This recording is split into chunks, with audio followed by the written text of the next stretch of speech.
Get ready to dive into a thrilling adventure with Larry Dexter and the Bank Mystery by Howard R. Garris. Follow the sharp-witted reporter Larry Dexter as he unravels a perplexing case surrounding a mysterious bank crime. With danger lurking at every corner and secrets waiting to be uncovered, Larry must use his keen instincts and investigative skills to solve the mystery. This captivating story promises suspense, unexpected twists, and an exciting journey into the world of crime and journalism. If you're enjoying this story, don't forget to hit the like button, subscribe to the channel, and turn on notifications so you never miss a new audiobook adventure. Now sit back, relax, and let the mystery begin. Larry Dexter and the Bank Mystery. One side there. Get out the way. Do you want to block up the whole entrance? I'm in a hurry. I beg your pardon, began Larry Dexter. I didn't mean to. He had no time to finish the sentence, for the man who had thus rudely spoken brushed against Larry, almost hurling him from his feet, and now fairly ran down the steps leading to the subway station. Say, if I'd have known he was going to act that way about it, I'd never have started to ask his pardon, murmured the young reporter as he rubbed his shoulder, which had hit against the side wall with considerable force. He sure was in a hurry, Mr. Dexter, observed the newsboy who had a small stand at the subway entrance. Anyone would think there was only one train downtown this morning, and if he missed that, he couldn't get another. That's right, Jim, agreed Larry, as he tossed a coin to the boy of whom, every morning, he purchased several papers, that he might look them over on his trip downtown. For Larry was fast becoming known as the star reporter on the New York Leader, an afternoon journal, and as he had to begin his duties in the morning, he always liked to see what the news of the day was likely to be, by scanning some rival sheets. Some folks want more than their share anyhow, went on the newsboy. I see lots of 'em here. Say, but that was a big fire last night, Mr. Dexter. It ain't out yet. So I see, remarked the young reporter, for he and Jim had grown to be quite friendly during the year or more that Larry had been buying papers at this stand. I expect we'll have to get a story on it ourselves. There may be some new ends to cover. Well, I guess I've given that fellow who was in a hurry plenty of time to get a train ahead of me. I don't want to meet him again. And with that, nodding a friendly goodbye to the newsboy, Larry started down the subway steps. He was wondering what sort of an assignment might be given him to cover or work on that day, as he bought his ticket and dropped it into the chopper's box. As he strolled out on the platform, built under the sidewalk and along which the subway express would soon rumble, Larry looked up and down the long stretch of underground pavement. Guess I missed the express, he mused. It was that fellow's fault, too. He glanced over the headings of the several papers he had purchased, and noted that a story he had written the day before for his own publication had been used in a number of the rival sheets. This is always a gratification to a reporter. Guess they found I hadn't missed much on that yarn, said Larry to himself. I was up against some hard work, too. Pshaw, I wish I hadn't missed that express. I'll be late if I wait for the next one, and if I take a local, that stops at all the stations, I'll be worse off than ever. I'd like to see that fellow and give him a bit of my mind. If he hadn't been in such a hurry to get past me, we could have both made the express. Almost as Larry formed this thought, he looked down the platform again, and to his surprise, he saw the same young man step from behind a big iron pillar.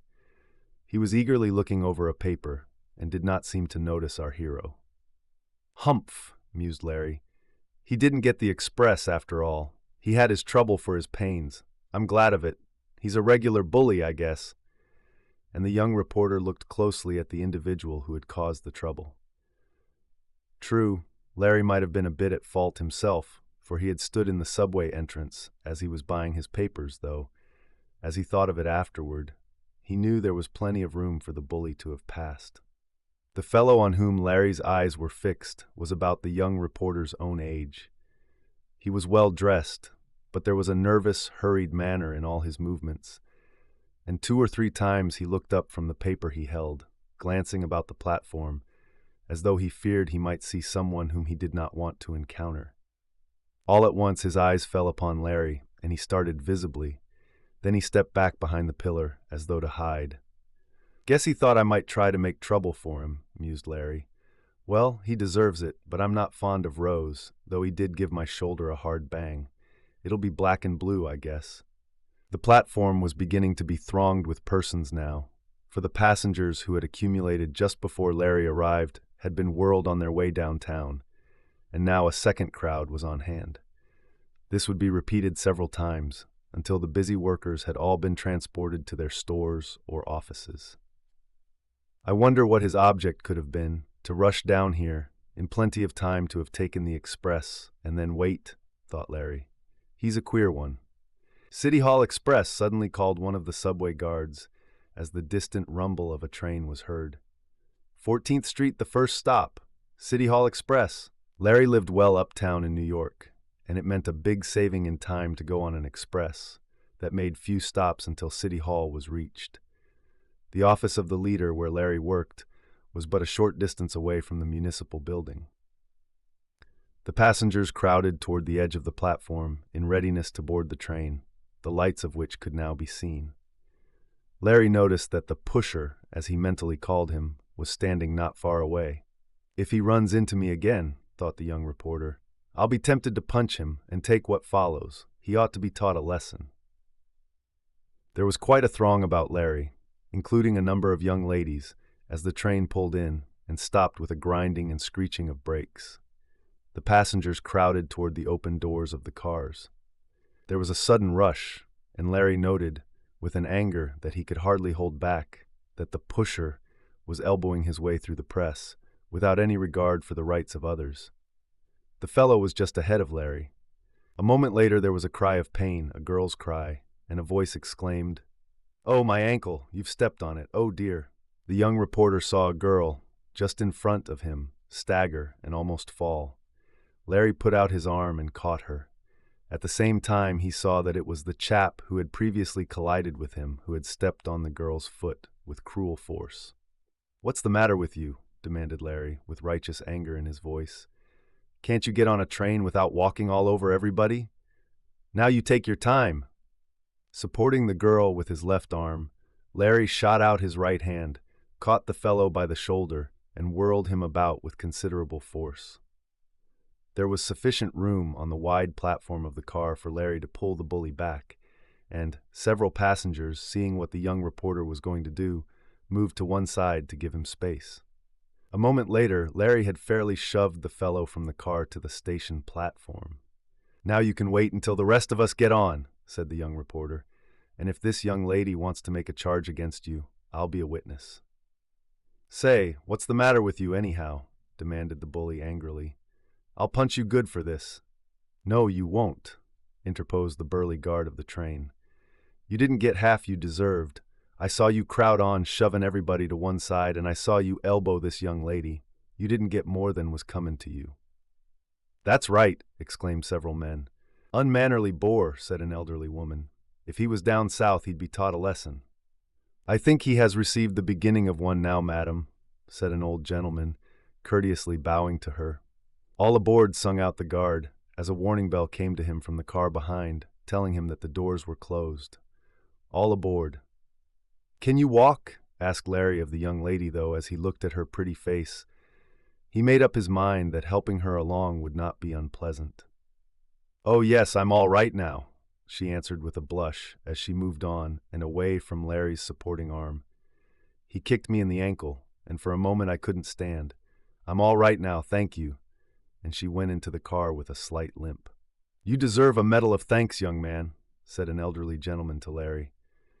"That sort of thing is getting all too common in the subway. That fellow ought to ride in a cattle car." "Well, he isn't going to ride in this one today, that's sure," spoke another man, for at that moment, and just as the unmannerly fellow started to get back on board, the guard let the door shut in his face, and the train began to pull out of the station. "He's left, and it serves him right," went on the man with a chuckle, as he glanced at Larry. "It's the second express he's missed this morning," spoke the young reporter. "He made me miss one, too," and he told of the incident at the head of the subway stairs. As the express rushed on through the tunnel-like blackness, Larry and the men about him entered into an informal conversation about crowds in the subway, and the actions of certain men who seemed to have no regard for the rights of others. Soon 14th Street was reached, and Larry, looking through the car, saw the girl whom he had assisted, getting ready to go out. "Guess she works in some of the stores around here," mused the young reporter. "She's pretty all right," and as the girl passed him on her way to the door, she nodded and smiled brightly. Larry raised his hat and found himself wishing he knew who she was. He almost made up his mind to take that same express the next morning on the chance of seeing her again. "But I hope I don't meet that pushing chap," Larry went on, "for he and I would surely get into a row." The train rushed on along again, and a little later, Larry was in the elevator, being lifted to the editorial rooms of the Leader to begin his day's work. He was a little late, and he did not like that, for he was generally prompt. "Hello, Larry." A number of reporters in the local or city room greeted our hero as he entered. "Hello," he answered back, and as he was passing on to his desk, one of the copy boys said to him, "Mr. Emberg wants to see you, Mr. Dexter. He's been asking 2 or 3 times if you'd come in yet." "That's what comes of being late, I suppose," mused our hero as he started for the little room, off the main city one, where Mr. Emberg, city editor of the Leader, had his desk and chair. "Good morning, Larry," said Mr. Emberg briskly. "I've been waiting for you." "I'm sorry I was late," answered the reporter. "I started out in time, but I had a couple of experiences with a subway porker. A fellow shoved himself all over, stepped on a girl's ankle, and there came near being a row. It's funny how selfish some chaps are. Maybe it would make a good story to write something about our overcrowded conditions in the subway." "Well, maybe," admitted the city editor, "but someone else besides you will have to do it. Never mind about subways, crowds, porkers, or girls who get stepped on this morning, Larry. I've got another assignment for you." "What is it?" "Something big. In fact, it's the biggest thing I've put you on since your hunt for the missing millionaire. There's nothing hanging over for you to clean up, is there?" "No, I'm all through with that church meeting story." "Good. Then I want you to get right out after this. It's the biggest thing that's been pulled off in New York in a long time, but it isn't going to be easy to get." "What is it, Mr. Emberg?" "Shut the door, Larry, and come over here. I don't want this to get out, for we may pull off a scoop on it." The young reporter closed the door of the private office and came closer to the city editor's desk. He knew something unusual must be in prospect when Mr. Emberg was so careful. "Larry," began the city editor, "there's been a big robbery committed, and the bank that lost the money is trying to keep it quiet for a while, in the hope of tracing the thieves. But I have a private tip about it, and now I want you to get right out on the story and get it." "What bank was robbed, Mr. Emberg?" "The Consolidated National. Sometime in the past week, $1 million in currency was stolen, and they can't get a trace of it, or the thief, or thieves, who got away with it. It's the biggest bank mystery that's happened in years, and if you possibly can, Larry, I want you to get a scoop out of it. I don't believe any other papers know about it yet, and if you go at it right, you can make a big story." "$1 million stolen," gasped Larry. "I should say it was a big robbery." "A corker," exclaimed Mr. Emberg admiringly, not because of the criminal action, however, so much as for the chance of a big story for his paper. "A corker, Larry. Get right after it, and if you can find the money, or the thieves, well, that will make it all the better. Get busy." "I will," answered the reporter as he hurried out of the room. And Larry had started on an assignment that was to lead him to the solution of one of the strangest mysteries ever known, and destined to further add to his laurels as a star reporter. "Go at it in your own way, Larry," the city editor called after him. "There's no limit to your expense bills. Just get the story and beat all the other papers." "I will," answered Larry again. Turned down, while Larry Dexter is on his way to the Consolidated National Bank to use his wits in order to get the story of the robbery, which it seemed that the bank officials did not want made public as yet. I will take a few moments to tell my new readers something of the youth who is to be the hero of this book. Many of you have met Larry before. I first introduced him to you in the initial volume of this series entitled Larry Dexter at the Big Flood. And in that I told how Larry, with his mother, his sisters Lucy and Mary, and his brother James, had come to New York after the death of Mr. Dexter and the selling of the old farm. Larry had always had an ambition to become a reporter on a big metropolitan paper, and after hard work, he succeeded. He began as a boy who carried copy, or the articles which the reporters write for the paper, from the editors' desks to the tubes where it was shot to the composing room where the printers set it up. Larry soon proved that he had a nose for news, and he was made a reporter. From then on, his rise was rapid. In the second book, called Larry Dexter and the Land Swindlers, I related some of the adventures in the great city and how he got on the trail of a band of unscrupulous men and foiled their plans. Larry soon had almost developed into what is called a star reporter. That is, one to whom comes the honor of working up the big stories of the day. Instead of covering routine work, he would be given difficult tasks to do and special articles to write, for that is the test of a good reporter. One of the most difficult tasks to which Larry was ever assigned was to find a certain rich man who had disappeared. In the third volume of the series, called Larry Dexter and the Missing Millionaire, I gave the details of his hunt for the missing millionaire. Mr. Hampton Potter, the millionaire, was one day reported as missing. It seemed a complete mystery, but Larry found out all about and even located Mr. Potter himself. The millionaire had disappeared for business reasons, and in order to perfect certain deals involving large sums, and though at first his wife and his daughter Grace were much worried, they finally received a note from Mr. Potter stating that he was safe. But this only served to make matters more complicated, and Larry was more baffled than ever. During the time the young reporter worked on the case, he became quite well acquainted with Miss Grace Potter, who was an exceedingly pretty girl. Finally, as I have said, Mr. Potter was located, and his enemies, who sought to do him harm, were vanquished. Of course, Larry got an exclusive story out of it, in addition to rendering the Potter family a big service. But I guess I'm going to have my own troubles on this bank mystery robbery, mused Larry, as he journeyed toward the financial institution, which was one of the largest in New York City. If they're keeping it quiet, that means there's something back of it, and the officials won't want to give out the story. But I've got to get it somehow. Let's see, do I know anybody in the Consolidated National? And Larry went hastily over his rather lengthy list of acquaintances. For it is through friends and acquaintances that a reporter often gets his best news. No, I can't recall anybody down there, Larry went on. Hold on, though. Why, yes, that's the very thing. Mr. Hampton Potter is one of the biggest depositors there. His name ought to have some weight. If I can't get at the president or cashier in any other way, Mr. Val Potter may help me. If the bank has been looted, he'll know about it as soon as anybody. I hope they haven't got any of his wealth, though. And Larry had a memory of a certain pretty girl to whom wealth meant much, as she had been used to it all her life. It would go hard with Grace Potter to be poor, thought the reporter, though I'm sure she'd make the best of it if it had to be. That's what I'll do.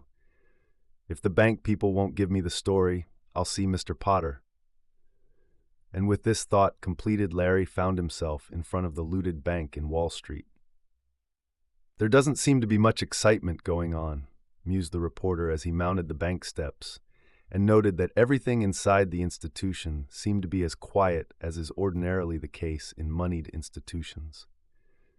Depositors were coming and going as if nothing had happened. The discount clerks, the bookkeepers, cashiers, and tellers were in their regular places, carrying on the business of the bank.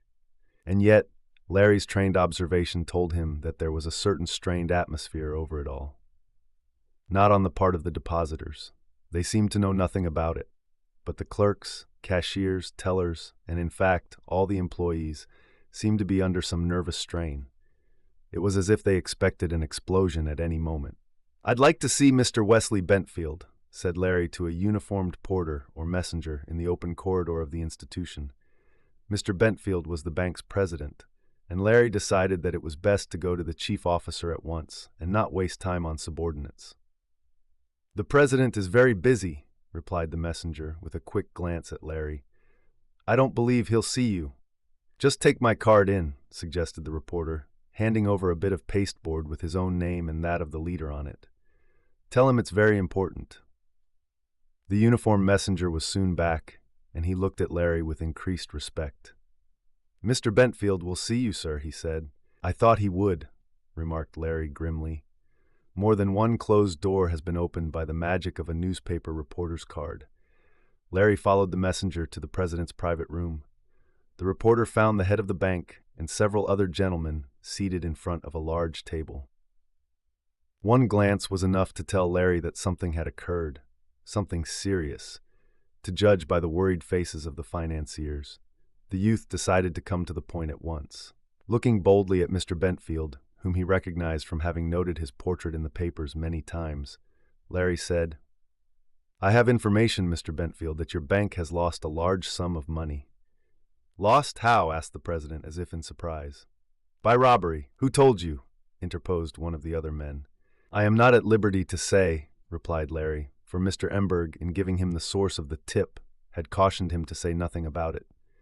In fact, a private detective agency, to which the bank had appealed, had informed or tipped off the city editor. As this was not supposed to be done, naturally the detective who gave the tip wanted to be protected, and a newspaper man always holds inviolate, if so requested, the source of his information. "I'm afraid I have no news for you," spoke the president calmly, yet Larry noted a nervous twitching of Mr. Bentfield's hands. "You mean you won't tell me?" suggested Larry with a smile. He had met such obstinacy before. "We have nothing for the press," said Mr. Bentfield firmly. "Then I shall have to get my information elsewhere, I suppose," went on Larry calmly. "I might say that I know that this bank has lost $1 million. "Hush!" exclaimed one of the directors in a startled whisper. "You'll start a panic." "How can I, if there has been no robbery?" asked Larry quickly. "Well, even the rumor of a robbery might do it and cause a run on the bank," lamely explained the man who had begged Larry to keep quiet. "I should be sorry to do that," spoke the young reporter firmly, "but I am after this story, and I'm going to get it. If not from here, then from somewhere else. I would rather have you tell me," he said, looking at the president, "as then the facts would be more complete and accurate. But I'm going to get the story anyhow. I know your bank has lost $1 million, and sooner or later the facts will come out. Why don't you tell me?" he asked of Mr. Bentfield. "I have no information for the press," said the president coldly. "I believe that is all I can say to you, and I think my associates will agree with me." He looked around at the other men, all of whom nodded their heads gravely. Larry felt that he was up against it, as he had feared would be the case. But he was not done yet. "Is that your last word?" he asked. "Remember, the leader has reliable information on this story, and remember also that it is bound to come out. It might better be given straight than to have it pieced out more or less inaccurately." "If you've got the story, why don't you print it?" challenged a little man with a black mustache. "But I warn you that if you make trouble for this bank, your paper shall answer for it." "We don't want to make trouble," said Larry with a confident smile, "but we want the story, and we're going to get it. We'll take our medicine, too." "Impudent reporters," muttered another director, and Larry smiled. He was used to this sort of treatment, and was by this time hardened to it. "There is nothing further for you," again said the president coldly. "And as we are having a directors' meeting, I shall have to ask you to leave, Mr. Leader." "Dexter, if you please," corrected Larry with a smile. "Well, you may read the story in this afternoon's paper," he said boldly as he left. "Upstart," snapped the man with the black mustache. "The papers ought to be suppressed." Larry was doing some hard thinking as he went out.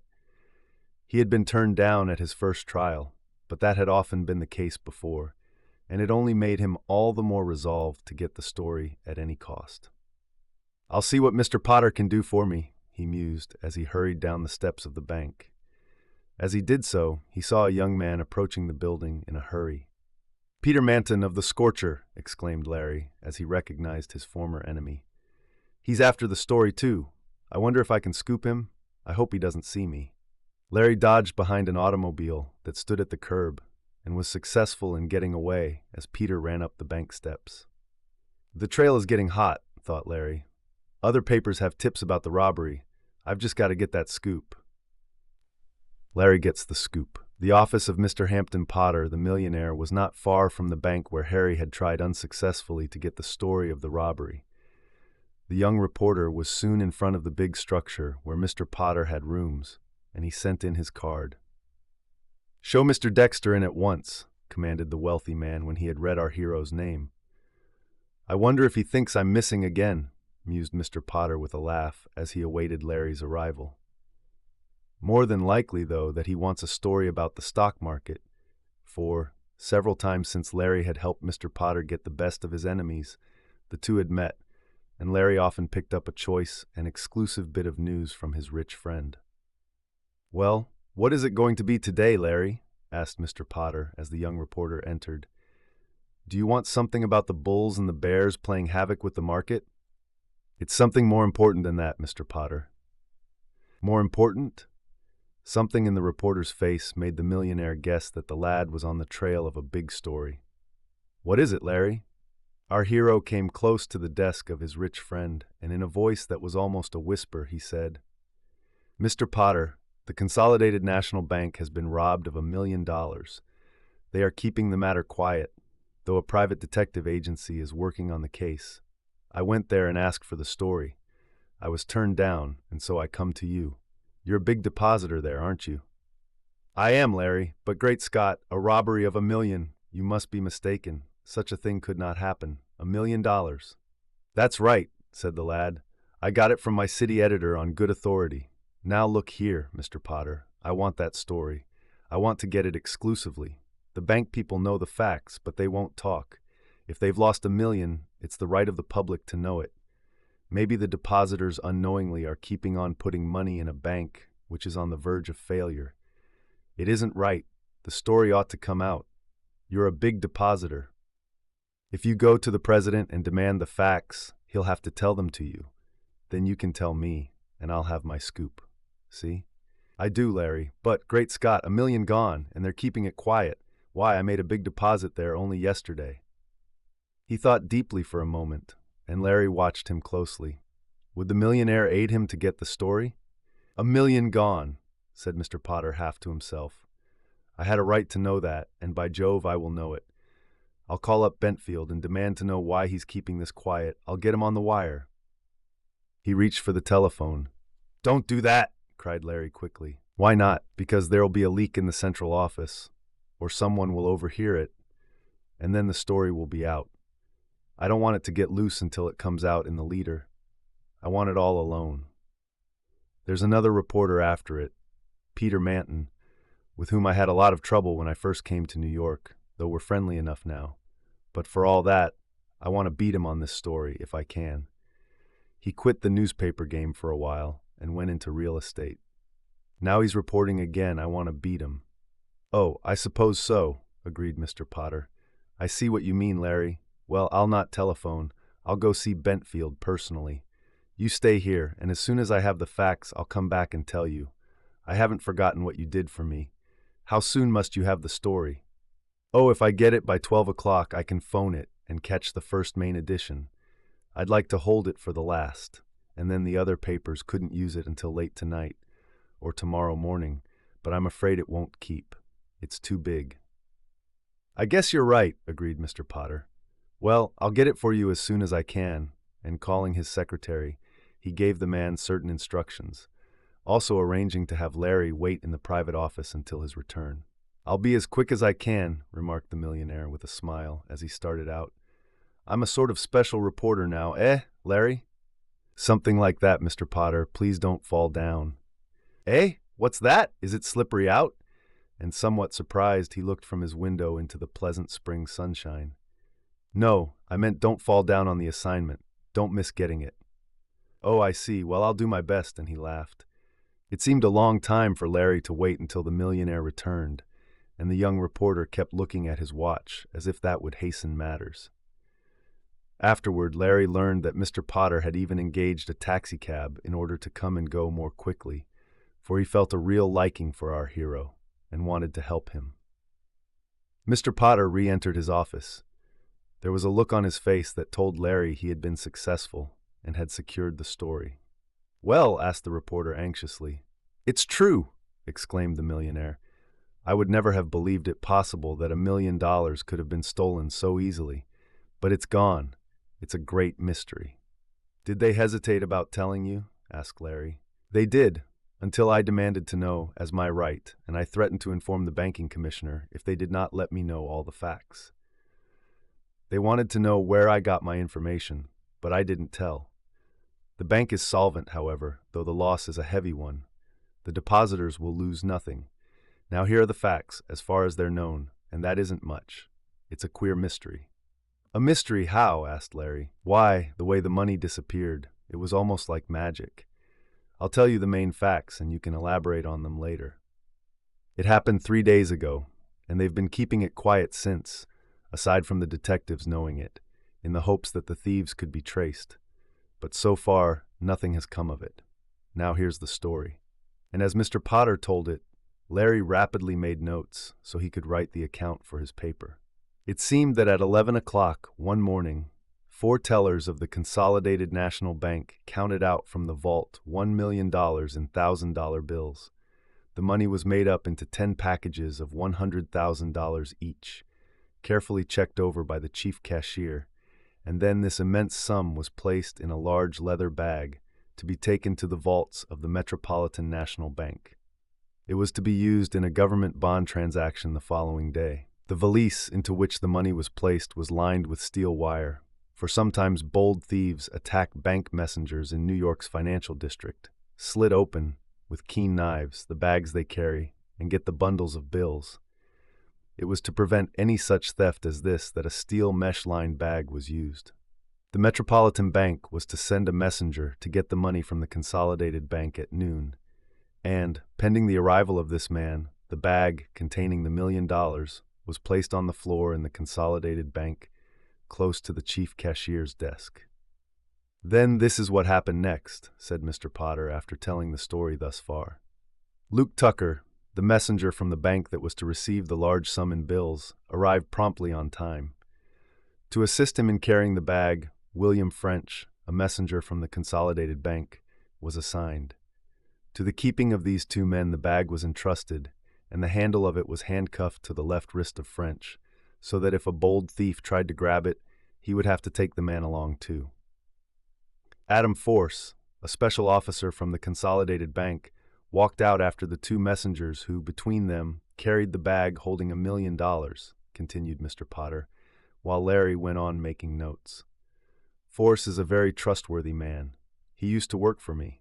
In his coat pocket, as he strolled along behind the messengers, he held a loaded revolver, ready for instant use should a robbery be attempted. From the Consolidated Bank to the Metropolitan, it is less than half a mile, and absolutely nothing happened on the way. The messengers and the detective arrived safely with the bag, and it was unlocked from the handcuff on the wrist of French. A receipt was to be given for the money, but, before this was done, as is always the case, 4 tellers of the receiving bank proceeded to check over the bundles of bills. The bag was opened, Larry, in the presence of half a dozen men, but instead of seeing the neat bundles of bank bills, there were only some bricks, wrapped in newspapers, in the valise. "Bricks!" cried Larry, all excitement. "Bricks," answered Mr. Potter grimly. "But where had the money gone?" asked the reporter. "If no one attacked them on the trip, if the money was in the valise when it left the first bank, how could it have been taken?"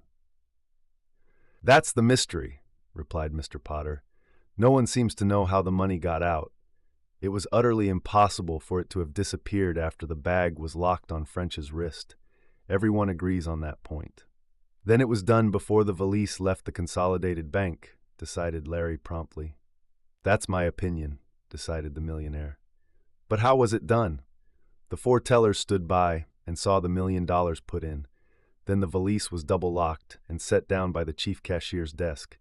He says he was there all the while, and yet when the other bank's tellers open the satchel, they find bricks instead of money. That's the mystery. It's like a conjurer's trick. And that's your story, Larry." "And a mighty big story it is, too," cried the young reporter. "I'm ever so much obliged to you, Mr. Potter. I think I've got the biggest scoop of years. I'm going to make a good story of it and play up that mystery for all it's worth. May I use your telephone?" "Yes, but for the same reason that you cautioned me, I wouldn't phone the story in if I were you. It might get out." "Oh, I'm not going to tell the story over the wire," spoke Larry. "I just want to let Mr. Emberg know I've got it." And in a few seconds, he was talking to his city editor. "That's it, Larry. That's fine. Great," fairly shouted Mr. Emberg. "Get right in with the yarn. We'll hold the whole first page for you if you need it. Rush." Larry hung up the telephone receiver, glanced over his notes to see if there were any details on which he wanted to ask questions, and then started from the millionaire's office. "There's a taxicab outside," said Mr. Potter. "I told the man to wait, thinking you'd like to use it to get back to your office in a hurry." "Thanks," spoke Larry. "I'll take it. And come up and see us soon," requested the millionaire. "Grace was asking for you the other day. Don't wait to solve this bank mystery, but come any time." "I will," promised the young reporter, and then, fairly jumping into the elevator, he shot downward and hurled himself into the waiting taxi. "The Leader office as fast as you can make it," cried Larry, and the auto swung up Wall Street toward Broadway at a fast rate of speed. As Larry passed the robbed bank, he looked out. He saw his rival, Peter Manton, coming down the steps, and there was a look on his face that seemed to show defeat. "I don't believe he got the yarn," chuckled our hero. "I think I can scoop him." Larry fairly rushed into the office of his paper and flew to the city room. "Got it all?" asked Mr. Emberg, coming out of his room. "All about the robbery. The mystery is yet to be solved," answered Larry breathlessly. "Good. We can string it along for a week, maybe," said the editor gleefully. "Pound it out for all you're worth.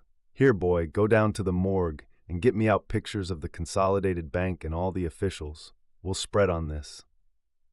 Larry was soon at his typewriter, clicking off the big story, the biggest story of the day.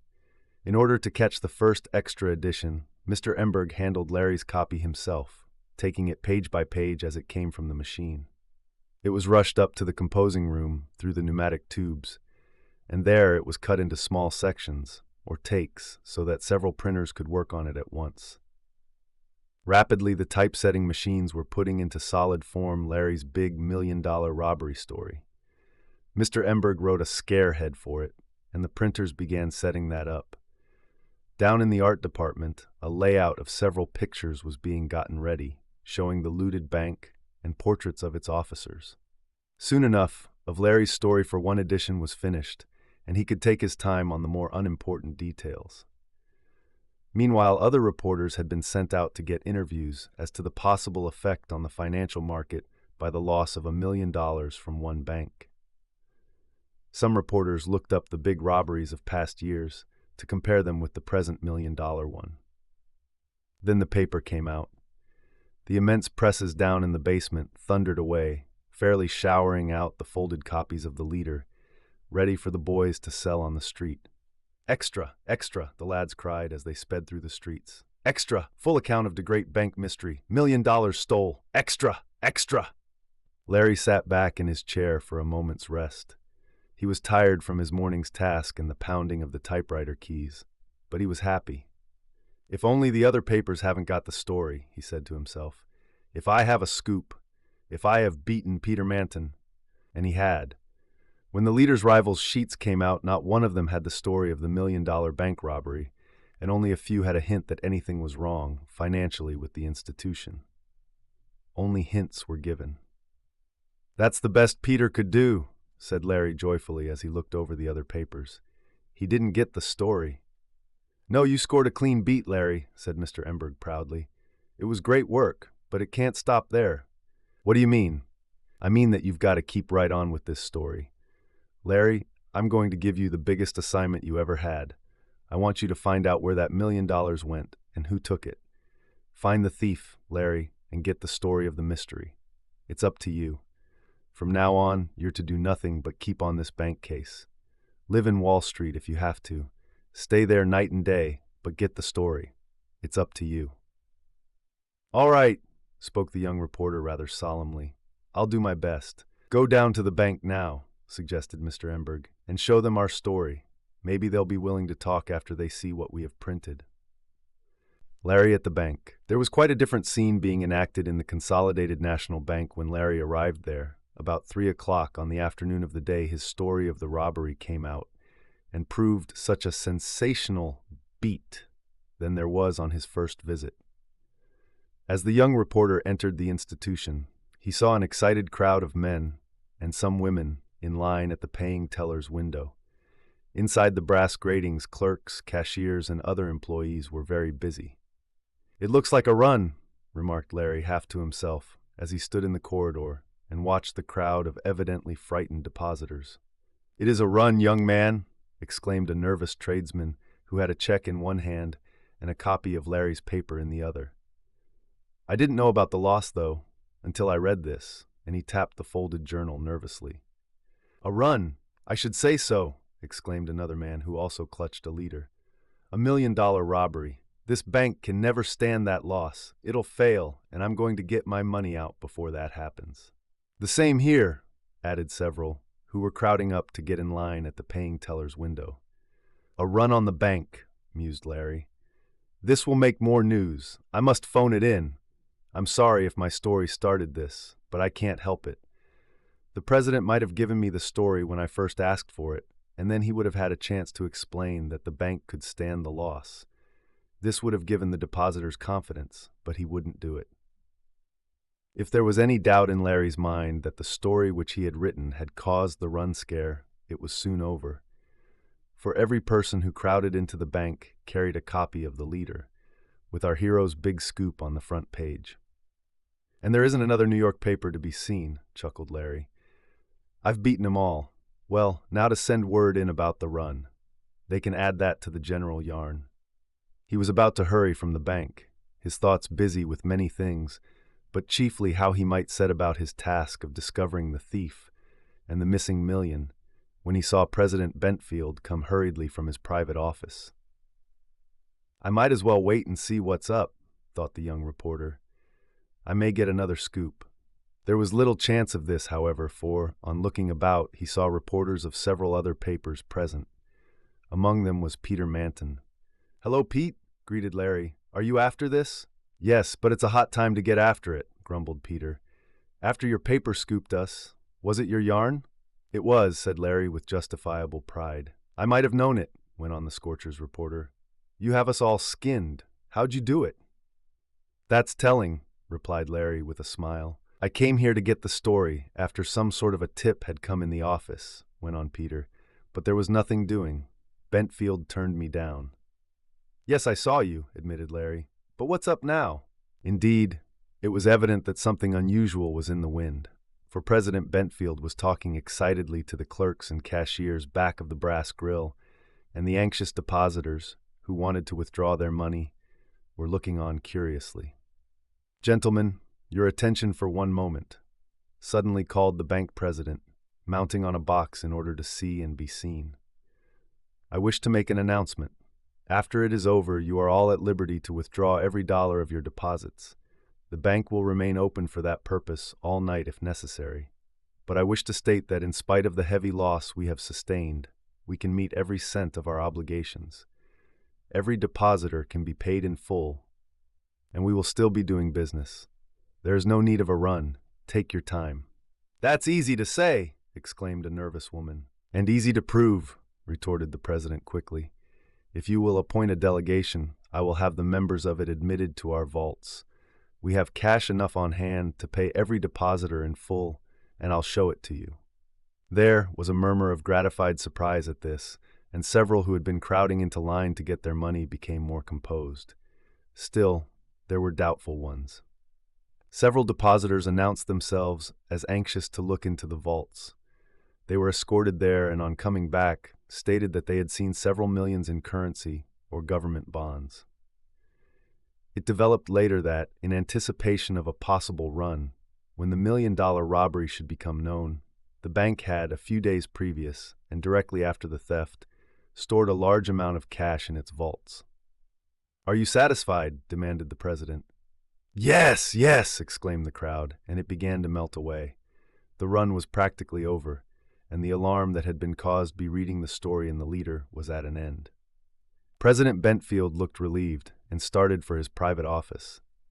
The hard-worked clerks and tellers breathed easier.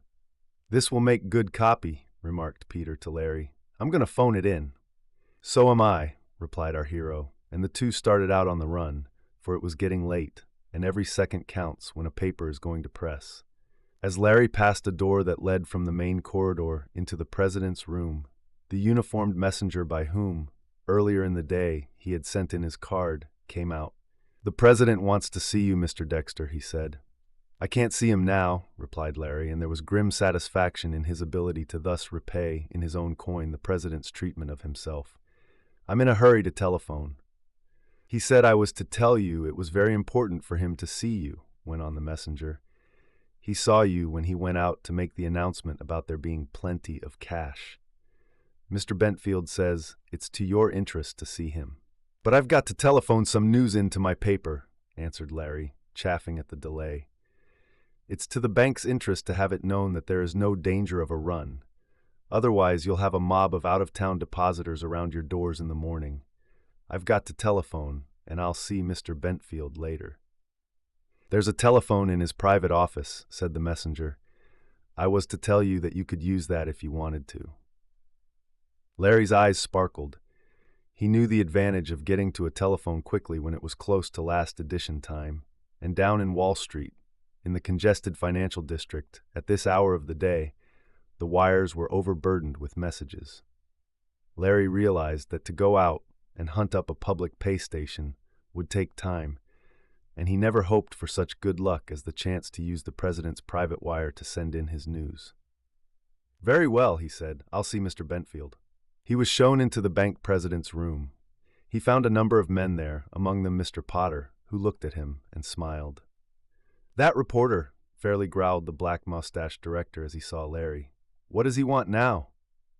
"I have sent for him," replied Mr. Bentfield, "and I may say that I have changed my opinion of newspaper men in the last few hours. Mr. Dexter, I have something to say to you." "Would you mind if I telephoned this news into my paper first?" asked Larry respectfully. "It is very important to me, as this is my profession." "Go right ahead," said the president, in more genial tones than he had used when Larry saw him before. "Here is my telephone. I'd be glad to have you make as emphatic as possible the announcement I just made, and after you have phoned that in, I'll add some other news that may give you another scoop, as I believe they are called."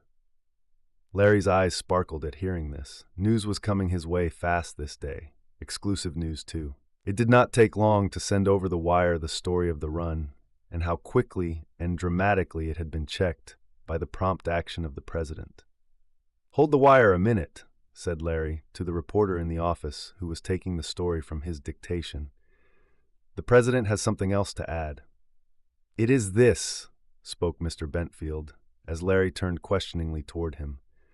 All the directors and other gentlemen in the room had been listening curiously to the manner in which Larry told the story over the wire.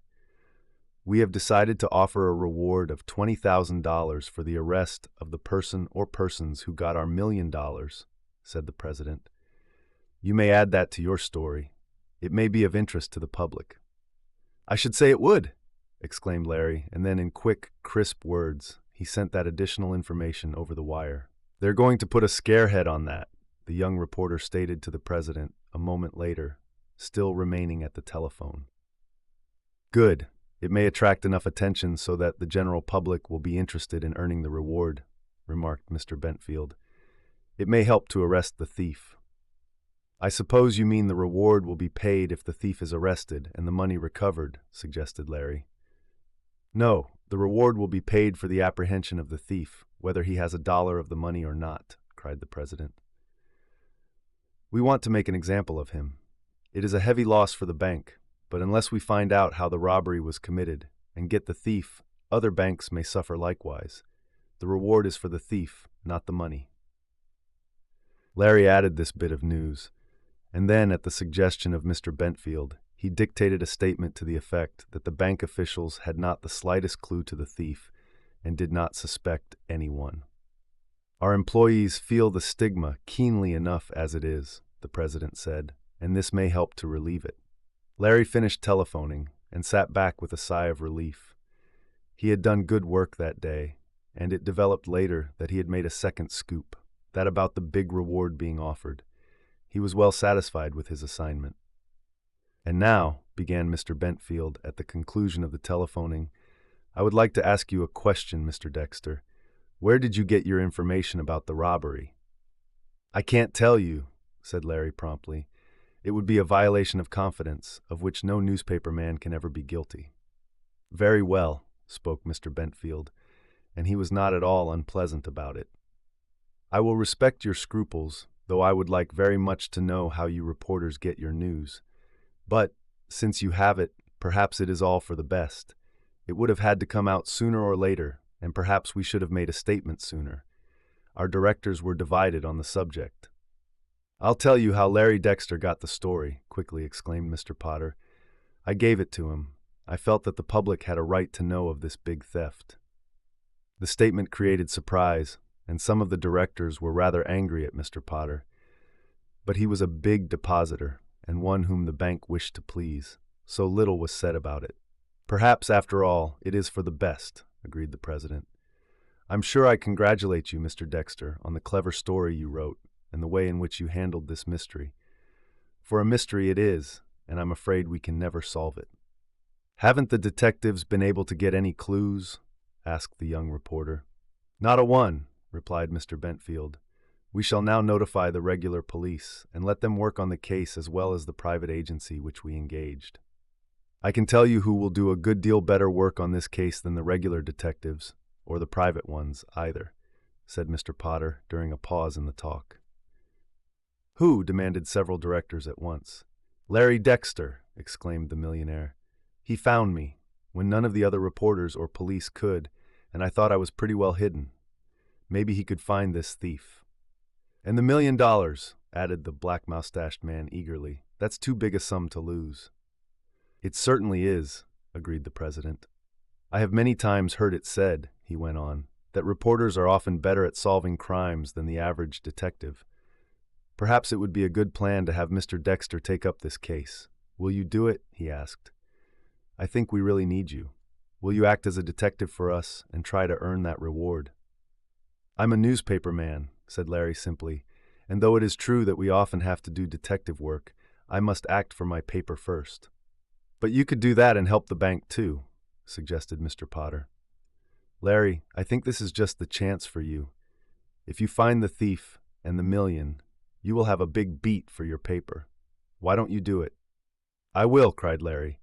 "In fact, my city editor has assigned me to this case and I'm to do nothing else. But of course, with the aid of the bank officials, I can work to better advantage." "Then you shall have it," exclaimed President Bentfield. "Gentlemen, Larry Dexter is to be given every aid in our power to endeavor to solve this bank mystery, and it's my opinion that if it isn't solved, the Consolidated National will be the laughingstock of Wall Street. Think of having $1,000,000 taken right from under our noses, and not even a clue as to how it disappeared. Mr. Dexter, get busy, please." And he smiled at our hero. There had come quite a change over Mr. Bentfield in a few hours, and Larry was the cause of it. The president and his associates looked keenly at the young reporter. "The clue of the satchel. Well, what's the first thing to do, Larry?" asked Mr. Potter with a smile. He had returned to the bank shortly after giving Larry the details of the robbery. "How are you going at it to solve this mystery?" "I don't know," answered the young reporter frankly. "There are many ends to be covered. I guess I'll have to ask you a lot of questions," he said to the president. "That's how a reporter gets his news," he continued with a smile. "Ask as many as you like," replied the head of the bank. "We'll give you all the aid possible." Larry rapidly thought over the case. He wanted to get all the facts clear in his mind. Several of the directors, who had business elsewhere, left, as there was nothing more they could do at the bank. The arrangements for meeting the heavy financial loss had been made a day or two previous, as soon as the robbery was discovered, and though the credit of the institution was strained to the utmost, it was seen that it could weather the storm. "I think I understand pretty well how the money was packed in the valise and taken to the other bank," began Larry after a pause. "Then, as the robbery did not take place outside of this bank and did not occur in the other bank, it must have been done here, right in your own institution," he said to the president. "Impossible!" exclaimed the black-mustached man, whose name it developed was Mr. Kent Wilson. "Impossible!" "Not at all impossible," replied Mr. Bentfield. "In fact, that is the only way to account for it, Mr. Wilson. The detectives are all agreed on that point." "And you say you do not suspect any of your employees?" asked Larry. "Not a one, though of course, as is but natural, a watch is being kept over every one, from the smallest messenger boy up to, well, I may say ourselves," spoke the president. "It is an unpleasant thing to do, but necessary.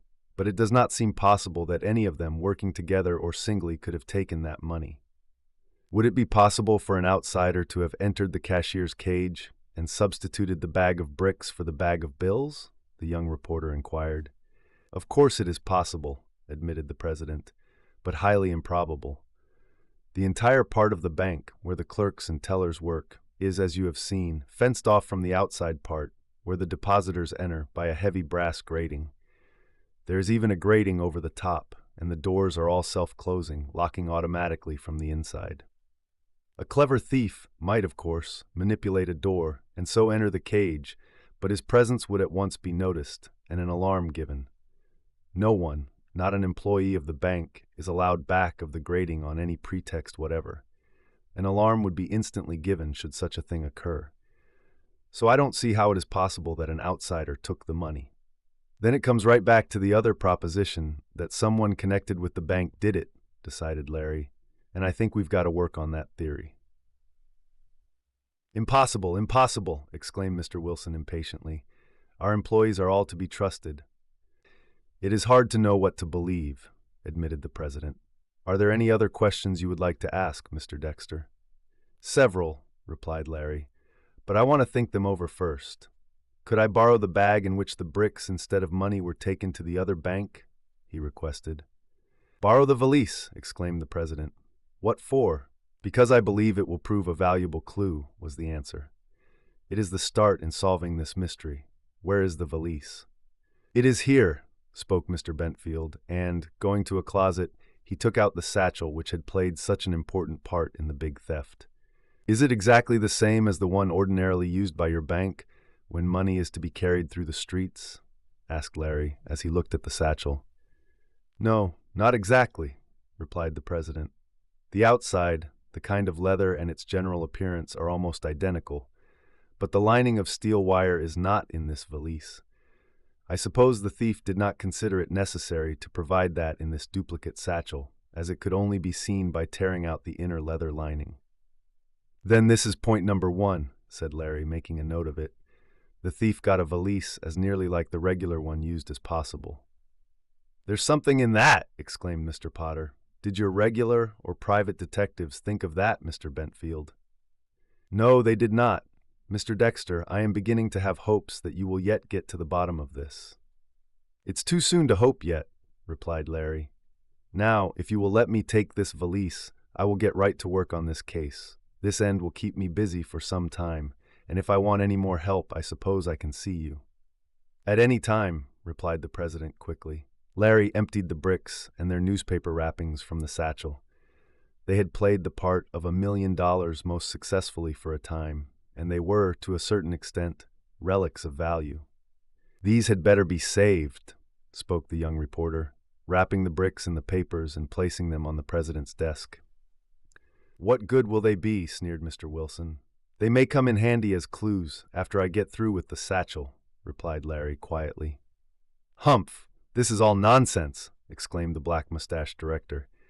"Besides, Mr. Bentfield, the regular police or the private detectives may want this valise as evidence.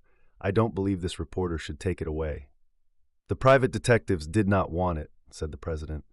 "They said it was of no help to them, though they did have it photographed in case they might need to refer to it. And I guess the regular detectives will be the same way." "Any time they want it, they can have it," interposed Larry. "I will keep it safe." "Then you may take it," decided the president. "I'm sure I hope you will be successful." "It's all nonsense," declared Mr. Wilson. "No good can come of having a reporter try to solve this mystery. He will put too much news in his paper." "And publicity is just the thing you need now," declared Mr. Potter. "If you had made this robbery public at once, our depositors would not have been worried, for at the same time a reassuring statement could have been made. Then, too, the thief would not have had such a chance to escape. As it is, he has a 3 days' start with that $1 million. "I'm not so sure of that," said Larry. What do you mean? Asked the president quickly. I think, answered the young reporter, that the thief and the million are still in New York City. Of course, I may be mistaken, but that is my theory. Now I'm going to see if I can prove it. Nonsense! All nonsense! Murmured Mr. Wilson as Larry left the president's room carrying the valise. Well, now that I've got it, I wonder what I shall do with it, asked Larry of himself as he walked down the bank steps.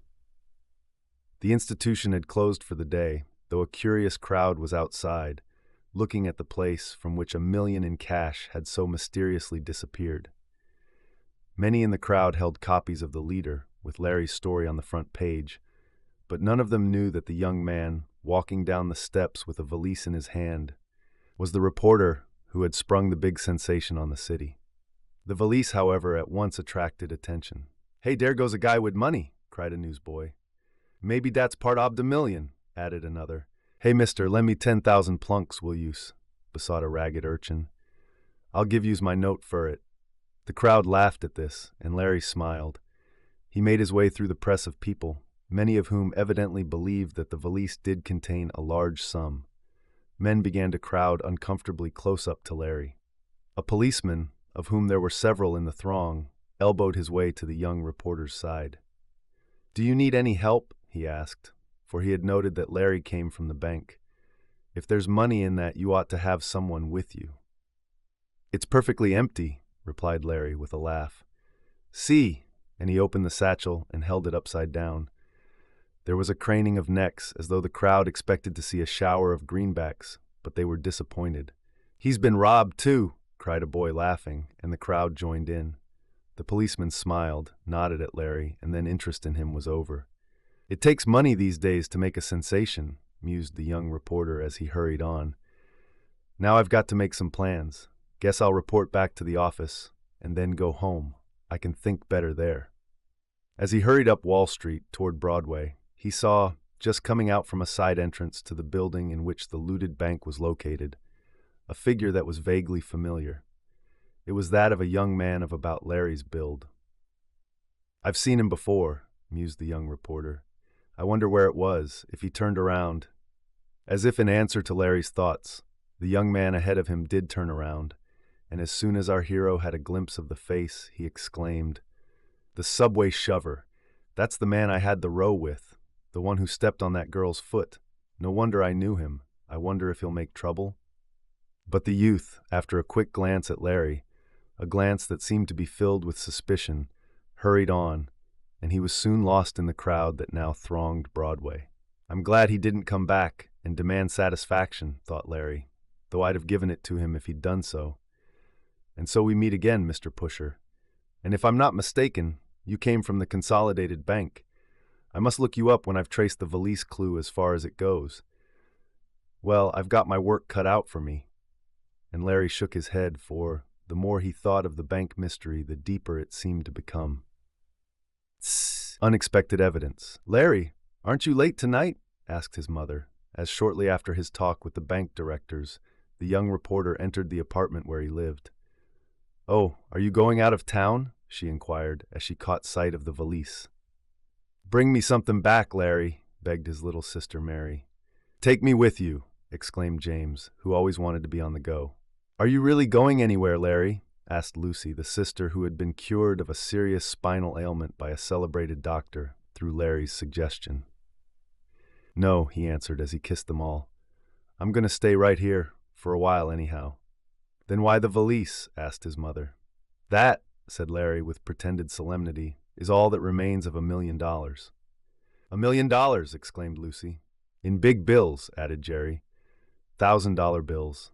Enough to buy this big apartment house in which we live several times over. Enough to do so many things that it would make your head swim to think of them. And this is all that's left. Oh, it's a fairy story. I know it is, cried James, who was fond of strange tales. Tell it to me, Larry. So Larry did, but it was a different story from the one the small lad had expected, though it was none the less interesting. And so the $1 million disappeared, concluded Larry, and this valise and some bricks are all that are left to remember them by. And you're going to try to find the money? Asked his mother anxiously. Oh, Larry, I'm afraid you'll run into some danger. What? Danger in trying to find $1 million? No, but in trying to find the thief, said Mrs. Dexter. Well, I haven't found him yet, and maybe I won't, spoke the young reporter. But I'm going to try, and I don't believe there'll be much danger. As for the money, well, that may never be found. What are you going to do with the valise? Asked Lucy. It's the first clue I'm working on, replied her brother.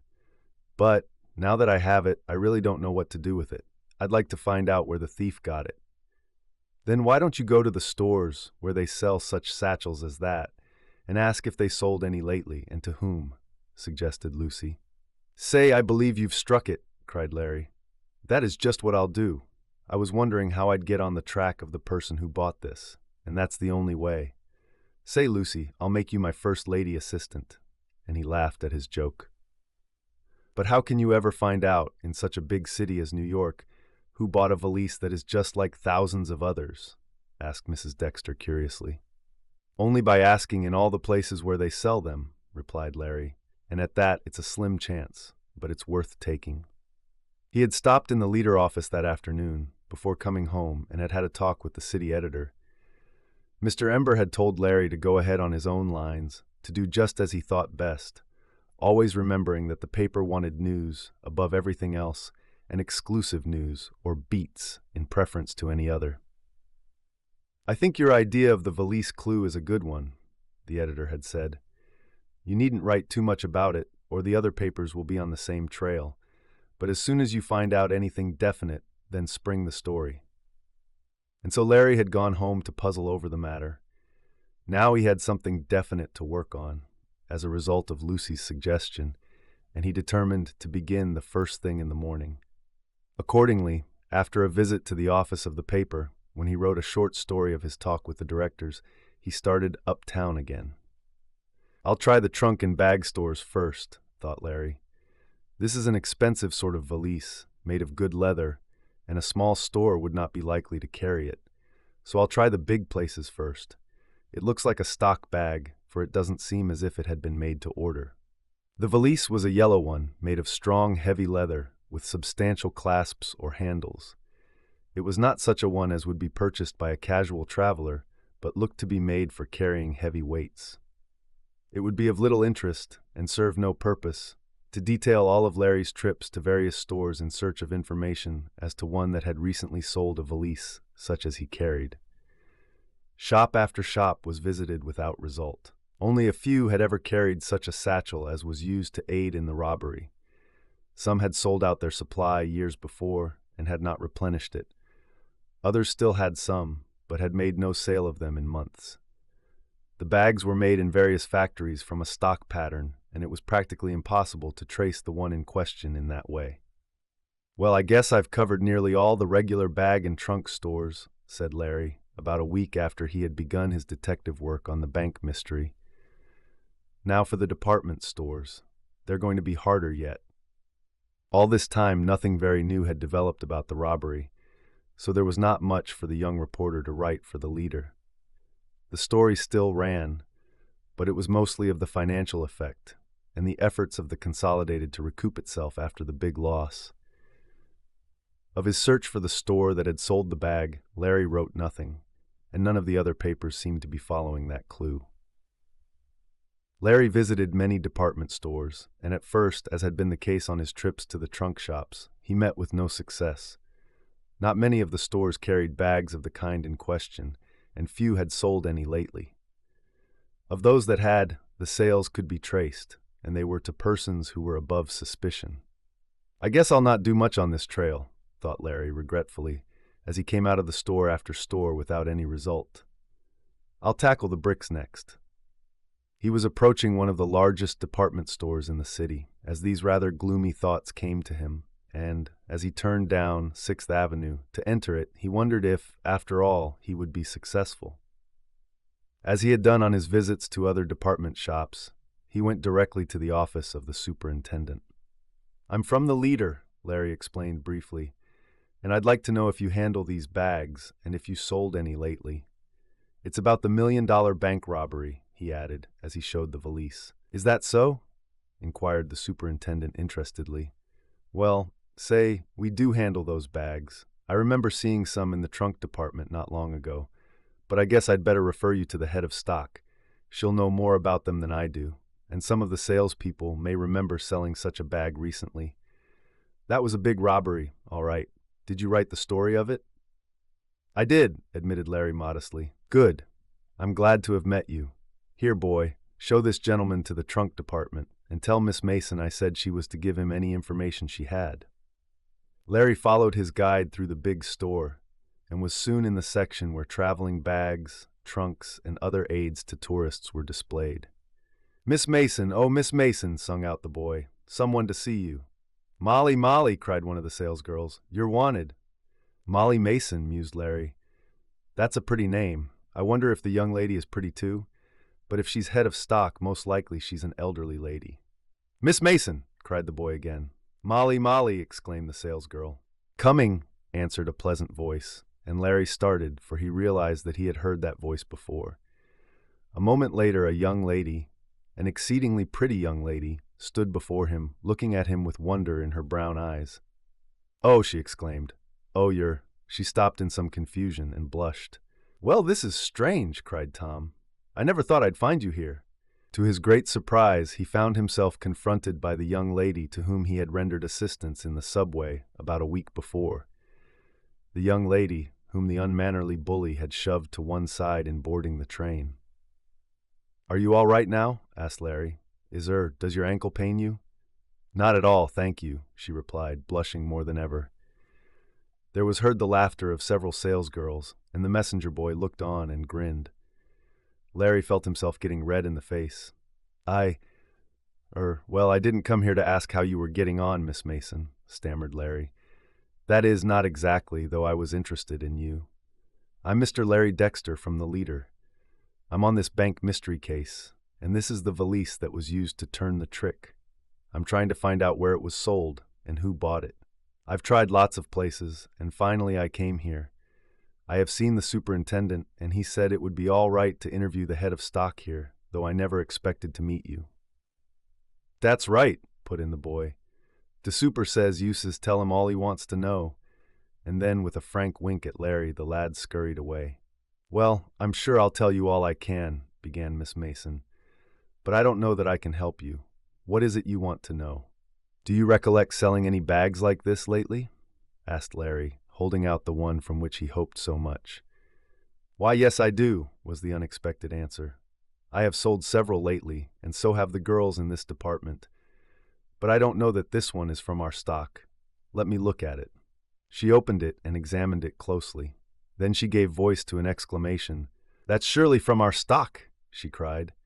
It's one I sold myself. I remember it because the cost mark was blurred, and she showed Larry where, in an obscure place on the lining, there were some letters in ink. You sold this very bag? Asked Larry in delighted surprise. Yes, when? About 2 weeks ago. Wait, I can tell you exactly by looking at my memoranda book. She hurried to get it, and on her return, stated that it was just 10 days previous that the valise had been sold. Now, if you can only tell me to whom it went, maybe I can get on the trail of the thief, spoke Larry eagerly. Any record of it, Miss Mason? The young lady looked carefully over her book, and then shook her head. I'm sorry, she answered, but that's all I can tell you. Wait a moment, though. There were 2 of these bags sold that day. I always keep an account of my stock so I can tell. 2 bags were sold. I disposed of one, and Miss Jones, that's the head clerk, of the other. But can't you recollect to whom you sold the bag? Asked Larry desperately. Wait, begged Miss Mason. She was trying hard to think. I'm so busy that it's hard to remember all the customers, she said. But yes, I have it. I sold that bag to a man. I recollect now. He said he wanted a strong and heavy one, and after looking at several, he took this one. He wanted a reduction because the leather was chafed on one corner, and I took off 50 cents. That, and the fact of the cost mark being blurred, makes me remember it now. And is there any way of telling to whom Miss Jones sold the other bag? Asked Larry.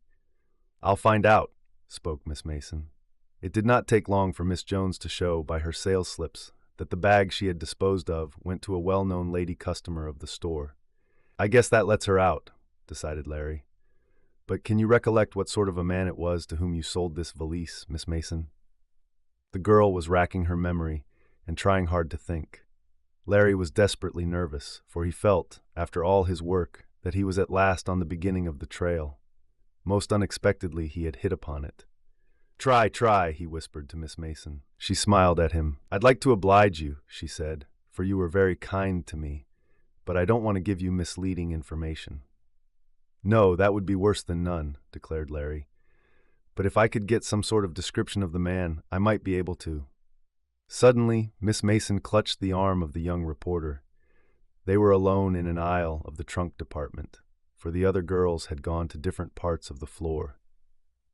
Look, the girl whispered. If this isn't a coincidence, I never could have described the man to you who purchased that valise, for I haven't a very good memory for faces, but unless I'm greatly mistaken, there he stands now. She pointed to a man with his back toward herself and Larry, a man who, even from this unsatisfactory view, seemed strangely familiar to the young reporter. There he is. There's the man who bought the valise, whispered Miss Mason. Chapin, the clue of the bricks. For a moment Larry did not know what to do. It seemed almost unnatural that at the very moment when his long quest should have been partly successful, the very man whom, above all others, he wanted to capture, should stand before him. Are you sure, very sure? He whispered to Miss Mason. Quite sure, she replied. I remember because I was alone here at the time, and as I came up from a distant part of the store, I saw this man standing here at the pile of valises, examining them. I hurried up to wait on him, for we don't like customers to be kept waiting, and none of the clerks was at hand then. It was then I sold him the valise. And you're sure this is the same man? Asked Larry again. Almost positive, she replied, still whispering. I saw his back first, and though I have not a very good memory for faces, I can very often recognize persons by their forms. I'm sure this is the same man. He has on the same kind of coat and— I wonder what I'd better do, interrupted Larry. If that's the fellow, he had something to do with the robbery, and he ought to be questioned, if nothing more. I wonder if I can send a message to police headquarters from here and keep watch of that man so he doesn't get away? I'll telephone for you, offered the girl eagerly. I'd like to do you a favor after what you did for me. You stay here and watch that man. I'll call up the police. We have branch phones on every floor. Wait for me. Just as she was about to hurry away, and when another moment would have brought about a curious complication of affairs, the man about whom they were talking suddenly turned around.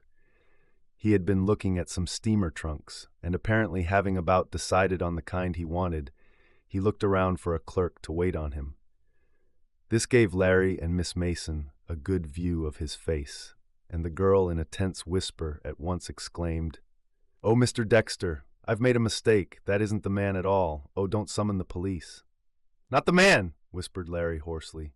"No, it looked like him when he had his back turned, but now that I see his face, I know he isn't the same one." "Are you sure?" asked Larry, not wanting to be balked after all his hard work. "Think well now. Is that the man who bought the valise?" "No, he isn't the same one," replied the girl. "That man had a beard, and this one is smooth-shaven." There was no doubt about that, for the man who had turned and was looking squarely at Larry and the girl had no sign of beard or mustache. And then Larry gave a gasp. Why, he whispered. "That's the man we met in the subway, the man who jostled you, whom I shoved off the train platform. Don't you remember him?" "Indeed I do," exclaimed the girl. "I still limp a little because of him stepping on my foot, but see, he's looking right at us. Oh, what shall I do?" The mysterious man unexpectedly solved the problem for them, for no sooner had he caught sight of Larry and the girl than he gave a start and turned hurriedly aside. A moment later he fairly ran down an aisle leading toward an elevator. "Well, what do you think of that?" gasped Larry. "He was afraid," declared Miss Mason. "Of me or you or both of us?" asked Larry. "Are you sure he wasn't the man to whom you sold the valise?" "Almost positive. That man had a black beard." "It might have been a false one," suggested the reporter. "I do not think so," the girl answered. "I have been in some amateur theatricals, and I can tell a false beard when I see one. His was real. No, that young man wasn't the one." "Then why did he run?" asked Larry suspiciously. "Maybe he thought you would take after him," suggested Miss Mason with a smile. "He doubtless remembered how you treated him after he jostled against me." Well, that may be the reason, agreed Larry doubtfully. I'm sure of it, said Miss Mason. Then I guess I'm at the end of my rope, said the young reporter after a bit. That wasn't the man who bought the valise, though he looked like him from the back. The one who bought it had a black beard, but as there must be thousands of men in New York who have the same kind of whiskers, that clue isn't of much account. I guess I'll have to go back to the bricks. The bricks? Questioned the girl wonderingly. Yes, the bricks that took the place of money. They're my next clue. I'll begin work on them. There's no use chasing after that fellow. And he nodded in the direction taken by the rude chap. Though if I see him in the subway again, I'll make him behave. I suppose, Miss Mason, there is no other way of tracing the man who bought this valise, he asked after a pause. No, it was a cash sale, and he did not give his name. If I could only give you a better description of him. Well, perhaps it wouldn't help much, said Larry. I'm sure I'm much obliged to you for what you did. Now I'll go back to the bricks. Anyhow, I've got a good story out of it. I don't suppose you want your picture in the paper as the girl who sold the $1 million valise. Would it help you any? She asked. Indeed it would, exclaimed Larry fervently. Then you may have it, though I don't like publicity, she replied. But I haven't one here. I'll call at your house for it, said Larry quickly, and thus he got her address. Larry wrote a good article, and of course secured a beat out of the valise story. It was run with Miss Mason's picture, and made quite a sensation, being copied by the other less fortunate papers. But now indeed Larry seemed at the end of his rope. The valise clue had ended in a blind lead, for naturally it was out of the question to seek a man with a black beard, and with no other description to go by. Still, Larry looked over all the men employed by the bank that had been robbed. None of them had black beards, and he was farther off from the trail than ever. But he did settle one important point, and that was the knowledge that the man who had acted so rudely in the subway was a messenger employed by the Consolidated National. This man, whose name Larry learned was Harrison Witherby, was employed as a runner. That is, he took checks, notes, bills, and so forth from his bank to others or to the clearinghouse, where each day banks in New York exchange their depositors' checks put in for collection, for drafts on their own bank, and so strike a balance. Witherby was not in the bank much, and that is how it happened that Larry had not before noticed him. His duties kept him busy outside. And so he's the man with whom I had the run-in, mused the young reporter. Well, the less I have to do with him, the better. Now to see what I can do with the bricks. Naturally, President Bentfield was disappointed when Larry reported that the valise clue had amounted to nothing. Well, keep on, he advised the young reporter. I will, promised Larry. Something may turn up later. Have you heard anything? Not a thing. The police seem completely baffled. We have every employee under strict watch, but it has resulted in nothing. None of them has gone away or shown any inclination to leave. Their records are perfect, as far as we can learn. It is a great mystery. Well, I'll see what clue the bricks give me, spoke Larry. You'll find them in the closet where the valise was, said the president, who was on his way out of his office. Go right in, Larry. My private office is open. The young reporter stepped in, carrying the valise from which he had hoped so much, but which had only proved a baffling clue. He tossed it into the closet and picked up the bundle of bricks in their newspaper wrappings. He intended to take them home to look at them. Later he intended on calling at a number of brickyards to learn, if possible, where the bricks had come from. As he was going out of the president's office, he almost collided with a young man, and a moment's glance showed Larry that it was Witherby, the uncouth runner. "Oh, I didn't know you were here," exclaimed the young man with whom our hero had had the encounter in the subway. "What are you doing in the president's private office?" "He told me to go there," said Larry coldly, not caring to give his real reason. "That's right," spoke the president's private messenger, coming up at this moment. "Mr. Dexter was sent in here to get some private papers," exclaimed Larry quickly, with a wink at the messenger. The latter was in the confidence of the president, and it had been agreed that Larry's mission was to be kept as secret as possible from the other bank employees. "Oh, all right," stammered Witherby. Did you want anything?" asked the messenger quickly. Director Wilson asked me to see if Mr. Bentfield was in, was the stammering answer. He wants to see the president. Well, Mr. Bentfield has gone for the day, spoke the messenger. Good afternoon, Mr. Dexter, and he ushered out Larry, who carried the load of bricks, while Harrison Witherby, with a black look at our hero, went back to his own department. Chapter 8, Baffled. What would happen if anyone met me and saw what I had in this package?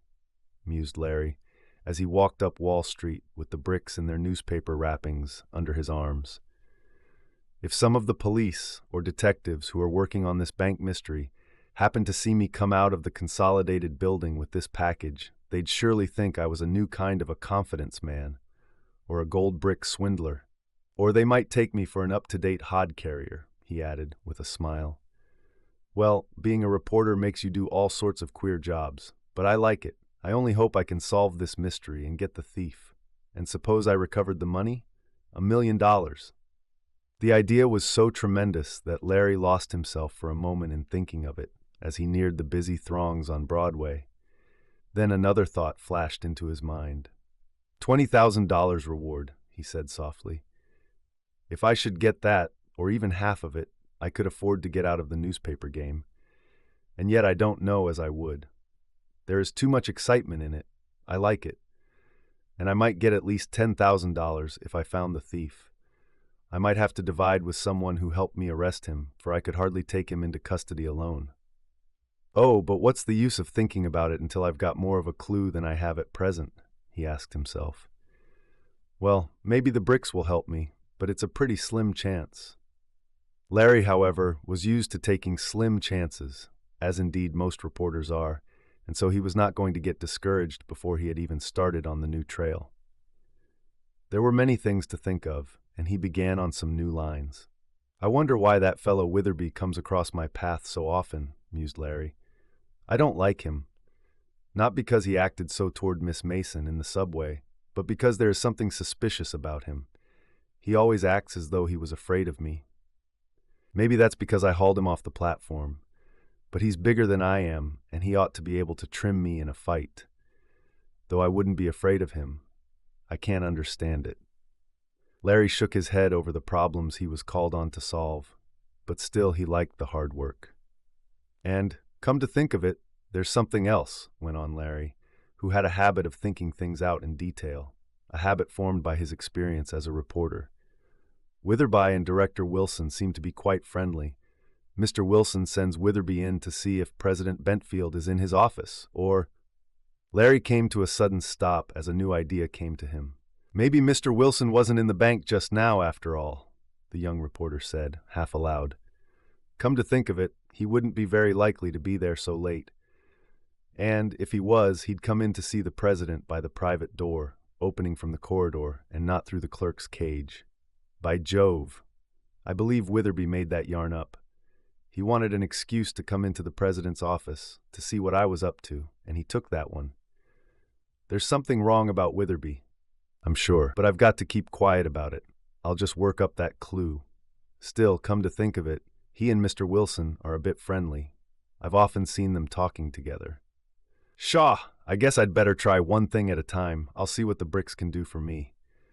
And with this idea, Larry hurried to get home as soon as possible and map out a plan of campaign. Well, Larry, exclaimed his mother when he came in and put the bricks on the table, are you going into the building business? Oh, he's going to play blocks with me, aren't you, Larry? Asked little Mary eagerly. Of course, laughed Larry, catching her up in his arms and kissing her. You can build a little house by yourself, Mary, while I look over these papers, and then I'll build a house for you. The bricks, which had been found in the substituted valise, were not the ordinary kind. They were somewhat smaller, and of the variety known as pressed glazed. They were used in the better class of houses to make a neat appearance around the kitchen range or in bathrooms and on the side walls of restaurants. There were quite a number of them, for they were smaller than the ordinary red brick. Mary began building a house with them when Larry had put them on the floor for her, and the young reporter carefully looked at the newspapers in which the specimens of building material had been wrapped. If he had hoped for a clue from the prints, he was disappointed, for there were several sheets of a New York paper with nothing on them to distinguish them from thousands of other sheets of the same date. But the date may help some, thought Larry, noting that the paper had been issued a few days before the robbery took place. Whoever wrapped up the bricks probably took the first paper that was handy, mused the reporter. If he picked up the bricks at some building, he either found a paper in the street to wrap them in, or he had a paper in his pocket. The latter is most likely to be the case, for if a fellow intended to rob a bank and needed bricks to represent the weight of money, he wouldn't go about a new building in the daytime and pick them up. He'd wait until after dark so he would not be seen. And by the same reasoning, he wouldn't take a chance on finding a paper near the building. Of course, he might find one, but it would be likely to be dirty. So he'd carry a paper with him in his pocket, all ready to wrap the bricks in. When Larry had reasoned matters thus far, he had to admit that the paper itself was a pretty slim clue. All it gave him was the date, but that suggested something new. "Let's see," mused the young reporter. "The date of the paper is the same as the day when Miss Mason sold the mysterious man the valise. She sold it to him late in the afternoon. The fellow must have gone from the store to some building, picked up the bricks after dark, and taken them home with him. Then, at the proper time, he took the fake bag and the bricks to the bank and switched the poor valise for the rich one, making himself $1 million richer by the exchange. That means that it was someone in the bank who turned the trick, and there's no getting away from that. But who was it? That's the point. And where is the money? For it's a moral certainty that the fellow hasn't skipped with it, since no one has quit the bank's employment since the robbery. The thief is still connected with the bank, and the money is hidden somewhere. It's up to me to find it." That was as far as Larry could go. His brain was tired with much thinking, and putting aside the paper, he got down on the floor to play blocks with his little sister Mary. As he built castles, towers, palaces, and just plain houses, he looked carefully at the bricks. He was planning some way of finding who made them and at what building they would likely have been taken from. That night, when the children had gone to bed, Larry went out to the nearest drugstore and came back with a directory. "Now what are you doing?" asked his mother. "Looking up all the firms who make this kind of brick," he replied. "I'm going to call on as many as I can tomorrow." This plan he put in operation, but it was a baffling search. He found that the bricks in question were made by only one firm, which he located after calling on a number. But here the clue failed. "We have sold thousands of those bricks," said the manager, to whom the young reporter applied after showing a sample of the bricks taken from the valise. "Yes, I might say 500,000 of them. They have been delivered to dozens of builders in New York City and the outskirts, and used in a variety of ways. One brick is as like another as are two peas, and it would be out of the question to try to trace where the few were picked up that took the place of the $1 million. "Yes, I'm afraid so," agreed Larry. "This is the end of this clue, all right." And tired and discouraged, he started back for the office of the leader, there to write for the next day a story of his baffling search. Chatham, Larry Goes Walking. The brick story made good reading, even if it was but a record of failure, and for that matter, almost anything that was printed about the great bank mystery was eagerly pored over by the general public. Larry's account of how he sought to establish a clue by the bricks was another beat, and many city editors of other papers administered severe rebukes to their reporters, who were covering the bank story, because they had not thought to try that means of solving the mystery. "How did you do it, Larry?" asked Peter Manton, with a rueful countenance, for Peter was one of those who had been called down for failing to get a good story of the developments of the robbery. "Oh, just by thinking," answered Larry with a laugh. "What are you going to do next?" Peter wanted to know. "Though of course I don't expect you to tell me," he added, with a sigh at his failure. "Well, to tell you the truth, I don't know what I'm going to do next," replied Larry. "I don't know what there is to do. I'm at the end of my rope again. The brick clue failed, just as the others did, but I'm not going to give up." Indeed, it was hard to know what next step to take. Larry had several talks with his city editor, who suggested some new ideas. President Bentfield likewise was appealed to, but he could offer nothing new. "All we want, Larry, is to get the thief," he said. "And the money too, if you can, for though the directors have made good the loss, it was a heavy blow to them." "Are the police and private detectives still seeking clues and investigating the records of the different clerks and employees?" asked Larry. "Yes, and I might say that the police are rather put out at me for allowing you to work on the case. I fancy, though, that they are nettled because they did not think to try the valise and brick clues, and you got all the credit for that. I'm not going to take you off the case, though, Larry, so don't worry." "Well, the valise clue didn't amount to any more than the brick one did," said the reporter ruefully, "though it did bring out the fact that a man with a black beard bought the satchel. And you have no bearded employees in the bank."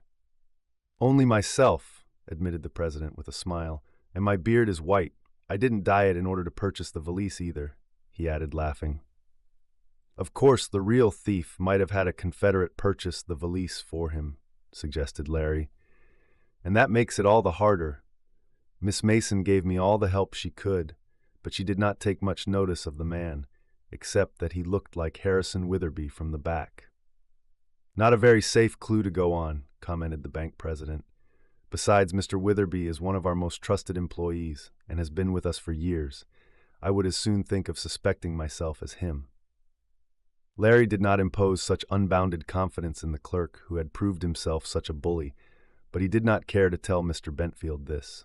Nor, in fact, had the young reporter come to the point of seriously suspecting Witherby. Larry was only keeping his eyes open. Several days passed, the detectives meanwhile using all their skill to unearth the thief or discover the hiding place of the $1 million.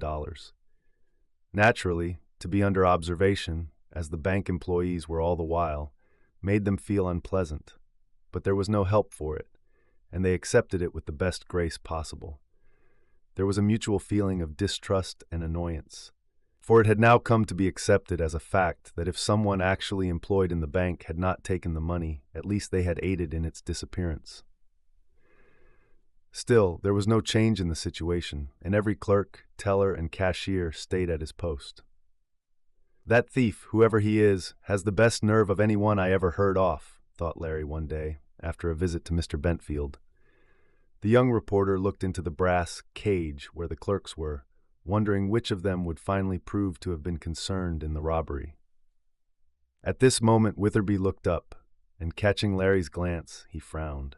A little later, just as Larry was going out, Director Wilson entered, and the reporter heard him tell a messenger that he wanted to speak to Witherby. "They're getting thicker than ever," mused Larry, "but I don't know that it has any significance. Mr. Wilson hasn't much use for me, and he laughed at my efforts. But so far I've showed that I was partly right, and before I'm through with this case, I'll show him that I'm altogether right. But what shall I do next?" It was a hard question to answer. In lieu of something better to do, Larry called at police headquarters, where he was well known. He found several friends there, one of whom, Detective Niler, had done some work on the bank mystery. "Larry, what are you going to pull off next?" asked Niler, who had followed Larry's stories in the Leader closely. "You are putting it all over us down here. What's next?" "I don't know, Billy. I wish I did. I thought maybe I could get some points from you." "Nothing doing. I'm off that case now. Working on a good second-story job, though. When I get my man, I'll give you the story." "Thanks. Anything else new?" "No, but say, Larry, if I were you, I'd keep on with that brick end of the game a little longer." "What's the use? Those bricks might have been picked up at any one of 50 buildings. I never could find which one, and if I did, what good would it do me?" "Larry, I think there's just one point you overlooked," said Detective Bill Niler earnestly. "What?" asked Larry eagerly. "Well, I'll grant that you're a better detective than lots that are in the business," went on the headquarters man. "But you've still something to learn. Now, I read in the paper about how you played the brick end of it up, but you didn't go quite far enough with it. Look here, it's pretty certain, isn't it, that the man who switched the satchel full of money for one with bricks in prepared the dummy valise outside the bank? Sure, that's easy to guess. Then where did he do it? Not at the corner of Broadway and Wall Street, that's sure.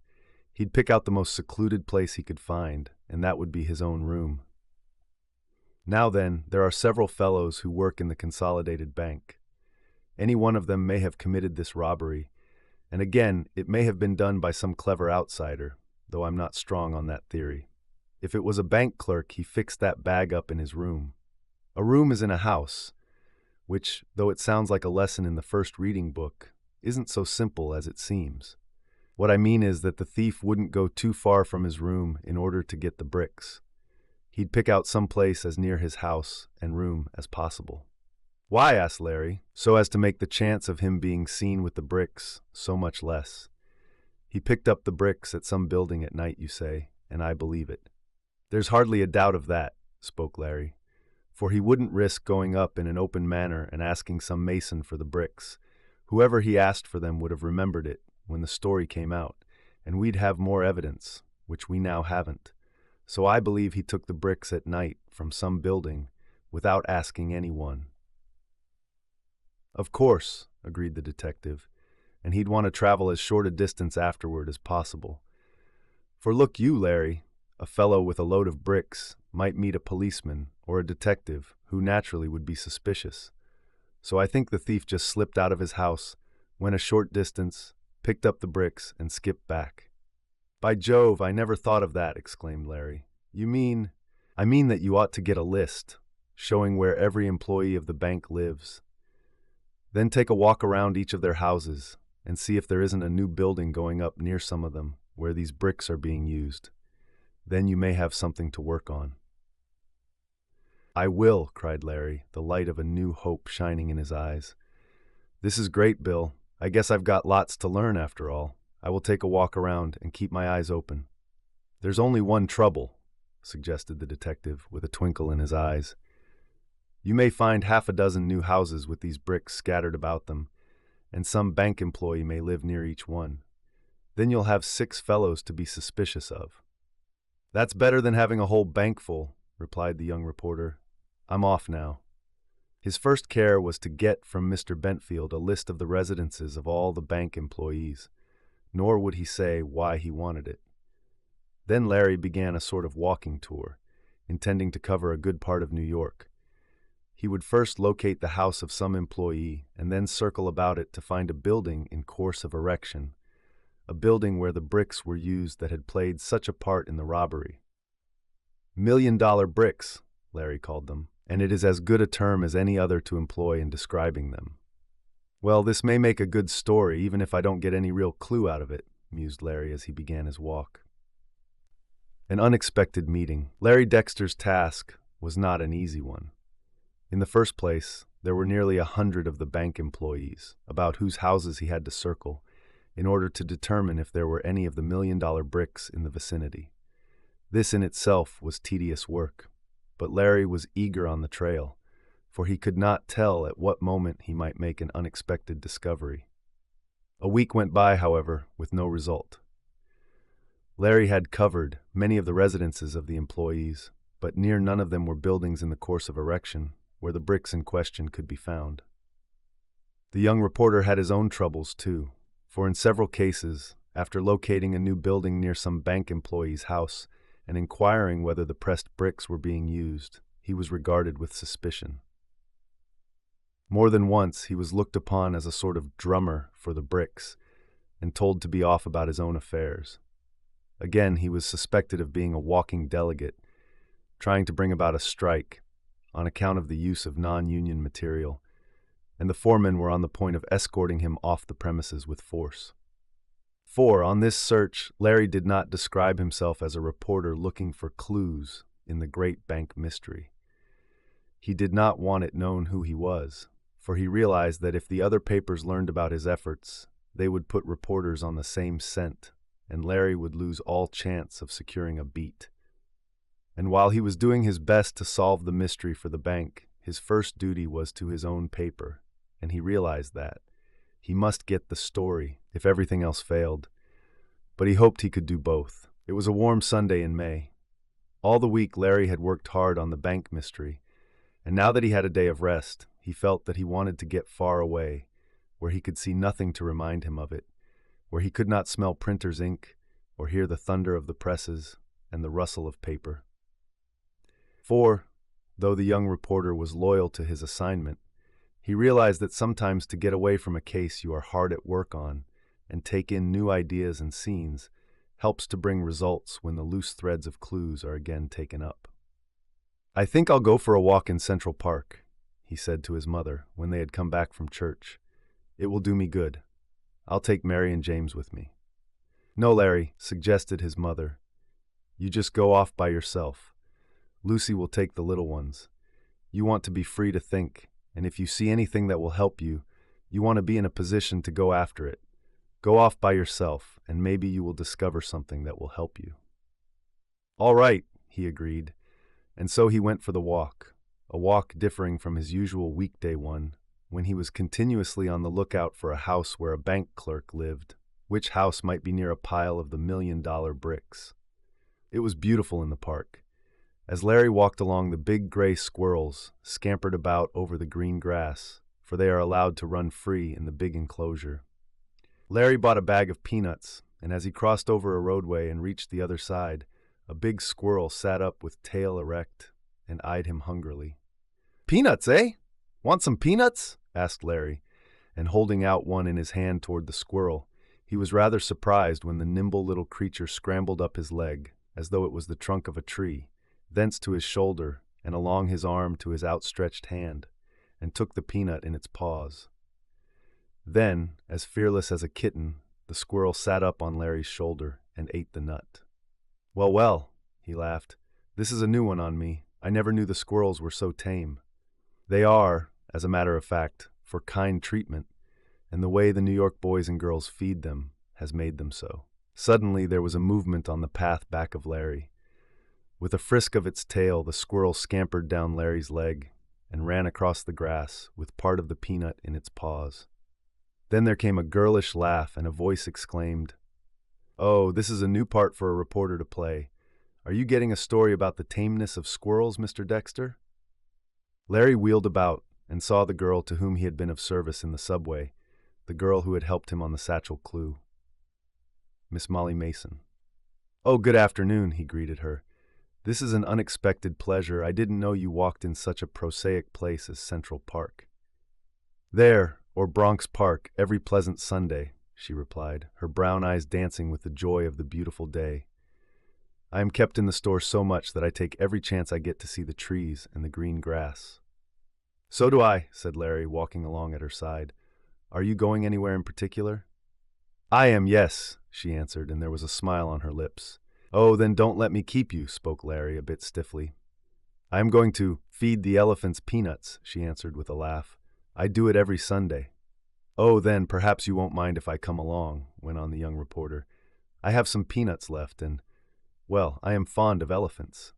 "Come on," she challenged. "There is one big fellow that seems to know me, or else it's the peanuts I bring him." "I should prefer to think it was yourself," said Larry boldly.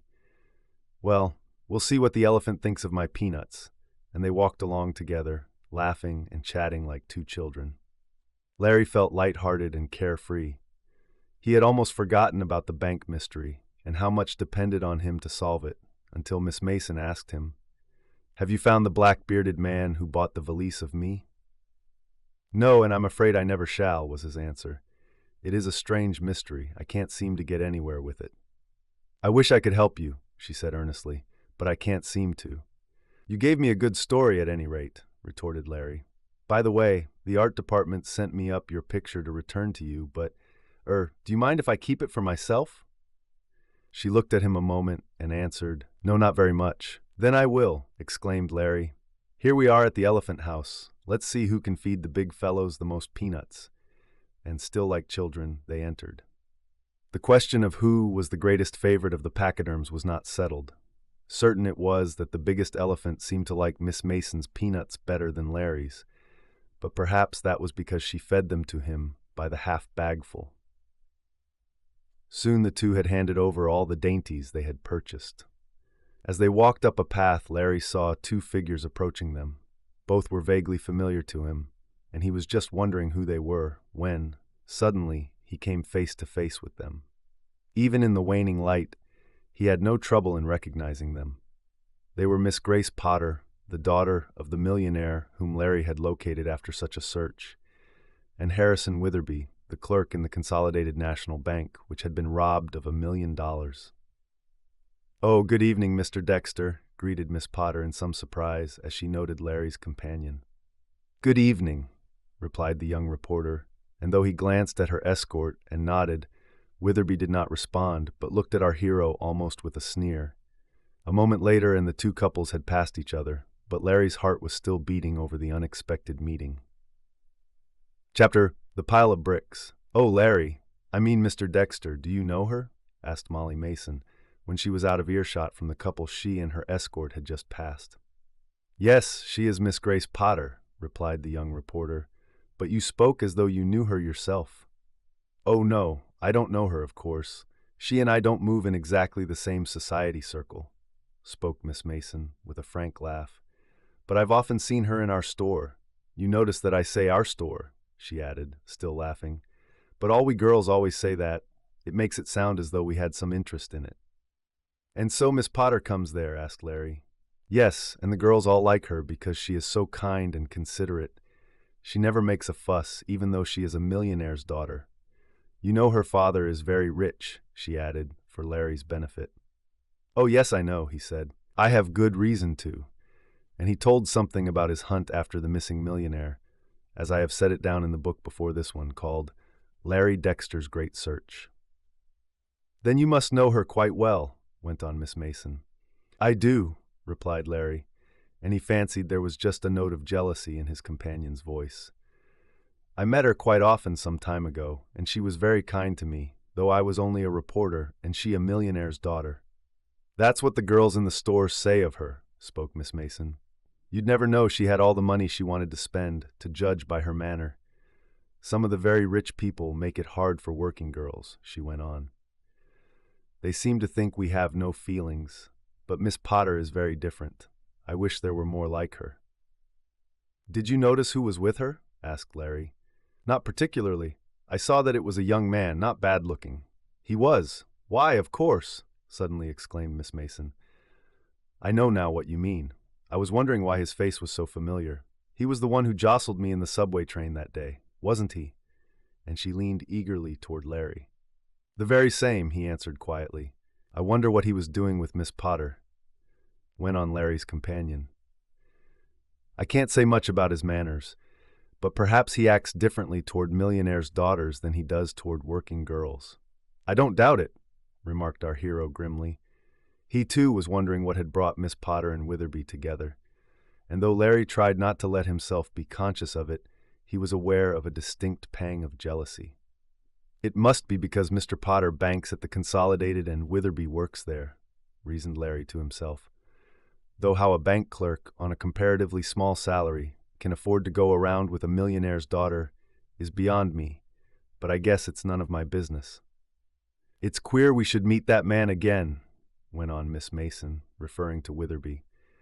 "I have often looked for him in the subway, but I've never seen him since that morning." "I have met him several times," spoke Larry.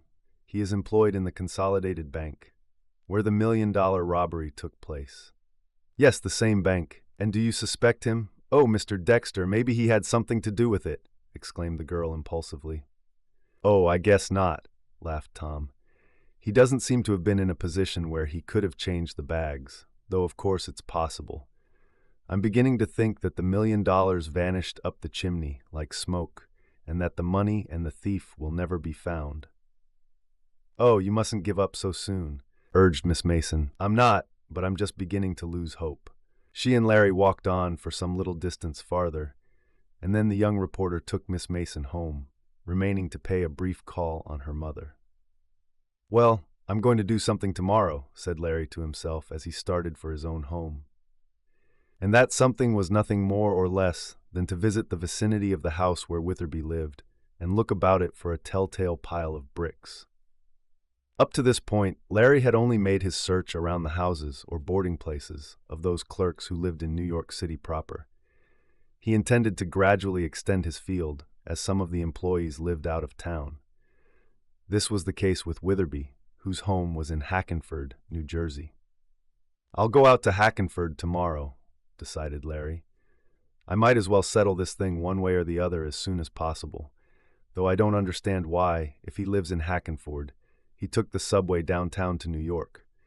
Though he might have stayed in the city overnight, I guess there's nothing suspicious in that.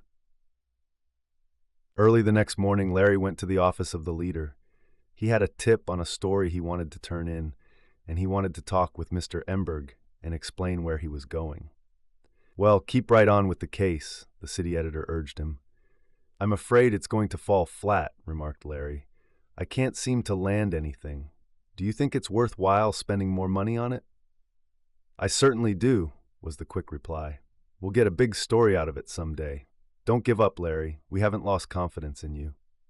"But I'm not grinding out much copy." "No, but you will. Go on out to Hackenford and see what turns up." So Larry took a train for the New Jersey town. He had no difficulty in locating the place where Witherby lived. It was a small boarding house, as was evidenced by the sign telling of furnished rooms to let. "Now to see if there are any of the $1,000,000 bricks around here," said Larry softly, as with the boarding house as a starting point, he set out. He went up and down many streets looking for new structures. He found several not far from the place where Witherby lived, but at none of them had the bricks in question been used. Finally, Larry found himself in a street directly back of the one on which the boarding house was located. And greatly to the surprise of the young reporter, there was a new building going up in the rear of the place where Witherby lived. "Now to see if any of the $1,000,000 bricks are used here," mused Larry as he approached the structure. "If there are, which the chances are against, it would have been an easy thing for him to have skipped over the back fence some night, gotten the bricks, and jumped back again without anyone seeing him." As he neared the building, he looked about for a sight of the bricks in question, but saw none. Knowing from past experiences, however, that there might be bricks in the cellar or piled on the floor in one of the rooms, he walked up the improvised steps and entered. Carpenters and masons were busy on all sides, but they paid no attention to him. Larry strolled through to the kitchen of the house. And there, on the floor in front of the range, was a pile of enameled bricks, the same sort that had replaced the $1,000,000 in the valise. "By Jove," cried Larry, "I've found what I've been looking for. I've found the pile of bricks that are near a house where a bank clerk lives." For a moment, his heart beat so fast that it seemed as if it would choke him. And then, though he realized that his clue might mean much, he knew that there was still much to be done to clinch the robbery on Witherby. "He may be as innocent as I am," thought Larry. "I've got to go slow. It wouldn't be fair to print a story to the effect that he lives near some of the $1,000,000 bricks until I've gotten more proof." He looked out of the window of the unfinished kitchen. In full view was the rear of the house where the suspected bank clerk lived, and as Larry gazed out, he saw a sight which startled him. Standing at a window of one of the rear rooms of the boarding house was a man whose face Larry could see was smooth-shaven. But even as Larry watched, he saw the man fit on his lower jaw a big, black, false beard. Then he looked in the glass as if to note the effect. Larry saw the whole scene plainly. "By Jove," whispered the young reporter to himself. "I believe I'm on the trail at last. There is the man with the black beard, and here are the bricks that are like those in the valise. What's my next move? The trail is getting hot." Tangled up. For a few minutes, Larry stood in the kitchen of the unfinished house, looking out of the window at the casement of the boarding house establishment in the rear, at the window of which stood a man trying on a false beard. "If I only had thought to bring a pair of opera glasses, I could see who that man is," mused Larry. "I'll carry them after this, but perhaps I can find out who occupies that room by asking the landlady. I can make some inquiries about rates, and she may think I'm a prospective lodger and show me through the place. Then I may meet the man. I might meet Witherby, too, and that wouldn't be so pleasant. He might make a row and stir things up, but I've got to do something." Larry narrowly watched the man, who could not seem to get the false beard adjusted to his satisfaction. But the young reporter was not in a good position to see the man's face.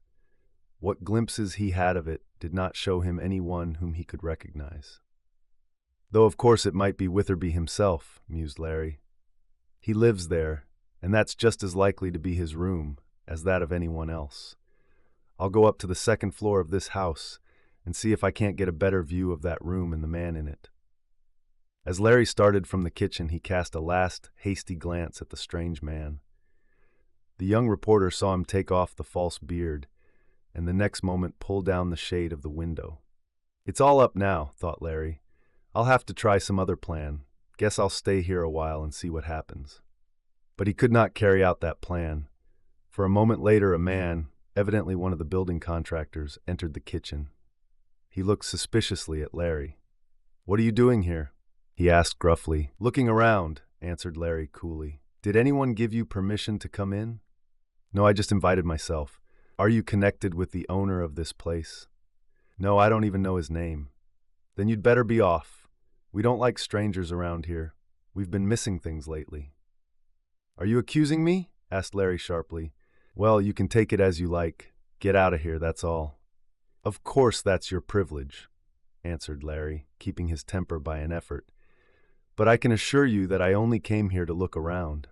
I am interested in those enameled bricks you are using." "Agent for 'em?" demanded the contractor. "If you are, I'll say that the bricks are not what they are cracked up to be."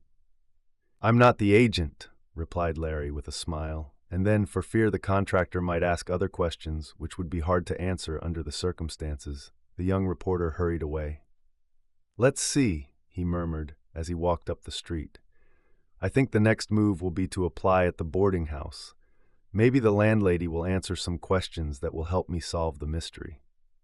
Larry found the boarding mistress pleasant enough. She doubtless thought she saw in the young reporter a prospective lodger. "Yes," she said in answer to his questions, "I have several vacant rooms and my rates are reasonable." "Are there other young men here?"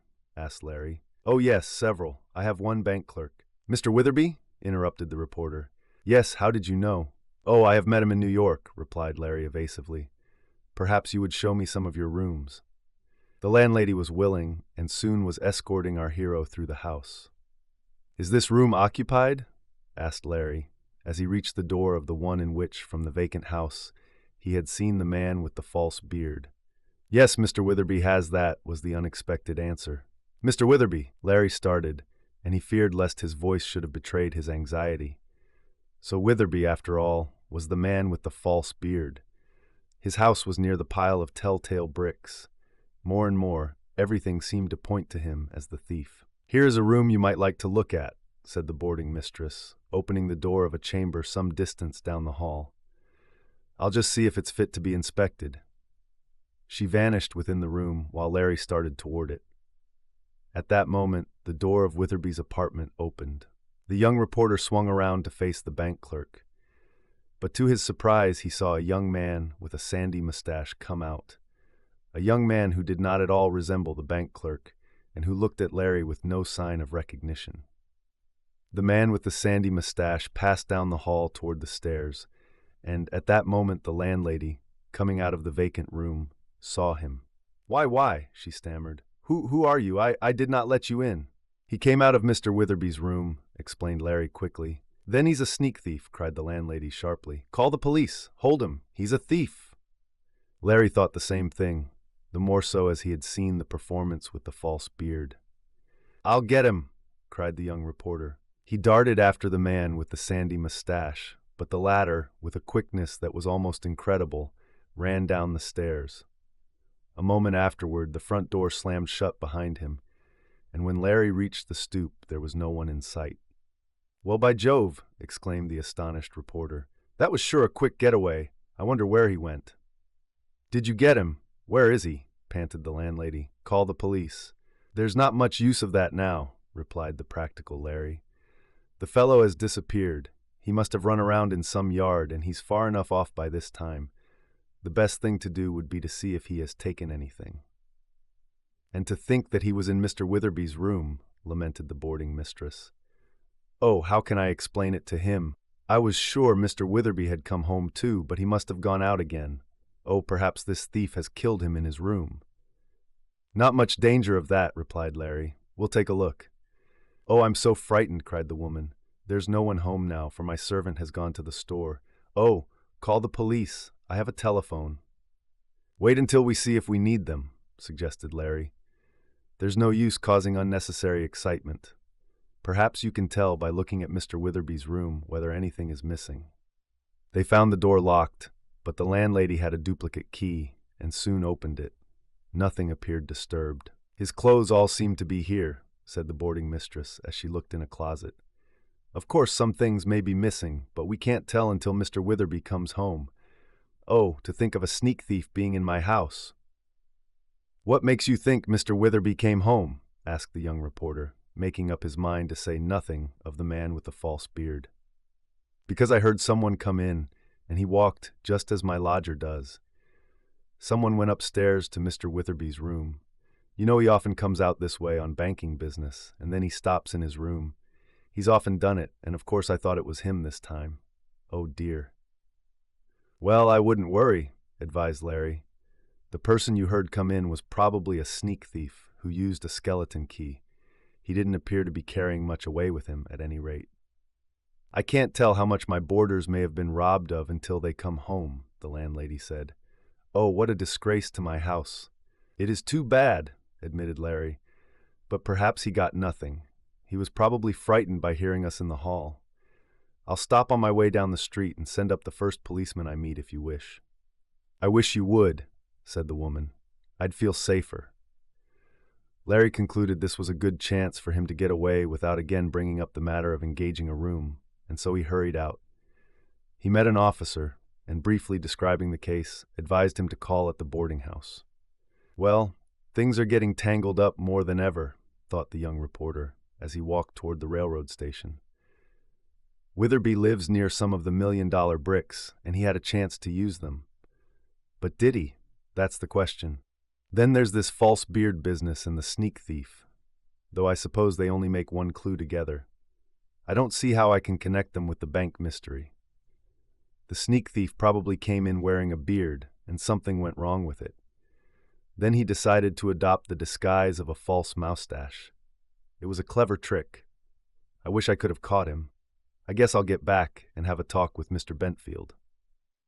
The bank president was much interested in learning from Larry of the fact of the bricks being so near the place where Witherby boarded. It certainly is a clue, Larry, and it might be bad evidence against him in court, the bank president said, but I'm afraid it's too slender to warrant an arrest. I think so too, but I also think that it would be worthwhile to have Witherby more closely watched than any other of your employees. Yes, I agree with you, and I'll order it done. Oh, I do wish this mystery was solved. It isn't so much the money loss, though that is serious enough, as it is that our whole bank system is demoralized by this crime hanging over our heads. Hurry up, Larry, and win that $20,000 reward. I wish I could, Mr. Bentfield. We'll see what keeping a watch on Witherby brings out. Closed tabs were kept on the suspected clerk for several days, but nothing new developed. In the meanwhile, Larry had some news in his paper concerning the bank robbery, but it was not much. Some of the other journals, who had put special men on the case, took them off. The detectives were still at work, and several well-known criminals and bank thieves were arrested and put through the third degree, as it is called by the police, but nothing came of the examinations. I don't believe the mystery will ever be solved, said Peter Manton to Larry one day, when both were in police headquarters, after the arrest of a man on suspicion of knowing something of the big case. I wish my paper would take me off this assignment and put me on one with more life in it. Don't you want to give up, Larry? I do not. I'm going to solve this. You never will, declared Peter. And Larry, as he thought how tangled up the case was now, was not as hopeful as his words indicated. The explosion, one way in which the detectives hoped to get a trace of the man who had the $1,000,000, provided that it was an employee of the bank who had taken the money, was to note who of the institution's force changed his manner of living. For it's a dead sure thing, said one of the officers, that whoever stole that money took it to use for himself or his friends. The only way you can use money is to spend it, and, sooner or later, the thief will be spending that money. He'll do it lavishly too, and then we'll get a line on our man. It would be easier, and we could trace him quicker if we knew the numbers of the banknotes that were taken. But they don't do things here the way they do in England. There the big bills can be kept track of by their numbers, and many a thief has been caught by that method. Of course our money is numbered, but no one ever thinks to make a memoranda of the figures, so that it's almost impossible to trace a stolen note. However, there's one thing that's in our favor. $1,000 bills aren't common, and as soon as the thief begins to pass them out, he's going to be looked on with suspicion. It may be a long time, but it'll come sooner or later, finished the sleuth. There was considerable truth in this theory, as Larry well knew. But he made up his mind he could not sit around waiting for the thief to spend some of the money. "I've got to get quicker action than that," decided the young reporter. "What puzzles me, though, is why the thief hasn't made a move toward getting away before this. If he's still working in the bank, and I'm sure he is, he must be as nervous as a cat for fear some false move will give him away. It's like sleeping over a powder mine, not knowing what minute it may explode. It must be an awful strain." Then Larry, in his mind, went over all the employees on whom, by any stretch of the imagination, suspicion might fall. He could recall none who acted as though they feared arrest at any moment. "Whoever he is, he's a star actor, and he ought to go on the stage," decided the young reporter. The days dragged by. The great bank mystery was all but forgotten by the general public, for other matters filled the newspapers, and it has to be a wonderful piece of news that can keep its place on the front page for more than a week. Still, Larry managed to get new items from the case every day. If it was not something about his own special assignment to it, he could generally depend on the police to furnish something of interest. The search for the thief had spread over the whole United States, and to foreign countries as well. But several weeks after the robbery, there was no more trace of the thief and the missing $1 million than on the first day. It was as if the man and the money had jumped into the sea. Of course, in a way, a lookout was kept for the man with the beard who had purchased the valise of Miss Mason, but he was not found. For a time, Larry thought to connect him with the sneak thief at the boarding house, but he could not do so, and finally concluded that he was wrong on this theory. From the police of Hackenford, Larry learned that not a thing had been stolen from the boarding house. Mr. Witherby had returned shortly after Larry left, it was said, and stated that nothing in his room had been disturbed. It was the same with the other lodgers.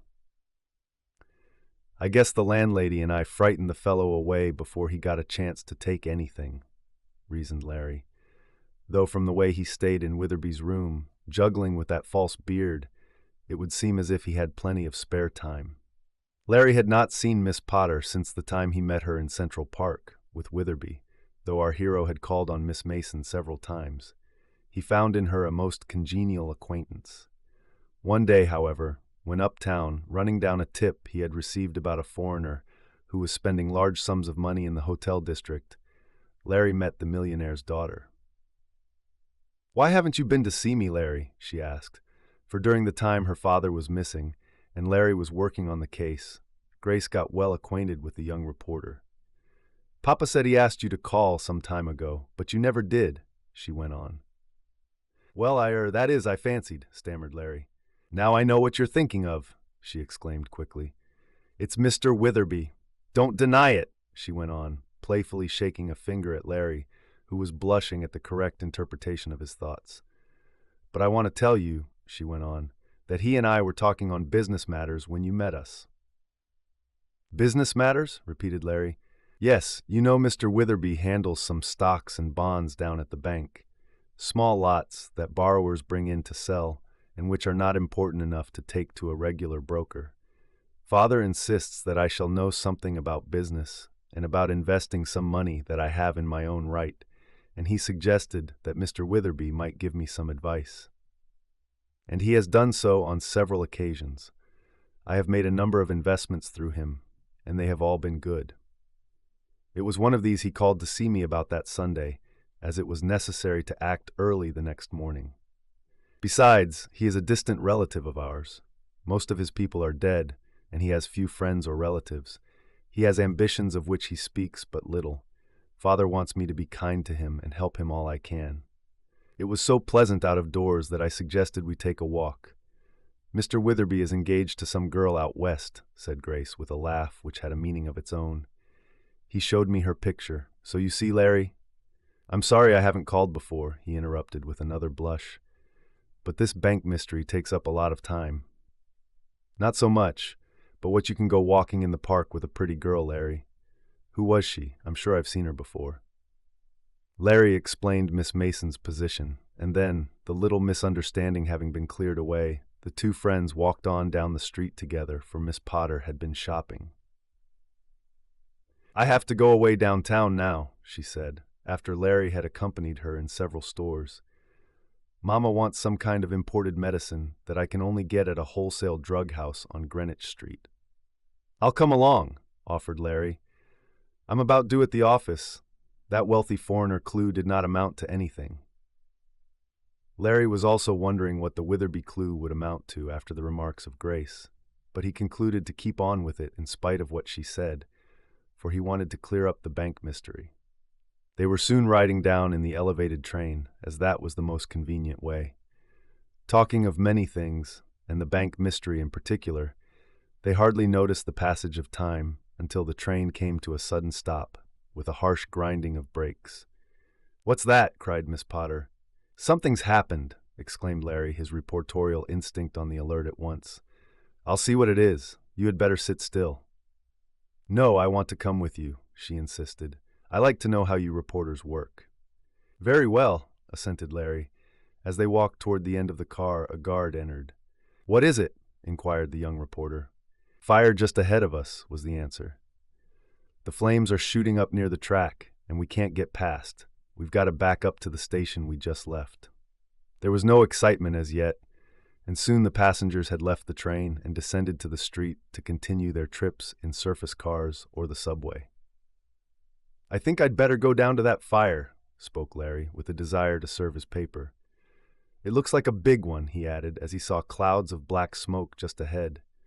Flames also could be observed, curling above the elevated structure. "May I come?" asked Miss Potter eagerly. "I won't get in your way, and maybe I can help you." "Come along," invited our hero, thinking that not every reporter could have a millionaire's daughter for an assistant. Together they hurried down the street, which was now thronged with an eager crowd rushing toward the fire. Several pieces of the city's fire apparatus were thundering along, the motor engines blowing their sirens like a steamer's foghorn. "Oh, it's the wholesale drug house where I was going to get Mama's medicine," cried Miss Potter, when she saw the structure that was ablaze. "Wait here a minute until I flash a bulletin to the leader," suggested Larry. "I'll need help if I'm to cover this. I'll be right back." He rushed to the nearest telephone and sent in word about the seriousness of the fire, for it was rapidly gaining. He was told to cover it until help arrived, when he would be relieved of the assignment. "I have a tip on the bank mystery for you," said Mr. Emberg over the wire. "Get in here as soon as you're relieved." Larry hurried back to join Miss Potter. He found her eagerly watching the blaze and the firemen at work. "Come," said Larry, "we'll get a little closer." His reporter's badge admitted him inside the fire lines, and a word to a policeman, whom Larry knew, made it easy for Miss Potter to accompany him. She was fascinated by this near view of a big conflagration. Larry was busy getting facts about how the blaze had started, and he had jotted down a note about a sensational rescue of a woman clerk by one of the firemen, when a man rushed along the press of people crying, "Back! Get back, everybody! The fire has eaten down into the basement, where a lot of oils and chemicals are stored. There'll be an explosion in another minute. Get back!" Police and firemen took up the cry and began shoving the crowds out of danger. Larry and Miss Potter moved to a place of safety. Hardly had this been done than there came a sharp explosion from the big drug house. It slightly shook the ground. "That's only the first. There'll be more," cried the man who had given the alarm. "Get farther back!" "We'd better get out of danger," shouted Larry in the girl's ear, for the noise was such that ordinary tones could not be heard. "Come on!" He took her arm to help her through the crowd. As he did so, there came a terrific explosion, and the glass in many buildings nearby was shattered. "This is fierce," yelled Larry. "It's going to make a big newspaper story. We haven't had a large fire in a long time." planning a search, fearing that the next explosion might be even worse, and not only shatter the glass, but throw down some of the surrounding buildings themselves. Larry fairly pulled Miss Potter out of danger. As he rushed along, surrounded on all sides by a frantic, pushing, shouting mob, the young reporter happened to glance up at one of the structures, the windows of which had nearly all been destroyed by the blast.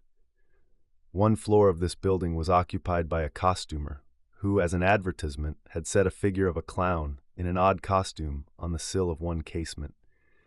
The explosion had turned this clown upside down. As Larry was speculating on this odd sight and making a mental note of it to be used in the story, his attention was attracted by something else.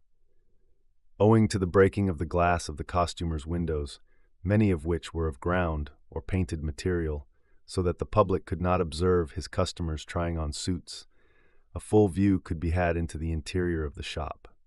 Hung up all around were costumes of various ages and of characters from knights and harlequins to monks and fairy dancers. But none of these attracted Larry just then, for with startling suddenness he beheld, in the middle of one room, a man standing, a man whom the young reporter knew at once to be Witherby, the bank clerk. And Witherby held in his hand a black mustache, a false mustache, as if, at the time of the explosion, he had been about to adjust it, but had been startled by the blowing out of the windows. "By Jove," ejaculated Larry. What is it? Someone hurt?" gasped Miss Potter at his side. "No, but—" Larry hesitated, and had made up his mind he would not call the attention of the millionaire's daughter to the strange sight. But it was too late. She had seen Witherby, and had caught sight of the false mustache in his hand. Oh, she gasped. What does that mean, Larry?" Before he could answer, there came another explosion, and hoarse shouts of fear and warning. "This is getting too much for me," thought Larry. "I'm between two fires. I've just got to get after this new clue to the bank mystery, and yet I can't leave this fire and explosion uncovered. What shall I do? I wonder what game Witherby is up to now. I'll wager he's getting ready to skip out with the $1 million. I must get word to Mr. Bentfield at once. I guess it's time to cause an arrest. But what about this fire? I've got to stay on this until some of the leader boys come. Why don't they hurry?" "Can I help you?" asked Miss Potter, seeing what was in Larry's mind. "Yes, you might," he said. "I want to stay here, where I can keep my eye on a certain person," he corrected himself quickly. "And yet I want to get word to the office, asking the boys to hurry here." "I can telephone for you," she offered, and she was just going to do that when a young man rushed up to Larry. He was a fellow reporter. "I'm sent to relieve you," he said. "The boss wants you back in the office as soon as you can get there. What's happened so far?" Rapidly, Larry told the main facts of the fire and explosion and gave all the helpful points he could to his fellow scribe. By this time, several other of the leader men had arrived on the scene, as well as representatives from other papers. "I'll give 'em all I have, and you can take up the story from now on," suggested Larry to his friends. "I guess some were hurt in that blow-up. Look out for more to follow." He hurried off to the nearest telephone with Miss Potter and soon had sent in over the wire all the news he had. He also flashed something about having seen Witherby, as if disguising himself for flight. Larry was sure the bank clerk had not observed him because of the excitement over the explosions. "If he did see me, he may take the alarm and light out ahead of time," thought the young reporter. "I've got to get busy. Guess I'll go back to the costumers and see what I can learn there before I go to the office." First, however, after pledging her to silence, he put Miss Potter on a car to go to her home. She had had enough of the excitement, she said. Then Larry hurried back to the scene of the fire. The drug house was still burning fiercely, and it proved to be one of the worst blazes New York ever had experienced. Because of the damage to his windows and the fear of what might follow, the costumer could give Larry little information that amounted to anything about Witherby. "I don't know the man you speak of," said the costumer to the reporter.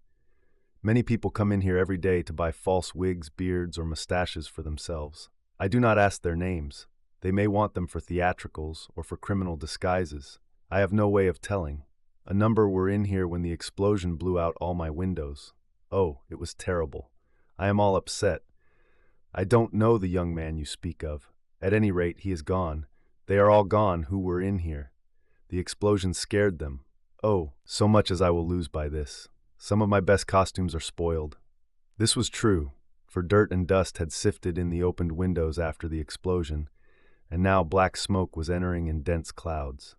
Even as Larry was talking, there came a series of light explosions, and fearing there might be more and severer ones, the police ordered everyone out of the buildings near the burning structure. "I guess it's time for me to go," thought Larry. "I can't learn anything more here, and I want to get on Witherby's trail. He's certainly up to something. It's a good thing he has an outside job, or he couldn't be away from the bank so much to make his plans. But I think I've got him pat now, if only I'm not too late." As Larry hurried from the costumers, there came an explosion worse than any of the preceding ones. He wanted to stay and help cover the story, which he knew would be a big one, but a reporter, like a soldier, has to obey orders, and Mr. Emberg had sent for him to come in.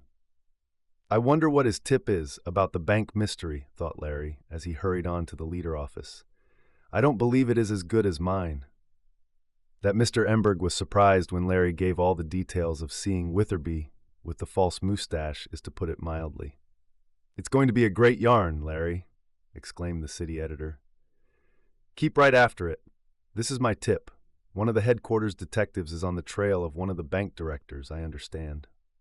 "He is," cried Larry. "Then I think I know which one." "Who is it?" "Mr. Wilson. He and Witherby are quite chummy. Say, wouldn't it be great if it should turn out that he and Witherby pulled off this robbery together?" "And are going to escape together with the $1 million, added Mr. Emberg, his eyes sparkling in anticipation of the sensational story that would develop. "I'll get right after it," exclaimed Larry, and then the thought came to him that Mr. Wilson might have been the man with the beard who had bought the valise. "I'll have to arrange for Miss Mason to see him," he thought. "She may be able to identify him." His first visit was to the detective whom the city editor had mentioned as having a clue to the bank director. It wouldn't be the first time a bank official has robbed his own institution, thought Larry, and Wilson certainly acted very queer about this case. When he saw the detective, however, he found that the clue was so slender as to be hardly worth following. Still, the young reporter knew that he must neglect nothing. "The first thing to be done is to search Witherby's room," declared Larry, in talking to the bank president of the latest development. "He may have the money concealed there, and we've got to act quickly or he may escape. Can you arrange it?" "I think so. I expect him in soon, and when he does come, I'll give him something to do that will keep him out of town overnight. Then, with the proper police authority, which I can arrange for, we'll search his room. His buying a false mustache certainly looks suspicious, Larry, but I don't take any stock in this about Mr. Wilson." "Nor I," agreed the reporter. "But may I help in the search of Witherby's room?" "Certainly. I intend that you shall be there. I'll call my lawyer now and arrange for the proper authority." The $1,000 bill. Harrison Witherby showed no surprise when, a little later that afternoon, a messenger summoned him to the private office of the bank president. But if he was calm and collected over it, the other clerks and employees were not. "Say, I'll wager something is up," whispered one of the bookkeepers to another. "Shouldn't wonder," was the answer. "About the robbery, too." "That's right. It's a shame it hasn't been solved before, so that everyone isn't under suspicion." "It sure is, but I don't see how Witherby could have taken the valise. He had no chance." "There's no telling. I thought that reporter fellow on the leader was going to solve this thing in jig style, but I guess he isn't any better than anyone else." "That's so. Well, I wonder what Witherby is in for." The suspected bank clerk showed no surprise when given the assignment that would take him out of town overnight. He had often gone on such errands before, and if, on this occasion, it interfered with his plans, he did not betray that fact. "I want you to see this bank president," said Mr. Bentfield, naming one who was the head of an institution some distance from New York, in a small country town. "Tell him I have agreed to his proposition about that loan and about acting as his correspondent for the metropolitan section. I'll give you the papers for him to sign." "Very well, Mr. Bentfield. I'll start tonight as soon as I can go out to my boarding place." "No, I don't believe you have time for that. said the bank president quickly, for Larry had suggested this possibility, that if Witherby was sent out of town, he would not come back, and if he had the $1 million hidden at his boarding place, he would take the cash away with him. He must not be allowed, therefore, to go to his room until after the search. "There is a train leaving the Grand Central Station in a few minutes," said Mr. Bentfield. "You can catch it by taking a taxicab. Here is money for your expenses, in case you need it, and if you want a change of clothing, buy it and put it on your expense bill. I want you to see this bank official tonight, if possible. I'll telegraph him that you are coming, but you would miss him if you took a later train, and you'd have to if you went out to your boarding house." "Very well," assented the bank clerk, and his manner was not at all disturbed as he took the cash for his expenses. "Well, if he had anything to do with the robbery of the $1 million, he's the coolest person I ever had any dealings with," thought Mr. Bentfield. "He certainly is a good actor. But though I hope we find out who the guilty one is and get the money back, I should dislike to learn that it was Witherby. Certainly he has his faults, but I think he is a good young man, or he was before he was tempted and fell, if he did." A little later, Larry reached the bank again and was closeted with the president. "Well, I've got Witherby out of the way," Mr. Bentfield remarked. "Now to make the search. Did you succeed in getting the warrant giving us permission to look through his room?" he asked of the lawyer, who was also present. "I had to arrange for it by telephone. It will be waiting for us in Hackenford. It is going to be rather a delicate piece of work, Mr. Bentfield. It is sure to arouse suspicion in the mind of Mr. Witherby as soon as he learns of it."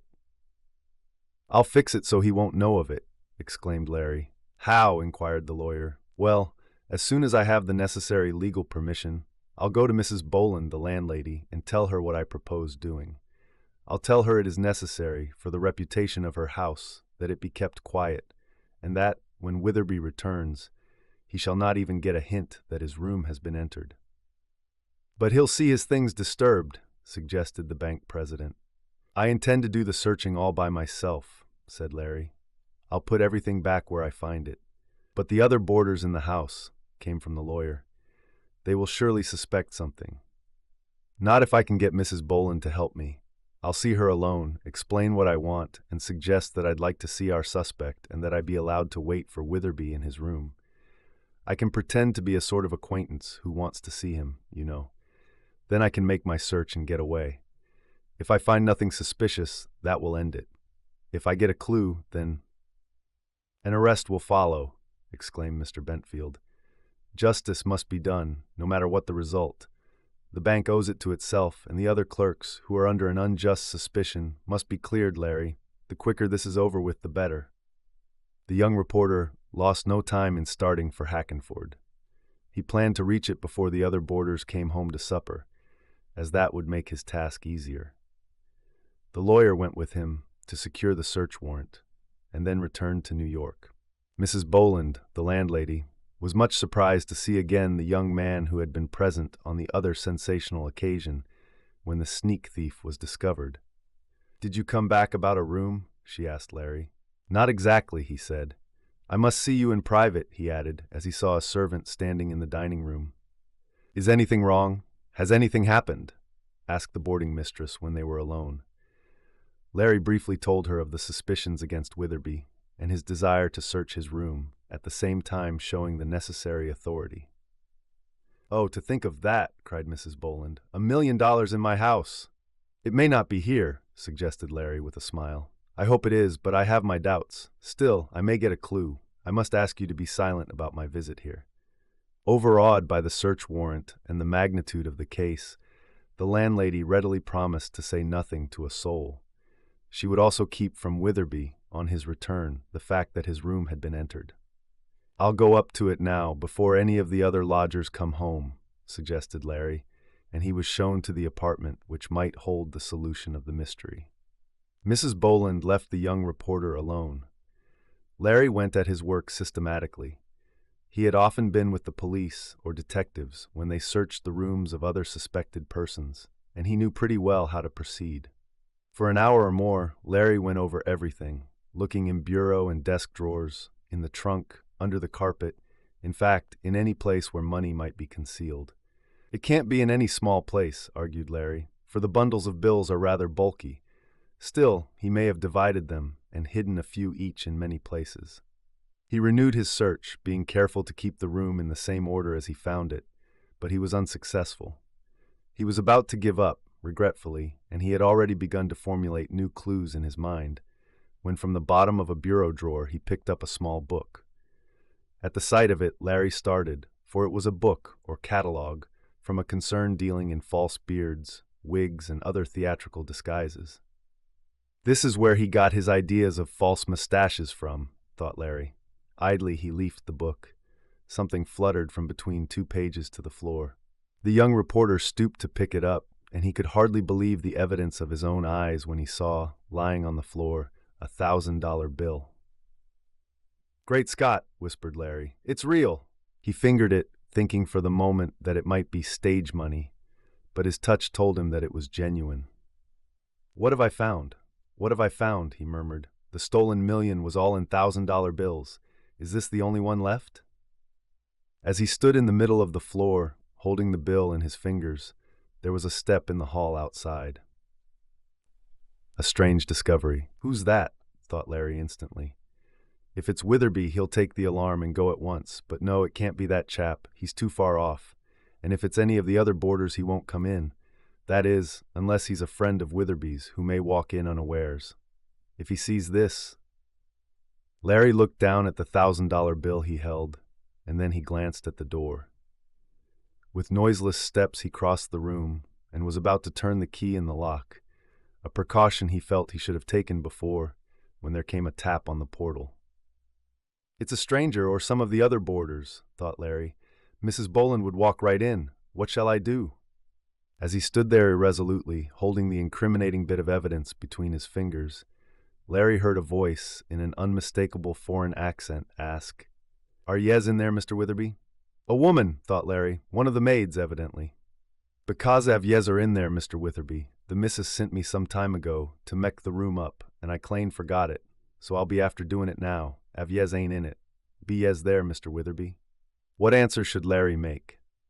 The girl, unsuspecting though she might be, would be likely to know Witherby's voice and raise an alarm if she heard a strange one. Nor was Larry confident of his ability to make his tones sound like those of the absent boarder. He was puzzled as to what to do. If only Mrs. Boland had remained on guard, she could have sent the servant away.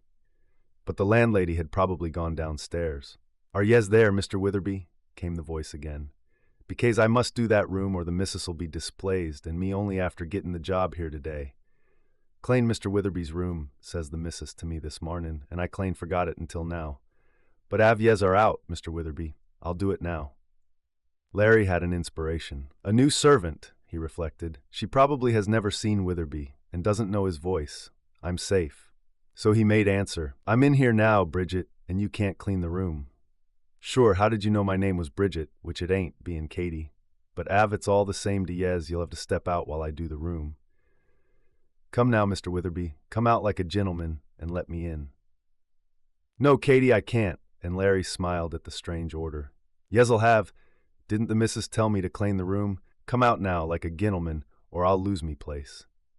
"No, Katie," said Larry. "Do some other room, and I'll soon be out. I'll explain to Mrs. Boland." "Will yez, then it'll be all right, glory be." And the servant passed on down the hall, much to Larry's relief. That was a close shave, he reflected. I must get through here, or I won't be so lucky next time. To think that I found the $1,000 bill, and the stolen million was in bills of this denomination. Oh, if they only had the numbers of some of them. Larry made a note of the bill he held in his hand, and then, slipping it back between the pages of the theatrical book, he placed the latter where he had found it. He made a cursory search through a drawer he had overlooked, not expecting to find anything. But what was his surprise to find in it a false, sandy mustache. A wave of memory swept over him. "Great Scott!" he whispered. "Now I understand. Witherby has several disguises. It was he who was in this room, trying on the black beard the day I discovered the bricks in the new house. He was the man we thought was the sneak thief. He walked out of his own room with this false mustache on, and neither Mrs. Boland nor I recognized him. He fooled us both, and we thought him a sneak thief." Larry could not but help admiring the nerve of the suspected bank clerk. "I wonder why he did it," reflected Larry. "I have it. He heard us talking. He had seen me spying on him. He reasoned that the game was up, and by a colossal piece of bluff, he walked out of his room, right under my nose, and took most of the $1,000,000 with him. He left this $1,000 bill to provide money for his escape. He's got the millions salted away, and he may skip out any minute and get to it. Then good night." Larry thought rapidly. Certainly quick action was necessary. He put the false mustache back in the drawer, gave a hurried glance about the room to make sure the clerk on his return would notice nothing awry, and then went downstairs. He found Mrs. Boland waiting for him. "Well," she asked anxiously. "I think I had better say nothing," answered Larry. "If you know nothing, you will not worry." "Oh, but did you find anything? Is Mr. Witherby—" "I had rather not answer," spoke Larry. "When Mr. Witherby comes back, please say nothing to him. There may be big developments in the next few hours." "Oh, but to think of the disgrace that may come to my boarding house," she cried. "I think I can promise you that there will be no shadow of disgrace," said Larry. "By the way, your new servant wanted to get in to clean his room while I was there. I put her off. You had best explain to her." "Oh yes, you mean Katie. I will. I forgot about her when I let you go up. Oh, but I hope there will be nothing disgraceful, for I have always kept a respectful place, Mr. Dexter." "Don't worry," said Larry kindly, for he felt sorry for the landlady.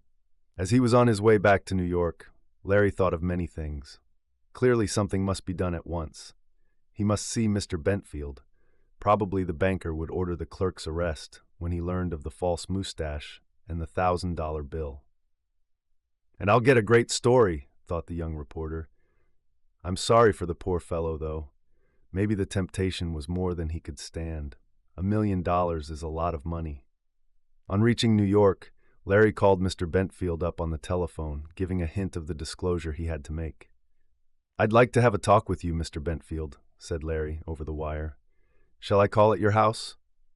"No, I had rather meet you at the bank. I know it's rather late, but we can be undisturbed there. I'll have my lawyer with me, and if necessary to act, we can do so from there. Besides, Witherby won't be back until morning. I'll telephone the watchman at the bank to admit you. Go in and make yourself comfortable. I'll be down as soon as I can." "All right," answered Larry, and he started for the bank in Wall Street. Behind the old books. "Now, Larry, tell us all about it," invited Mr. Bentfield a little later when, with his lawyer, he had greeted the young reporter in his private office of the bank. It was past midnight, and had anyone looked into that room, he might have wondered what brought the three there to hold a secret conference. "Well, I made two strange discoveries," Larry answered. "I think, Mr. Bentfield, that we are about at the end of the trail. I can't promise you the $1,000,000, but I believe I can name the thief. He's the one I have suspected from the first. Now for my evidence." Larry quickly went over all his work on the bank mystery case from the beginning. Then he gave more details of his location of the telltale bricks, so near Witherby's boarding place, telling of seeing the man at the window, trying on the false beard. "And now comes the climax," went on Larry, as he told of finding the $1,000 bill and the false sandy mustache. "By Jove!" exclaimed the lawyer. "I never would have believed it. Of course, he's the guilty one, Bentfield. You should notify the police and have him arrested at once. In fact, I think I would not wait for his return. He may never come back. Send word out to this place where he has gone on business for you, and have him taken into custody there. Get him out of bed if necessary. He may have the $1,000,000 with him." "Poor fellow," said the bank president softly. "It is sad to think of it. I am just beginning to realize how hard it must be for a bank clerk on a comparatively small salary to see millions of dollars every day and know that he must not touch them. And most of them are young fellows with a love for the pleasures of life. It is hard, very hard. A great temptation." "Stuff and nonsense," exclaimed the lawyer gruffly. "They should resist temptation. The money is not theirs. If they take it, they must suffer the consequences. Call up the police at once and have them arrest this fellow. I congratulate you, young man," he said to Larry. "You have worked up a difficult case in a masterly manner. I congratulate you. Yes, hum." "It isn't finished yet," said Larry, who had seen many a good story go to pieces at the last minute. "Wait until we get the thief and the million." "Oh, we as good as have the thief, but I can't say so much for the money," spoke the lawyer confidently. "All I ask," said Larry, "is that you will see that I get the first information on this case. I want the story exclusively. That is why I have worked so hard on it, to get a beat for the leader." "You shall have it! You shall have it!" said the bank president slowly. "Poor fellow, poor Witherby. I suppose there is no other way than to have him arrested?" He looked at the legal gentleman anxiously. "A way out? Of course not, my dear sir. He must be arrested. Call up the police at once." "I suppose I'll have to," sighed Mr. Bentfield. "And yet I had great hopes of that young man. He had a hasty temper, but he was getting control of it. Too bad, too bad." He reached for the telephone on his desk, but Larry stayed his hand. "One moment, Mr. Bentfield," said the young reporter. "I think, now that this case seems likely to come to an issue, that we had better be sure of our ground." "What do you mean?" "I mean that in all likelihood Witherby will deny that he took the money." "But we can prove that he had part of it in his possession," exclaimed the lawyer testily. "I'm afraid not," went on Larry. $1,000 bills are not so very uncommon. No one knows the numbers of the stolen ones, it seems. And it has been my experience that no matter how good the evidence or how complete the case against a criminal, he will deny it in the hope of puzzling a jury. And as Larry spoke thus, he could not help thinking of how it might affect Grace Potter to know that her friend and distant relative was a bank thief. Larry almost wished he did not have to solve the mystery. "Well, I suppose you are right," admitted the lawyer. "I have had very little practice in criminal cases." "What do you suggest, Larry?" asked the banker. "I think that we should go carefully over the ground and see if there are any weak points," replied the young reporter. "If we have to resort to circumstantial evidence, we ought to be able to show, step by step, how the chain of evidence is made up. In the first place, would it have been possible for Witherby to have gotten to the bag that morning after the $1 million was put in it?" "I think it would," answered the president. "Suppose we go out into the main room and look over the ground. It may help us on the case." The three went out into the dimly lighted cage where during business hours so much money changed hands. "Here is where the banknotes were put into the bag," said Mr. Bentfield, pointing to a low desk. "I know because I was present at the time. It was one of the biggest transactions we ever undertook, and I wanted no mistakes. I saw the bundles of notes put into the steel mesh-lined bag. It was then locked and set close to the chief cashier's desk on the floor. There were a number of clerks and tellers all around, and it would have been impossible for a stranger, an outsider, to have come in the cage. We can easily prove that, if Witherby sets up as a defense, that someone other than a bank employee might have committed the theft." "After the bag was placed on the floor, what happened?" asked Larry, who wanted to refresh his memory. "It stayed there until it was picked up, to be taken to the other bank. Then the theft was discovered, as you know." Larry looked around the cage. It was like most banks. In front of the brass grillwork and inside of it was a long desk at about the height of a man's chest. It was at this desk that the various tellers and bookkeepers worked and took in the money from depositors or paid it out through little wickets. On the other side of the cage was a similar long desk at which several bookkeepers could work on the sloping top. This desk was not used by the public at all, but at it the bank's books were made up, money counted and put into packages, and similar things done. Underneath this desk were several closets, or compartments, closed by sliding doors. "What are they for?" asked Larry, pointing to the closets. "Oh, unimportant books are kept in them, and some of the clerks use them to put their rubbers or umbrellas in. Nothing of any account." And Mr. Bentfield opened several of the doors. Many of the compartments were empty, and in one was a small valise. "Whose is that?" asked Larry. "Oh, it belongs to some of the clerks, I suppose," answered the president. "Often they go out of town for weekend visits. To save time so as not to have to go back home or to their boarding places after the bank closes, they bring their valises down here with their change of clothes in and take the train from here. That is nothing." "No," agreed Larry. His gaze went farther about the cage and rested on the open door of a sort of closet or vault. It was practically a vault, for there was a heavy iron portal to it. "Is that where you keep the bank's money, Mr. Bentfield?" Larry asked with a smile. "It does not seem to be a very safe place." "No, that's a vault where we keep old ledgers that are out of use. We file them away merely for reference. They are seldom looked at, and sometimes we burn them up. The vault is fireproof, and that's the most that can be said of it. I don't know why the door wasn't closed tonight. Someone was careless." Hardly knowing why he did it, Larry walked into this vault. There was an incandescent lamp swinging from the ceiling by a green cord. The young reporter reached up and switched it on. He still had no particular object in his actions. It was more to cover every bit of the ground, so as to be in a position to testify accurately in case he was called on as a witness, as would be probable. There were rows and rows of old ledgers on the shelves of the vault. Big, heavy books, some of them nearly a foot thick. Their gold-lettered backs stood out in the glow of the electric light. "I shouldn't want to carry many of those books around," said Larry, as he raised his hand to push against one of the largest and so judge of its weight. "They are pretty heavy, I should think." But he never finished that sentence, for as his fingers came in contact with the back of the old ledger, it moved. It slid in on the shelf, and not only did that book move, but also the one next to it. And Larry knew full well that not by a mere pressure of his fingers could he move one of the heavy books on the shelf, to say nothing of two. "What is it? What is the matter?" demanded Mr. Bentfield, attracted by something strange in the young reporter's action. "Have you found anything of importance?" Larry did not answer. He tried to push a book that stood next to the two which he had been able to move with such ease. He found it impossible. Only by exerting considerable strength was he able to slide the other old ledger back. But it was different in the case of the first two.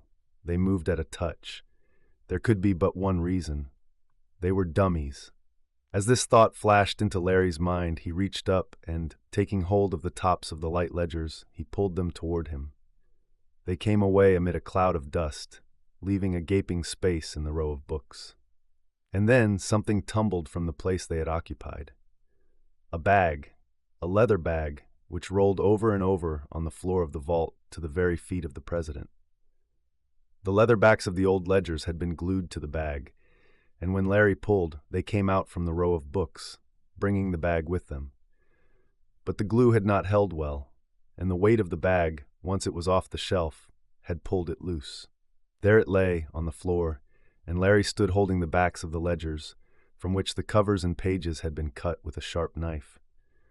But it was the bag on which all eyes rested. "It's the bank's bag, the bag that held the $1 million, cried the president, leaning over to grasp it. "It's the bag for which the dummy one was exchanged. What an amazing discovery." "See if the $1 million is in it," hoarsely suggested Larry. Witherby vanishes. For a moment it seemed as if no one knew what to do. All stood there looking at the bag that had so suddenly and so mysteriously appeared. I'm actually afraid to open it," whispered Mr. Bentfield. Suppose the money shouldn't be there?" "Very likely it isn't," commented the lawyer dryly. This seemed to galvanize the bank president into action. Quickly he lifted up the valise, and as he did so, a change came over his face. It had been hopeful. Now it showed despair. "The money is gone," he gasped. "How do you know?" asked the lawyer sharply. "The bag is too light-weighted to contain $1 million, or a large part of it. See." He quickly opened the valise. It was not locked. One look inside showed that it contained nothing. The thief had taken away the bundles of bills. "Are you sure that is the same valise in which the $1 million was originally packed?" asked Larry. "The one lined with the steel mesh?" "It's lined with steel, all right," answered the banker. "And while I could not swear that this is the bank's bag, I am morally certain it is. Some of the tellers can prove that. But that will be of little value in court. The fact that the money is gone is of more importance." My, but this mystery grows instead of solving itself," he went on. "To think of finding the bag back of the old ledgers. The plot was well thought out. How did you come to lift down those books, Larry?" "It was impulse at first that led me to put my hand on them, and when I found that they were so light and could be shoved along so easily, I was suspicious at once." "And with good cause," added the lawyer, "but I can't quite see how the trick was worked." Nor I, admitted Larry. It is certain, however, that after the exchange of the bags, the thief brought the one containing the $1,000,000 in here. Just how soon after the theft can only be guessed at. Then he cut off the backs of the ledgers, pasted them on the narrow end of the valise, shoved it in the space the books occupied, and it was as well hidden as if he had buried it. Better, commented Mr. Bentfield, for if he had buried the money, the ground would have been disturbed, and someone would have been suspicious. As it was, no one would ever think of looking behind these old books. Sometimes several years go by without anyone referring to them. It was a safe place to hide $1,000,000, and yet it was right in the bank. Do you think the $1,000,000 was ever actually there? Asked the lawyer. Perhaps not, admitted Larry. The thief, after he switched or changed the bags, may have watched his chance that very night to take away the money. Then, to get rid of the empty valise, he may have put it behind the old ledgers. But he must have planned to do that, otherwise he would not have had the backs cut away. And he had to have glue to stick them on the valise. All that indicates the fact of preparation. Well, the money is gone, that's certain, spoke the lawyer dryly. And the next thing to consider is how to arrest the thief and get it back. I don't suppose you now have any scruples about giving Witherby into custody, Mr. Bentfield. No, and yet I can't see how the finding of the empty bag proves anything more against him. I think he is guilty, but the latest development does not add anything to it. That's right, admitted Larry, but it will make a good story for me. Oh, you newspaper reporters, exclaimed the lawyer. All you think of is to get good newspaper stories. That's our profession, answered Larry with a smile. And yet he could not help but think of Grace Potter, of the unpleasantness that might annoy her. You had better call up the police at once, suggested the lawyer to the bank president, and Mr. Bentfield agreed. Soon he was in communication with the authorities. Though it was past midnight, he managed to get on the wire the detective department in the town where Witherby had gone on the bank's business. Mr. Bentfield received the promise that the arrest would be made at once, and he would be notified as soon as this took place. Then we'll wait here until we get that word, said the president. We can make ourselves comfortable in my private office and see what the telephone says. They waited, talking at intervals about the strange case. Larry thought over the points of the story he would write the next day. The finding of the valise, so strangely hidden, would make sensational reading. Suddenly there came the tinkle of the telephone bell. Mr. Bentfield reached for the instrument. Yes, this is the Consolidated National, he answered. Yes, I'm the president. What's that? You went to arrest Witherby at the hotel where he was stopping overnight. Yes. Well, go on, hurry up. Did you get him? What, you didn't? Why not? He'd gone. What's that? Do I get you right? He'd gone? Taken an early morning train for New York? My, that's strange. Mr. Bentfield placed his hand over the transmitter of the telephone and, turning to Larry and the lawyer, said, He's gone. Left for New York. They can't arrest him there. All right, said the lawyer, who thought quickly.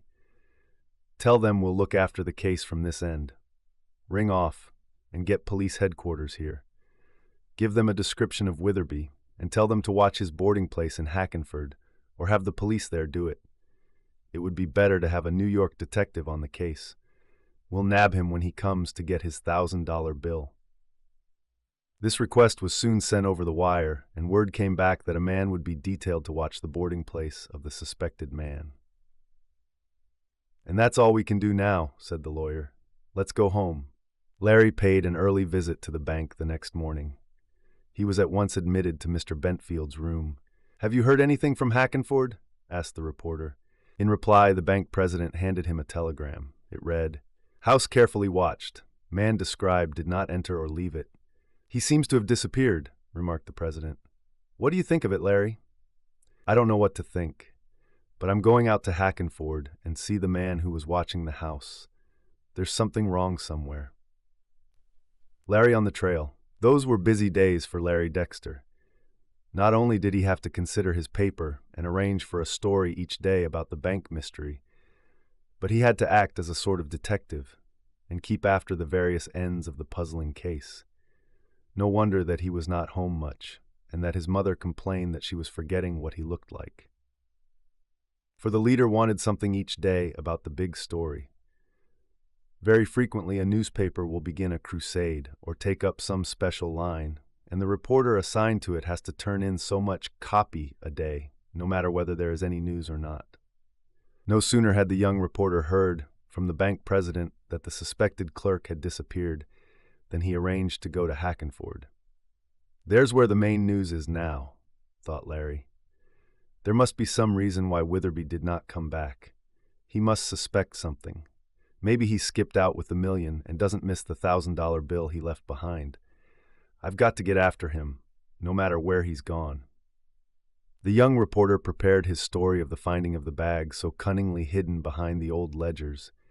Then, after a talk with Mr. Emberg, he left for Hackenford. "See what you can pick up there, Larry," suggested the city editor. "If you think it will spoil the case to write anything about it, don't do it. What we want you to do is to find the thief and the $1,000,000, and there won't be any doubt but what you'll get a beat out of it." Arriving in Hackenford, Larry at once sought out the detective who had been sent to watch the boarding house where Witherby had his room. Larry had been told where to look for the official. The latter, who was a good man in his own line, which was getting evidence against counterfeiters, was all at sea when it came to spying on a person such as the reporter believed Harrison Witherby to be. The detective had engaged a room across the street from the boarding house, giving it out that he was a photographer looking for new subjects. To carry out this idea, he had improvised a shelf on the window ledge of his room and was making blueprints of nothing in particular when Larry found him, for the detective had not given up the case, though it looked hopeless. "Well?" asked the young reporter. "No bad," replied the detective shortly. "I've kept a careful watch of that place over there, and I'm sure your man hasn't come in or out. I've been at the window nearly all the while from early this morning, before daylight when I got here until now, and nobody at all resembling the person you spoke of has shown up." "How about back doors?" asked Larry. "I've got a man with me. He's guarding the back. He hasn't seen anyone either." "You don't mean to tell me that no one has gone in or out of that boarding house since before breakfast this morning?" asked Larry in surprise. "Of course not," replied the detective. "A lot of people came out, and some went in. I've got descriptions of all of them, but none fit. Here, I'll read 'em to you." And he proceeded to do so. There were women and men who had gone in or come out, but no one tallied with the description of Witherby. The only person to enter the back door was a milkman, and Larry at once dismissed him from consideration. "Well, I guess he didn't come back here then," the young reporter remarked, referring to Witherby. "He must have gotten suspicious and left. I think I'll try and get up to his room again." "Think there may be more clues there?" asked the representative of the law. "There might be. Let's see, you've got a note here of a man with a long, white beard entering the boarding house. Yes, he went in early this morning, soon after I got here.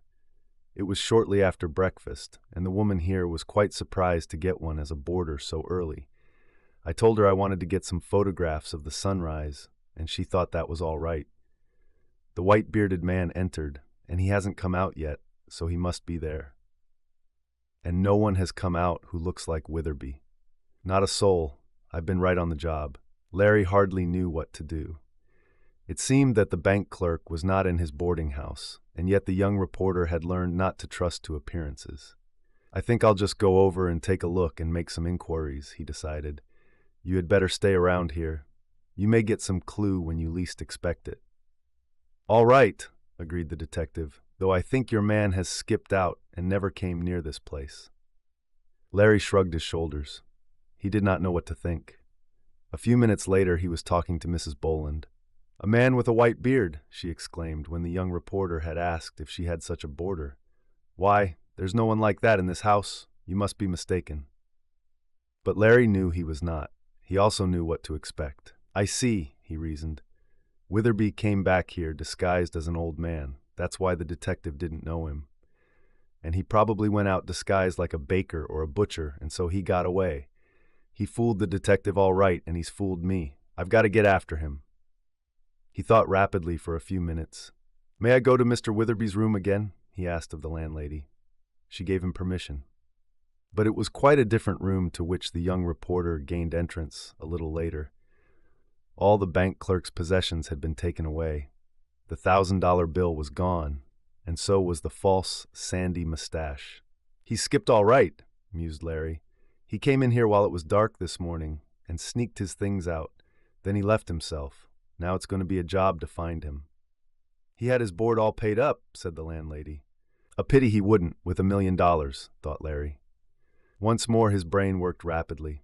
"If this thing comes out," he reasoned, "all the other papers will jump to the conclusion that Witherby is the thief. They'll have stories about him.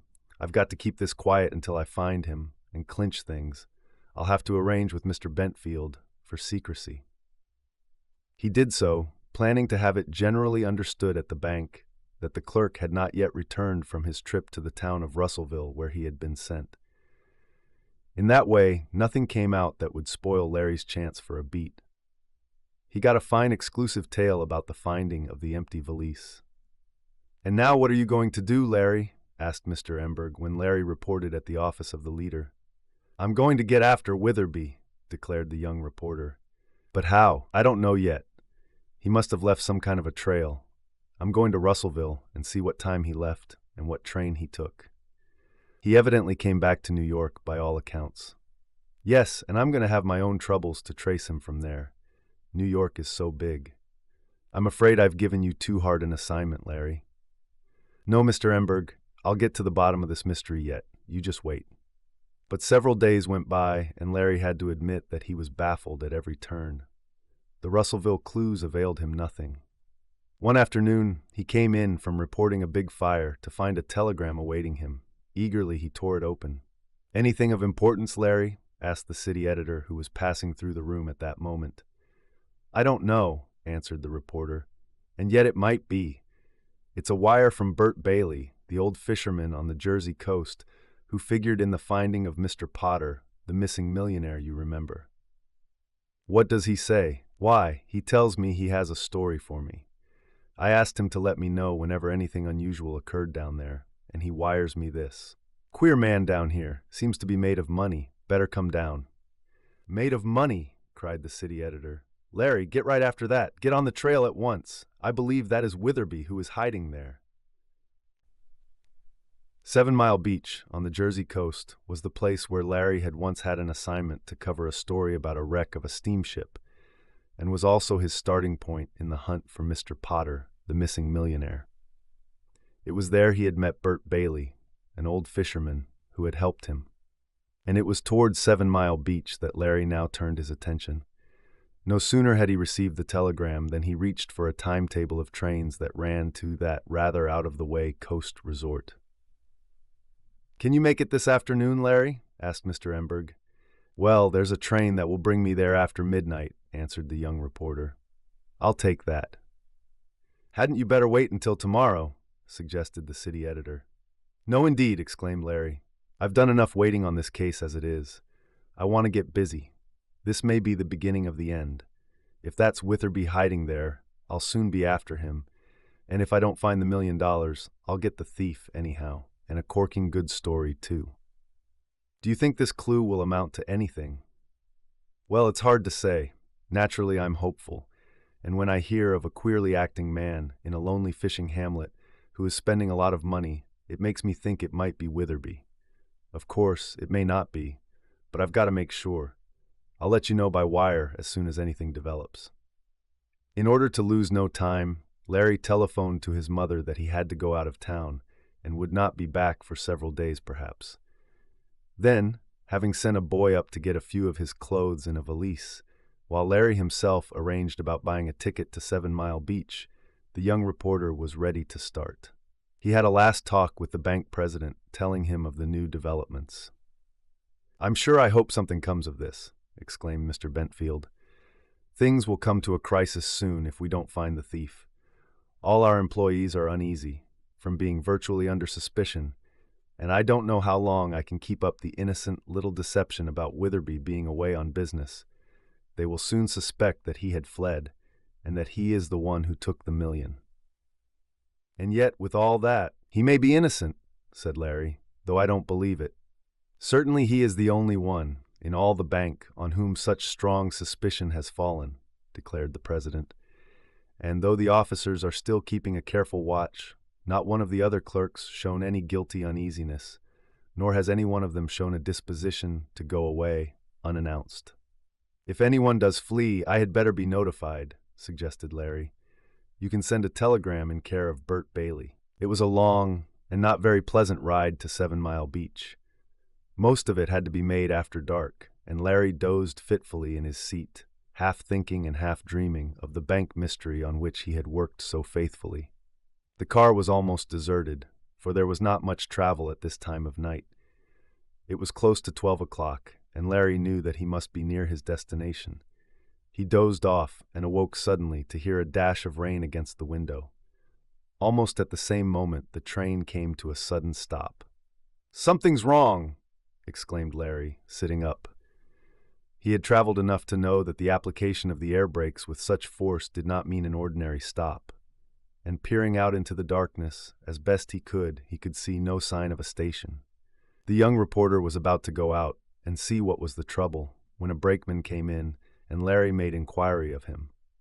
"Something went wrong with the engine," was the answer. "They only give us half-worn-out locomotives on this division anyhow." "Will we be held up long?" "Until morning, I guess. How far are we from 7 Mile Beach?" "About 3 miles. Then I'm going to walk. I'm in a hurry." Larry made up his mind that the least delay that could be avoided ought to be, if he was to capture the thief.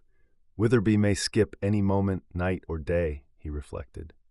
"Walk, in this rain?" asked the brakeman, as there came a patter of drops against the window. "I wouldn't. I'm going to make myself snug in here. There's nothing we can do, the engineer says, and they can't get another locomotive to us until morning. This division goes to sleep after 10 o'clock, I guess. Walk in this rain? I guess not." "You would if you were a newspaper reporter," thought Larry grimly, as he reached for his valise in the rack over his head. It was not a very inviting prospect that lay before him. The night was dark, and the rain came down heavily. The railroad ran along the beach at this point, and Larry knew that by following the strand he would eventually come to his destination and the little cabin where Bert Bailey lived.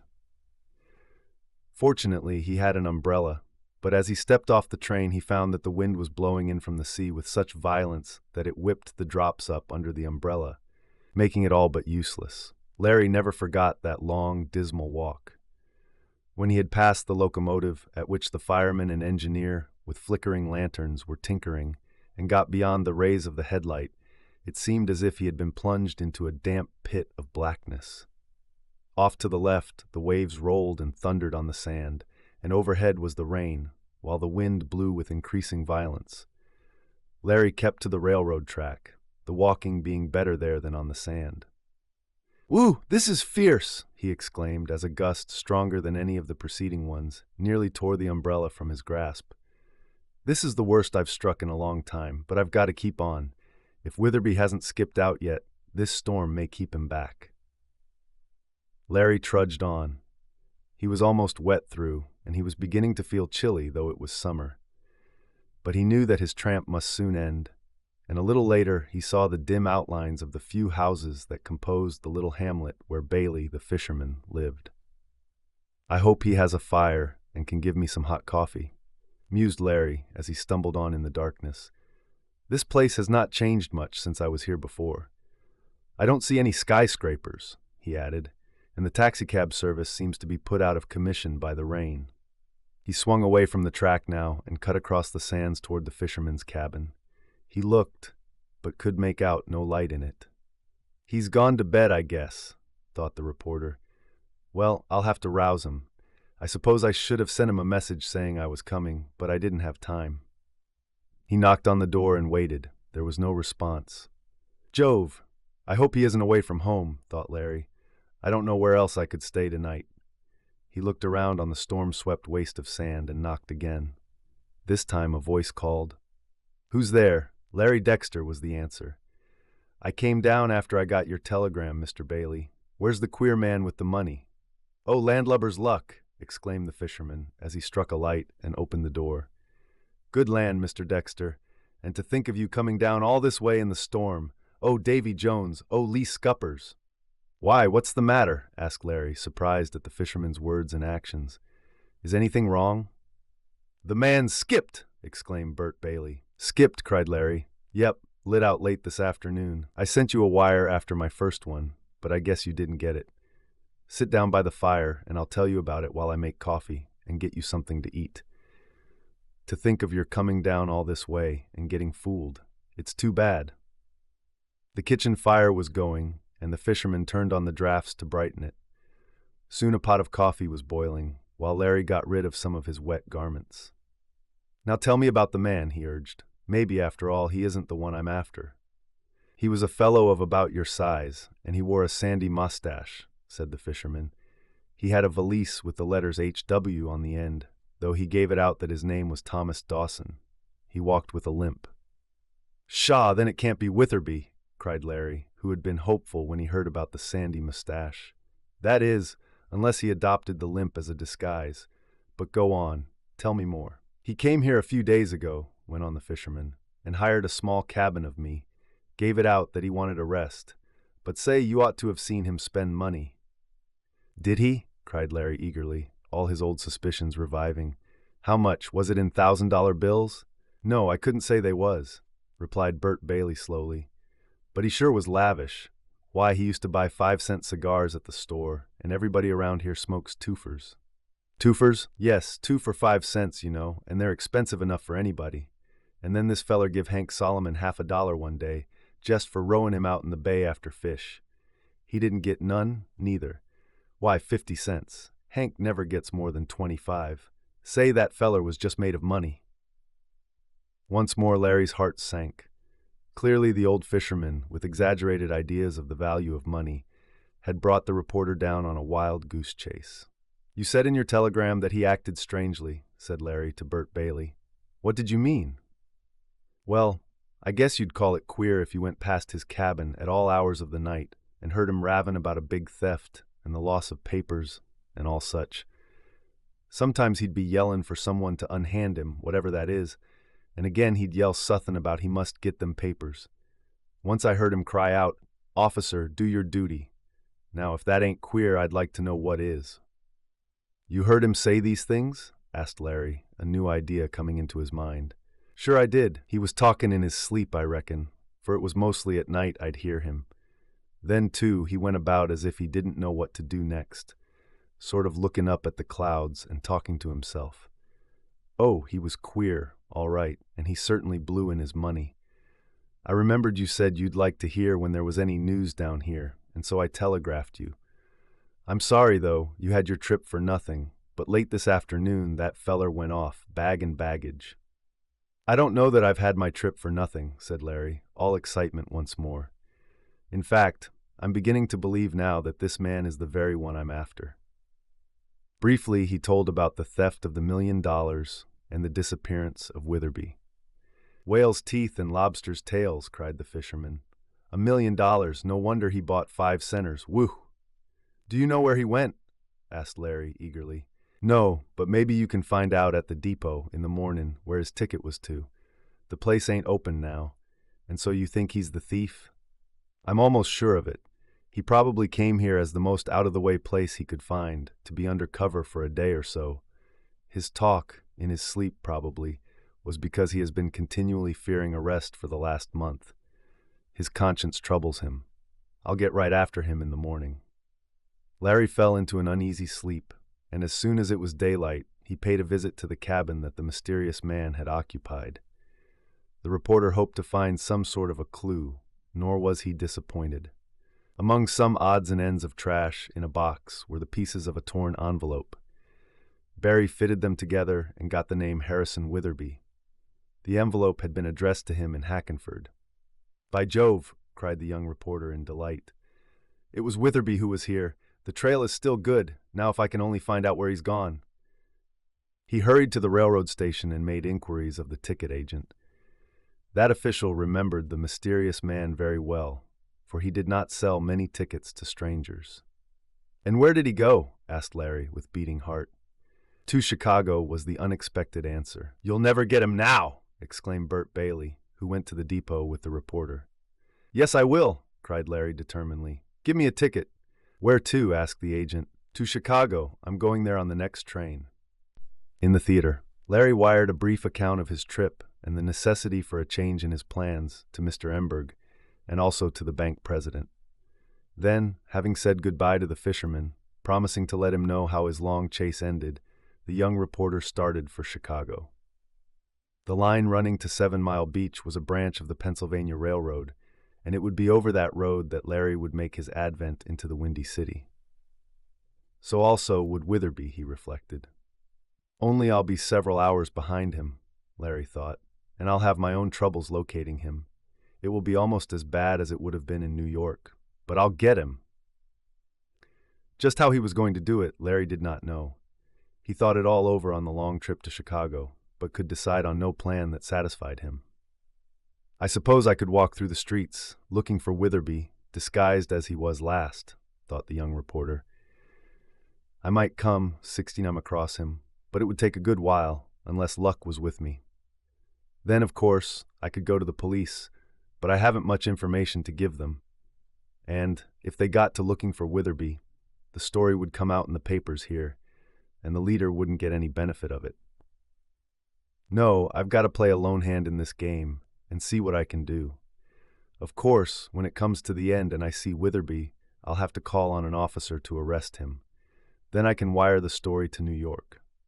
The more Larry thought over the matter, though, the more he became convinced that to go idly about the streets looking for the bank thief was not the best method. "I've got to have some starting point," he reasoned, "and I guess the railroad depot would be the best place. He will arrive in Chicago over this line, and I can make inquiries in the station if any of the men employed there have seen a chap fixed up like Witherby, though it's going to be like hunting for a needle in a haystack."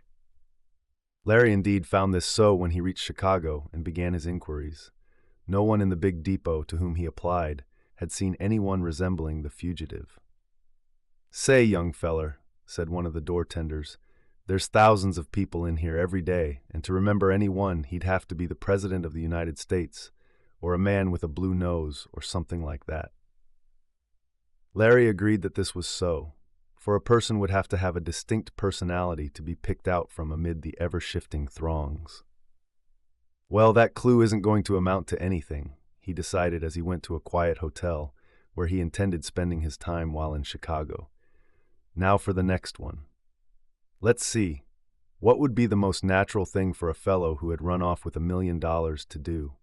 Would he go to a big, swell hotel and begin to spend money like water? Not unless he wanted to be talked about and raise suspicions. What would he do then? Larry paused a moment in his self-cross-examination.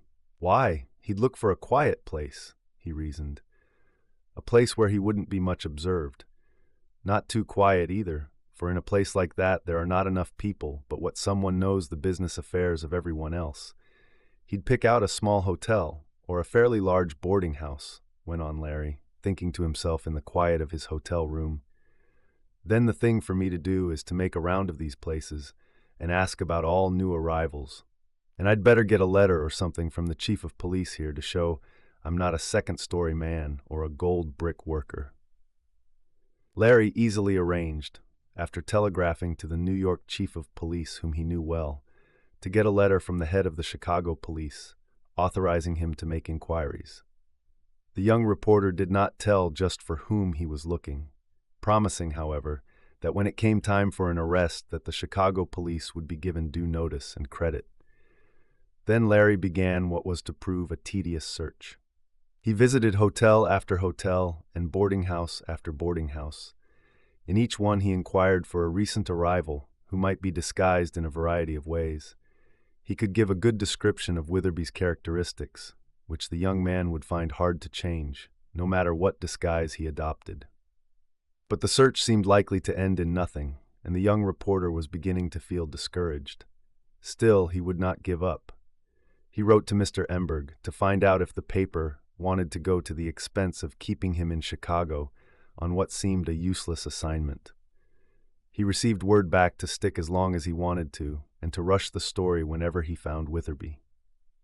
2 weeks passed. Larry thought he had covered all the possible small hotels or boarding houses in Chicago where his man might be likely to stay. But by referring to a list he had made, he found that he still had several days' work ahead of him. "Well, I'm going to take a night off anyhow," said the young reporter one evening. "I'm going to the theater and forget all about this case. Maybe, if I freshen up, I'll get a new idea to work on." He picked out, from among several attractions, one he thought would be amusing and bought his ticket. The play was a good one, and Larry thoroughly enjoyed it. He had succeeded in forgetting all about the bank mystery for a time, but with the final fall of the curtain, the problem came back to him with more force than ever. As he walked toward his hotel, having cut through a narrow alley on which the stage door of the theater opened, the young reporter saw several of the performers coming out. Many of the young women were met by their brothers or other escorts. Larry looked on curiously, for though he had been behind the scenes several times, there was always a fascination about the life of an actor or actress. A little crowd of performers came out together, calling good nights to each other, and at the sound of one voice Larry started. Where had he heard it before?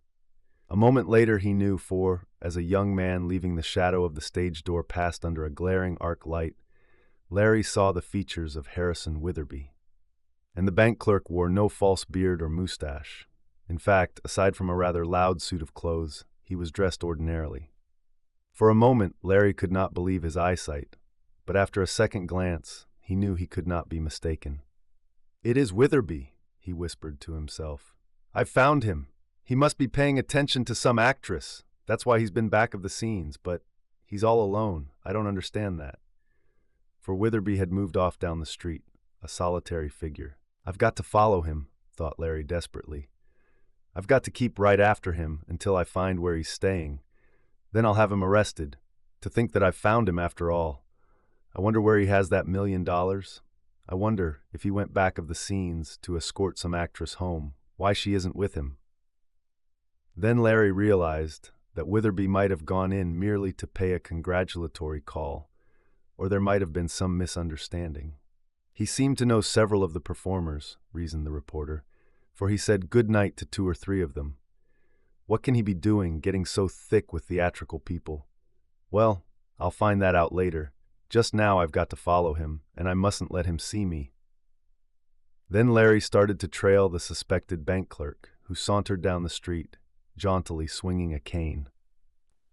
The arrest. While it was easy for Larry to follow Witherby along the streets, which, at that hour of the night, were not crowded, it was not so easy to avoid observation because of that same absence of people. And Larry certainly did not want the former bank clerk to suspect him. For if he does, he'll know right away what's up, and he'll disappear with the $1 million, and I'll have all my work to do over again.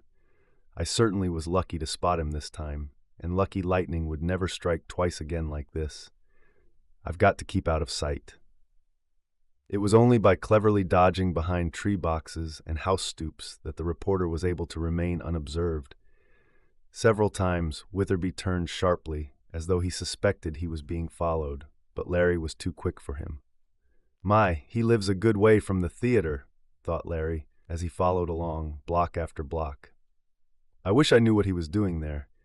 If I knew which of the performers he cared about, I might be able to get a line on him that way. Guess I'll make some inquiries. It may be—" Larry had no time to finish his sentence, for Witherby turned suddenly, and as Larry was just then under a street lamp, he had to dodge quickly behind the post.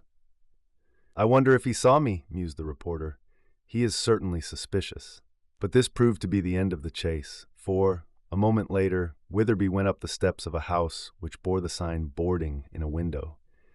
Larry made a mental note of the street and number, and also looked at the surroundings. The street was a quiet one, with a number of apartment houses of the poorer class on either side. The house that Witherby had entered was near a corner, and this cross street was traversed by a trolley line. The neighborhood seemed to be an old-fashioned part of the city. "Well, I've found his stopping place," thought Larry, "and the next thing is to settle how he's to be arrested. I can't go in there and get him single-handed, and I haven't a warrant on which the police could take him, nor could a policeman go in there and get him tonight. In the excitement, he might get away with the million if he had it hidden in his room, as is likely the case. And yet he must be arrested. But how? I think he's safe enough until morning, and by then I'll think of a plan. I hate to leave this neighborhood, but I've got to. Larry was in a quandary. Though he was morally certain that Witherby was the thief, all the evidence against him so far was circumstantial. It might not be wise to arrest him on suspicion, for if the charge should fail, then Witherby could sue Larry, the bank, and the paper for false arrest. And we don't want that to happen, thought the young reporter. It would be bad all around. If I could only get him arrested on some trivial charge which would hold him until Mr. Bentfield or some bank official could get here, that would answer. Then they could take the responsibility. By Jove, I have it. I'll pay him back for what he did to Miss Mason in the subway. I'll come back here tomorrow and wait for him to come out of that boarding house. Then I'll walk past and pretend that he collided with me. I'll accuse him of doing it on purpose. I'll get into a fight with him if necessary, and raise such a row that the police will come. Then I'll make a charge of assault and battery against him. That will be sufficient on which to hold him. I'll wire Mr. Bentfield right away to come to Chicago on the first train. Now that he had formed a plan of action, Larry felt better satisfied. He hurried to his hotel, and that morning he began his vigil at the boarding house. He reasoned that Witherby might come out at any time, and he wanted to be ready for him. He had not been waiting more than an hour before a quick glance up the street, from the corner where he had been standing, as though waiting for a car, showed him the man he wanted coming down the steps. Witherby was standing with his back toward our hero, and so did not see him at first. Larry, hurrying up, reached the foot of the steps just as the bank clerk came down them. By cleverly lurching forward, Larry managed to make it seem as if Witherby had collided with him. The force of the impact was more than Larry had counted on, and Witherby went down with an exclamation of anger. Larry decided to act at once. Before the bank clerk could get up, the reporter seized him by the collar, exclaiming, "What do you mean by running into me? I believe you tried to pick my pocket. I shall have you arrested." Larry assumed a virtuous indignation. Witherby, taken quickly by surprise, glanced up, and a look of amazement came over his face at the sight of Larry. The bank clerk had on no disguise, unless a loud checked suit and a polka-dot velvet vest of the kind sometimes worn by theatrical men could be so called. His hat had rolled some distance away on the sidewalk. "What, you here, Dexter?" cried Witherby. "What does this mean? Let go of me. Let go of me at once." But Larry had no such intention. A glance down the street showed him an officer approaching, and still keeping hold of Witherby's collar with one hand. With the other, Larry beckoned for the club-swinging policeman to hasten. The officer ran up, exclaiming, "What's the row? What's the trouble here?" "Nothing," exclaimed Witherby. "What do you mean by this, Dexter?" "I make a charge of assault and battery against this fellow," said Larry boldly. "He tried to pick my pocket, I think." "I did not," cried Witherby. "It's all a mistake." "Well, I'll take you both down to the station house, and you can explain to the captain," spoke the officer. And a little later, when the patrol wagon came, Larry and his captive were put into it. This was just what the young reporter wanted, but Witherby was very angry. "There is something back of this," cried the former bank clerk when Larry had told of the collision. "You're not having me arrested for colliding with you, Dexter. What is it?" "You're wanted for robbing the Consolidated Bank of $1 million, said Larry quietly, "and President Bentfield will soon be here to press the charge. I ask that he be held until then," he said to the police captain. $1 million, gasped the police official. "You don't mean to say this is the fellow who is responsible for that big Wall Street bank mystery?" Larry nodded. "Say," cried Witherby, after an open-mouthed stare at Larry, "you're a way off. $1 million. Why, I had no more to do with the taking of that than you did. I can explain everything if you'll give me a chance." "You'll have all the chance you want," declared Larry. "I've got plenty of evidence against you. I saw the $1,000 bill in your room. I saw you trying on a black beard. I found a sandy mustache in your room. The bricks that were in the dummy bag came from a new house right back of you in Hackenford. I traced you to 7 Mile Beach. I traced you here. You had the $1 million all right. You bought the duplicate valise of Miss Mason, and I found where you hid it behind the old ledgers, the one that held the money. I've got you right." "Say, either you're crazy or I am," exclaimed Witherby simply, when Larry had finished. "I don't know any more about that million than you do, though I can see why and how you suspected me. I did have $1,000 bill, and I did disguise myself in a false beard and mustache, but I never knew any of the bricks were near me. I can explain everything." "How?" asked Larry incredulously. "In the shortest way, by saying that I have become an actor, and that the false beard and mustache are part of my outfit. I practiced wearing them back in Hackenford to get used to them, and I wore them publicly to see if people could detect them. I wanted to get a perfect makeup for the part I'm playing here." "You an actor?" gasped Larry, now all at sea. "So that's why you were in the theater?" "Exactly, and you've made a fine mess of it," sneered the former bank clerk. "Though I admit perhaps my actions were suspicious, but I can explain everything." "About the $1,000 bill and leaving town so suddenly?" asked Larry. "Yes, that bill was given me by Mr. Wilson, one of the bank directors. He befriended me when no one else would, and he got me my place in the bank. I always wanted to be an actor, and I only worked in the Consolidated until I had a chance to get on the stage. I was always rehearsing in private. Mr. Wilson heard of my ambition, and as his father was a celebrated actor, he had sympathy for me, and he gave me $1,000 to start my career. That's where the money came from. I didn't want to take the money at first, and thought I might return it. That's why I didn't bank it or change the bill." "But why did you leave so suddenly?" "Because most unexpectedly, I got the very chance for which I was waiting. A member of the company playing here left suddenly. The manager wired for me to come on to Chicago in a few days. It was the same day Mr. Bentfield sent me out of town, and I did not want to go. But I went, and I finished up the business for him. Then I hurried back to my boarding house, got the $1,000 and my things, and left.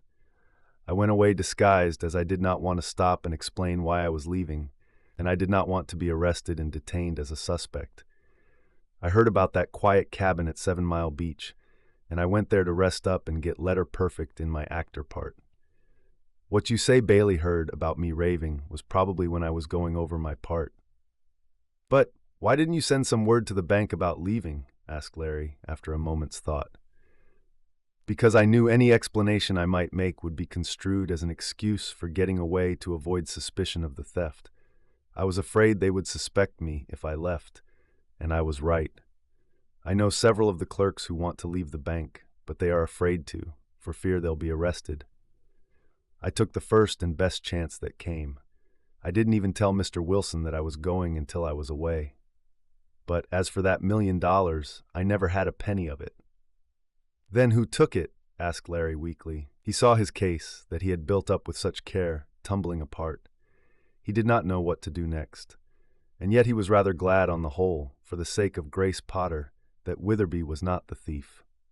"I didn't," declared Witherby, "though I can see now that my use of beards and mustaches led to that belief." "Indeed it did," declared Larry, remembering the time he had seen the clerk in the costumers at the time of the drug house fire. "I'm sorry I knocked you down and caused your arrest. I admit I was suspicious of you ever since that little fracas in the subway."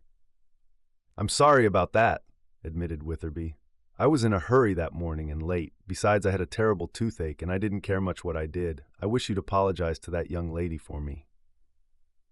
"I will," agreed Larry, who was beginning to have a different feeling toward Witherby. "She thought sure, from a back view of you in the store one day, that you were the bearded man who had bought the duplicate bag. Well, I didn't. Though I hurried out, as I didn't want to meet you. I'm going to write to Mr. Bentfield and Mr. Wilson at once, explaining everything. I realize that I came away rather unceremoniously and under suspicious circumstances. But if I had given the usual notice and waited 2 weeks before leaving, I would have missed the chance to get on the stage. And I may say that I have started on a successful stage career." "I'm glad to hear it," spoke Larry, "but I certainly am puzzled. I'll have to begin all over again, and I don't know how to do it." "Then I suppose there is no charge to be made?" suggested the police captain. "None," answered Larry, "unless Mr. Witherby wants to get even with me."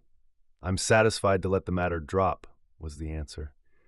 I ought to be at the theater now for rehearsal, and to think you have been trailing me, thinking I had the $1,000,000. Yes, I made a big mistake, admitted Larry, but I'll get the real thief yet and find the money. I hope you do, spoke Witherby. Come and see me act tonight. I saw you last night, but I didn't recognize you, said Larry with a smile. I took the part of the old servant, explained the actor, and then the reporter recognized the character as one of the principal ones in the play. Witherby had acted well. I guess this case is closed so far as we are concerned then, spoke the police captain, and taking the hint, Larry and Witherby went out. Each had a new respect for the other. What are you going to do next? Asked the actor. I don't know, replied Larry. Get to New York as fast as I can for one thing, and then look for new clues. He was quite despondent as he went back to his hotel while Witherby kept on to rehearsal. Telegram for you, said the hotel clerk as Larry entered the lobby. He took it, wondering what it might contain. On a new track, with a quick motion, Larry ripped the end off the envelope. A glance gave him the contents of the message. It was from his city editor, Mr. Ember, and read, Come back at once. Another bank clerk has skipped. He may be the real one. Another clerk disappeared, exclaimed Larry. Say, this is getting to be worse than the 15 puzzle. First Witherby drops out of sight, and after a long chase I find him, but he isn't the one wanted. And I believe he told the truth, for everything he said fitted in. Now here's another one gone. I wonder who he is and what it means. But Larry knew he had no time for idle speculation. He hurriedly packed his valise and caught the first train he could for New York. Before he left, however, he received a visit from the theatrical manager who had engaged Witherby. The manager confirmed all that the former bank clerk had said. On his way to the metropolis, Larry thought of many things. Among them was the possibility that, after all, Witherby might be the guilty one, in spite of what the manager had said. But what could I do? Asked Larry. I had no proof, and I could not have him held. He could have walked out of the police station, as far as the theft charge was concerned. And by Jove, I've wired for Mr. Bentfield to come on to Chicago. I wonder if I can stop him from making a useless trip. It was a slim chance, but Larry took it. At the first place his train stopped, he sent a message to the bank president, apprising him of the change in the situation and telling him not to come on west. Fortunately, Mr. Bentfield had not started yet, in response to Larry's first telegram, so the second one caught him, and he remained in New York. Well, who is missing now? Asked Larry of the bank president on his arrival in the metropolis after his trip from Chicago. One whom we least suspected, replied the president. One of our oldest and most trusted clerks, one who led a highly moral life and was well up in church work. It is a great shock to all of us, for there is little doubt now but that he is the thief. We thought Witherby was, spoke Larry with a smile, but we were mistaken. There can be no doubt in this case, went on the bank president, because he left a note confessing to the theft before he went away. Left a note, cried Larry. Where is it? Has the story come out? Did the leader get it? No, but you will soon have it. I arranged with Mr. Emberg, in consideration of what you have done for us, to keep the matter of this clerk's disappearance quiet until you returned. You are to have the exclusive story and then I'm going to get on this new trail, cried Larry. I made a fizzle of the other one, but I won't in this case. Where is the note? Who is the confessed thief? Harry Norton, our chief clerk, was the sorrowful answer of the president. I would have trusted him as I would my own son, but the temptation was too much for him. Here is the note I found on my desk the other morning. That day Norton did not appear for work, and he has disappeared. He handed over a single sheet of paper. Larry read, Please have suspicions removed from all others. I alone am guilty. I took the $1,000,000 and hid the empty valise. I am going far away, so there is no use of pursuing me. I have the $1,000,000, what is left of it, with me. I write this so that no one else may be unjustly suspected, as I fear is now the case. It was signed with Norton's name.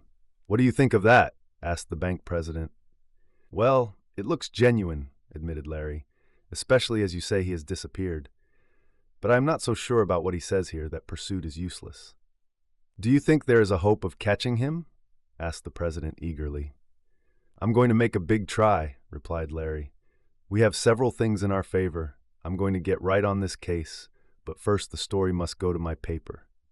"Certainly," agreed Mr. Bentfield, and Larry hurried in to write what proved to be another big beat in the bank mystery case.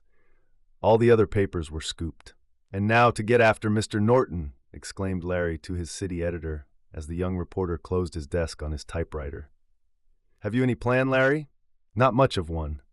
In the first place, I'm going out to Norton's house and see what I can learn. I want to get there before the other reporters overrun the place." Harry Norton lived in a modest, though well-built house on Staten Island. He was a bachelor, and an aged sister kept house for him. As Larry was on his way to the home of the missing clerk, he went over the details of the robbery.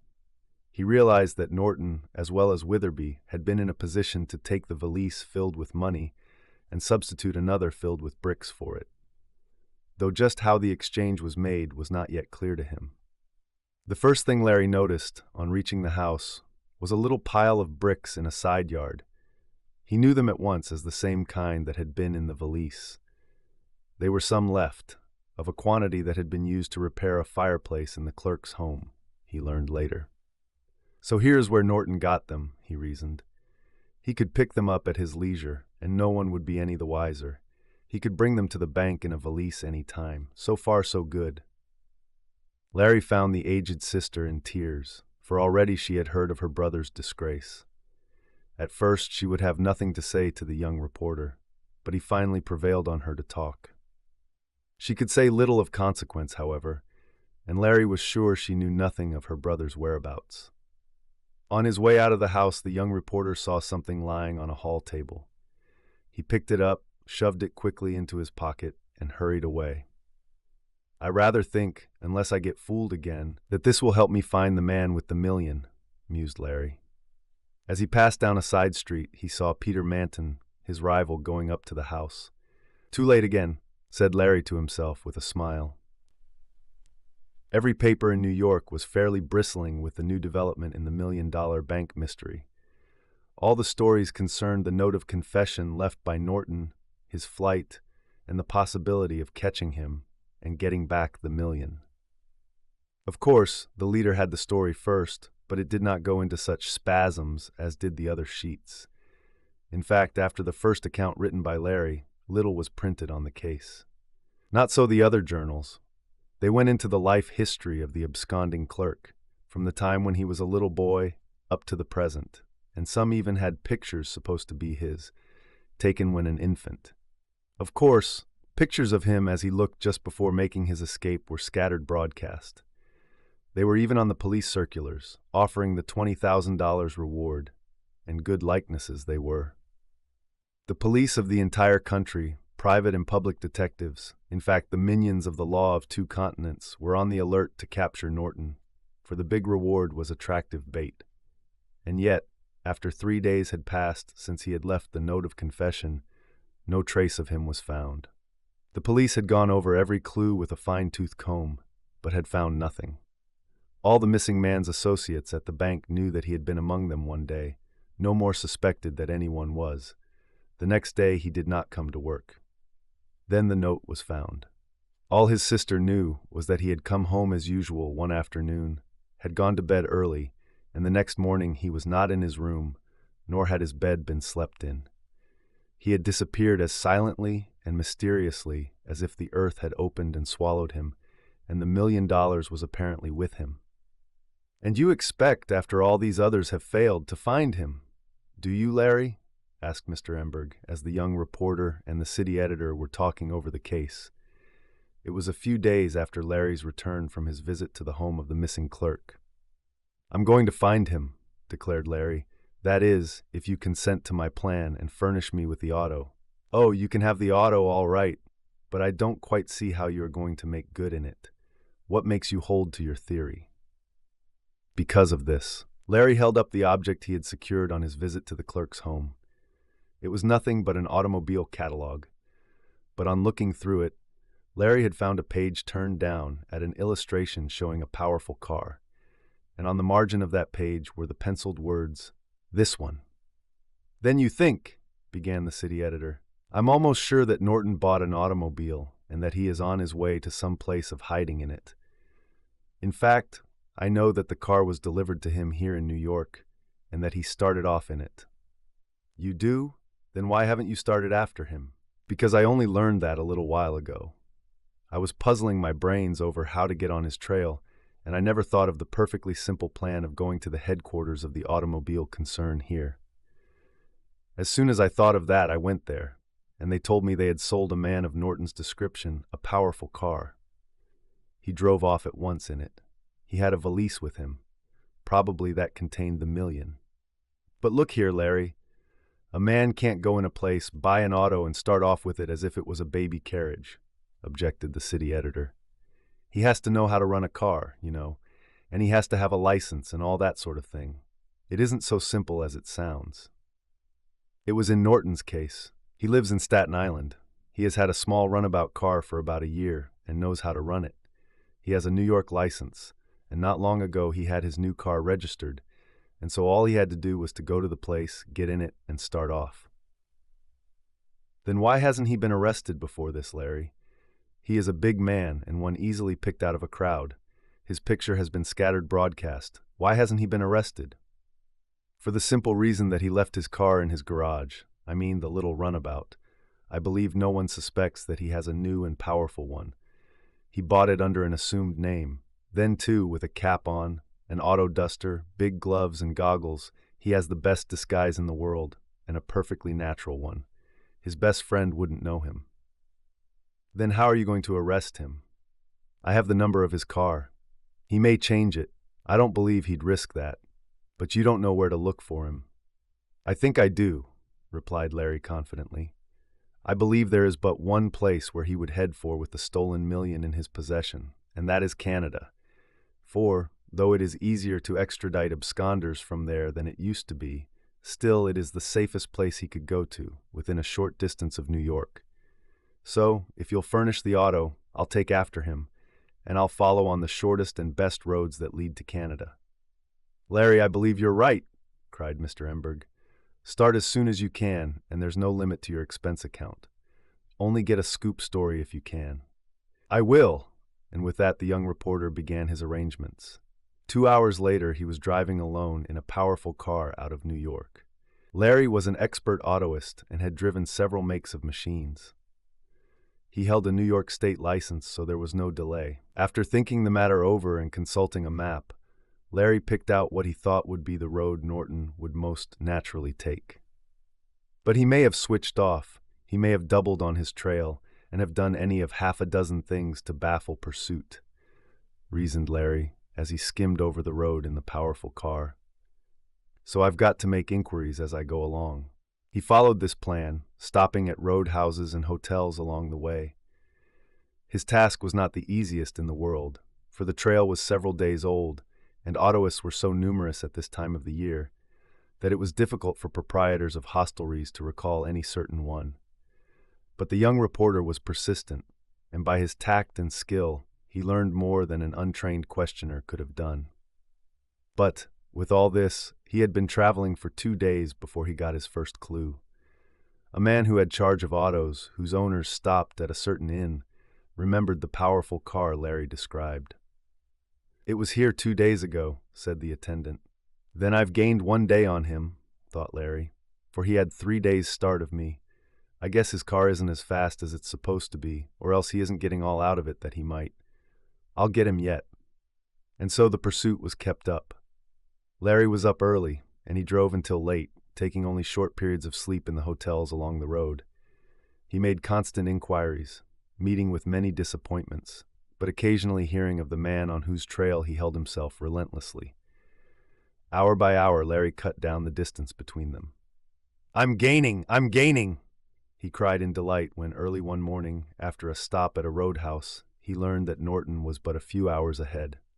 But the Canadian line was nearing rapidly. But for the fact that Norton had taken a roundabout way, he would have reached it much sooner. But evidently he believed that he had baffled pursuit and was taking his time. I'm going to catch him today, declared Larry as he speeded up his car. Another night and it will be too late. Back in New York, all the papers save the leader were printing columns about the flight of the clerk, and speculating as to when he would be arrested. In fact, he was arrested, time and time again, only it proved to be the wrong man. But the young reporter bothered himself not at all about this. He knew he was after his man, and would get him soon, unless— "There's always the possibility of an accident," mused Larry. Occasionally he wired briefly to Mr. Emberg, but there was no story to print yet, and Larry was holding back for his big beat. The other papers wondered at the strange policy of the leader. All Mr. Emberg used of the bank mystery was an occasional note when some false arrest was made.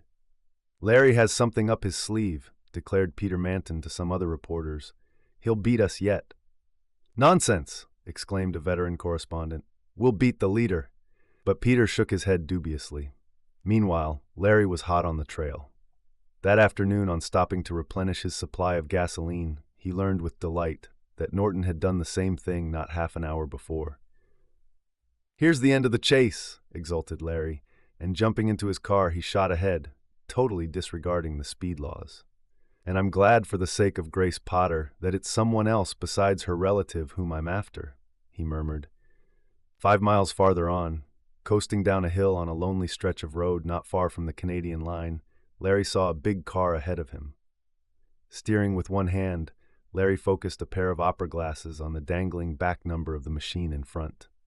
"That's him," cried the young reporter. "Now for the $1 million." He pressed the accelerator pedal, and his machine shot ahead like a bolt from a catapult. In a cloud of dust, he passed the other vehicle in which a man rode alone. Larry did not give him a backward glance, but when the young reporter's car was far enough ahead, it came to an abrupt stop. Then Larry backed it squarely across the rather narrow road. With a screech of the brakes, the other man brought his machine to a stop, just in time to avoid a collision.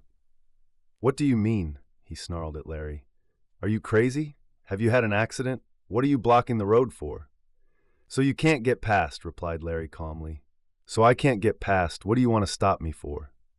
"To get the $1 million belonging to the Consolidated Bank," was the answer. The $1 million. Had Larry exploded a bombshell under the other man's car, the effect on him would not have been any more startling. And yet, aside from the number of the car, the young reporter had no way of being sure that the man in it was the absconder. Indeed, when he looked at the shrunken frame of the driver and noted as well as he could behind the goggles the unshaven, haggard face, it was not a bit like Norton's. Yet Larry was sure he was right. Indeed, the man's action on hearing the fateful words was proof enough. He seemed to shrink down in his seat. His hands dropped from the steering wheel. He gazed blankly at Larry through the big goggles. The $1 million, he faltered. "The $1 million, Mr. Norton," said Larry calmly. "I'm from the leader, and I've been following you several days." "The $1 million," whispered Norton huskily. "The $1 million, yes, yes." With a hand that trembled, he reached for the spark and gasoline levers and closed them. The car, which had been throbbing and trembling, for it was running free with the clutch out, after the stop became silent. Larry had also shut off his power. "Well," asked Larry significantly. "I—" began the man, his voice shaking. "Wait," cried Larry sternly. "Don't say you haven't got it. It's in the valise you carry. I know the whole story. I've been on this case from the beginning. I followed Witherby to Chicago and found that he was innocent. I know you are guilty. You have the $1 million. I want it, for the bank, and I'm going to get it." Larry's voice rang out clearly. "Mr. Norton, you may be a desperate man, but I'm desperate too. I'm going to get it too. I'll meet force with force." There could be but one meaning to that. Norton glanced apprehensively at Larry. The young reporter had one hand in his coat pocket. For an instant, the absconder had a wild thought of fight or flight, and then his nerve failed him, and he wilted. He had made a hard journey without proper food or sleep, and he was all but exhausted. Larry, though having had a hard time, was still fresh and vigorous. He faced the man relentlessly. Norton quailed before the clear eyes of the young reporter. "Aye," he began again. Larry took a step toward him. "There is the $1 million," the absconder suddenly exclaimed, and tossing aside a laprobe, he disclosed a valise strapped to the seat beside him. "Take it," he cried. "I'm glad you found me. Now maybe I'll get some sleep." And leaning his head on the steering wheel, he sobbed bitterly. It was some minutes before Larry knew what to do, for he was much affected. Then he said gently, "Mr. Norton, you had better come back with me. If you flee, it will only make it worse for you, and you will be caught in the end. Will you come?" "Yes," was the muffled answer. "This is the end. I'm all in." Larry reached for the valise and opened it. "The money's all there, except a few thousands that I spent," said Norton. "I can pay those back by selling my house. Oh, what a life I've led these last few weeks. What a life." It needed but a glance to show Larry that the million was almost intact. Only one of the original packages of $1,000 bills had been opened, and that was not much depleted. "We'll go back in my car," suggested Larry gently. "I think it is in better condition than yours, and we can send for yours later." Indeed, Norton had driven his car relentlessly and carelessly, and it was much damaged. Larry stowed the valise carefully in his auto, and then, having placed Norton's car to one side of the road, the journey back to the nearest town was begun. The two did not talk much on the trip. Norton sat with bowed head, and occasionally tears fell from his eyes. Larry was genuinely sorry for him, though he knew that punishment must follow, even though the money was recovered. "I'm afraid, it seems a harsh thing to do, but I'm afraid I shall have to give you into custody," said Larry gently, as they reached the outskirts of the New York town. "Yes," was the quiet answer. "I shan't resist. I think perhaps tonight I may get some sleep, even though in a police cell. You don't know what it is to lie awake night after night, listening for someone to come and arrest you," he faltered.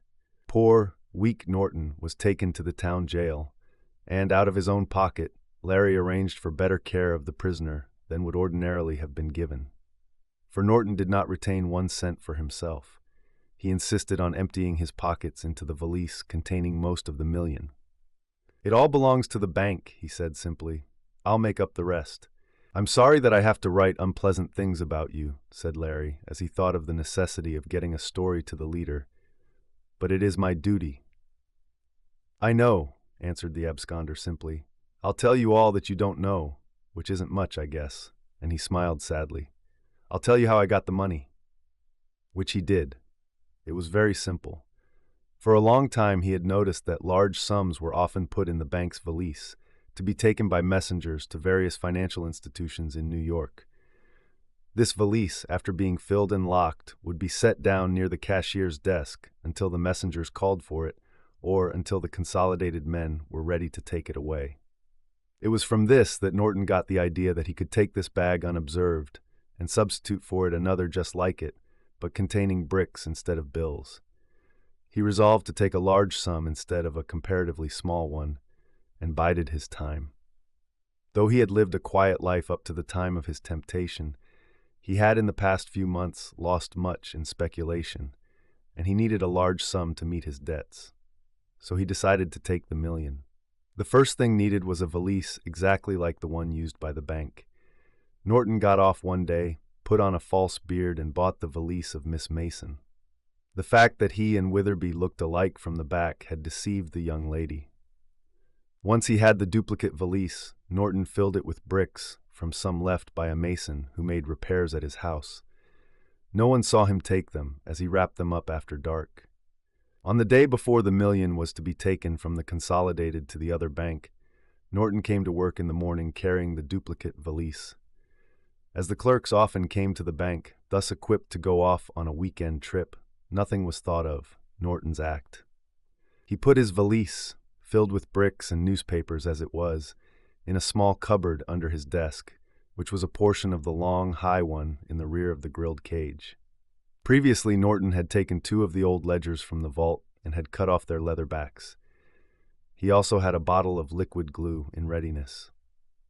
The $1 million was placed in the mesh-lined bag and set down on the floor near the chief cashier's desk. It was now time for Norton to act. Watching his chance, he quickly switched or transferred the bags.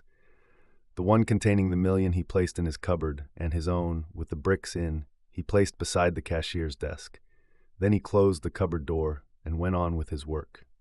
No one had noticed his act. This seems incredible, but almost exactly the same thing was done in a big bank robbery in New York City not many years ago, and the newspapers of November 1904 tell all about it. Norton explained to Larry that the exchange was made in about 5 seconds, and at the time most of the other clerks or cashiers in the cage had their backs toward him. What followed is well known. The messengers departed with the false bag, and the robbery was discovered. But no one knew who had taken the money, nor where it was. No one dreamed that it was in the cupboard, under the desk at which Norton was so innocently working. Watching his chance, the absconder slipped into the vault with the bag containing the million. Unobserved, he pulled out the 2 ledgers, smeared some liquid glue on their backs, and stuck the backs on the narrow end of the valise. The valise, with the money, he slipped into the space occupied by the books, the ledger backs being outward. It fitted perfectly, and no one looking at the row of old ledgers in the vault would have suspected that 2 of them consisted of backs only. They were just then, however, worth $500,000 each. The bulky pages of the ledgers and the side covers Norton hid under a pile of dusty old books. He now had the millions safely hidden away, and it was an easy matter for him, each day, to slip into the vault and take out a bundle or 2 of bills. For he had access to the vaults, often having to consult the books there. He always took care to go in alone. In this way, in about a week, he had removed the million, leaving the valise where Larry found it. And so he got the money, and no one suspected him, for he had a good reputation, and he remained at his work in the bank, though how much nerve it took only he knew. The rest of the story, how Larry followed the wrong man, though the one to whom suspicion pointed, has been told. "And now I'm ready to take my medicine," finished Norton. "I thought, after deciding it was time for me to escape, that I could get away. But you caught me. Go send in your story, Mr. Dexter." Which Larry did by long-distance phone. It was too late for the regular edition of the Leader, but Mr. Emberg ordered an extra, and thus Larry secured one of the biggest scoops of his life. For the story was a beat, and Peter Manton, when the extra came out, said, "I told you so, I knew Larry would pull it off." "Extra, extra," yelled the newsboys, with copies of the Leader under their arms as they raced about the city hall and along Park Row. "Extra, full account of the $1 million robbery. Robber caught, million found. Reporter solves the big bank mystery." There is little more to tell. After telephoning in his story, Larry deposited the money in the town bank and started for New York. He bade Norton goodbye, and a sad farewell it was, but the clerk looked better than he had when Larry stopped him so suddenly on the road. "I couldn't have kept my secret much longer," he confessed. "All the while I was working in the bank, I never knew at what moment suspicion would fall on me. I'm glad it's over." And Larry was too, for he had worked hard. The million was soon taken back to the Consolidated Bank, and Norton was given a trial. He received a comparatively light sentence, in consideration of pleading guilty and of returning the million, for he deeded his house to the bank. I am glad to be able to say that, years afterward, he came from prison a changed man, and until his death led an upright life. "Well, Larry, I suppose you'll give up reporting now," said his mother, several days after the big case had ended. "You certainly don't need to work so hard after getting that big reward." "Oh, I can't give up the newspaper business, Mother," he replied. "The $10,000 is a nice sum, but I didn't work up the case for that. I did it for the story and the beat." For Larry had refused to accept the full reward, but he took half and donated the rest to a hospital recently founded by the doctor who had cured Lucy of her spinal trouble. "Quit the newspaper game? I guess not," cried Mr. Emberg when Larry told him of Mrs. Dexter's wish. "We need you on the Leader, Larry. I'll save the next big assignment for you."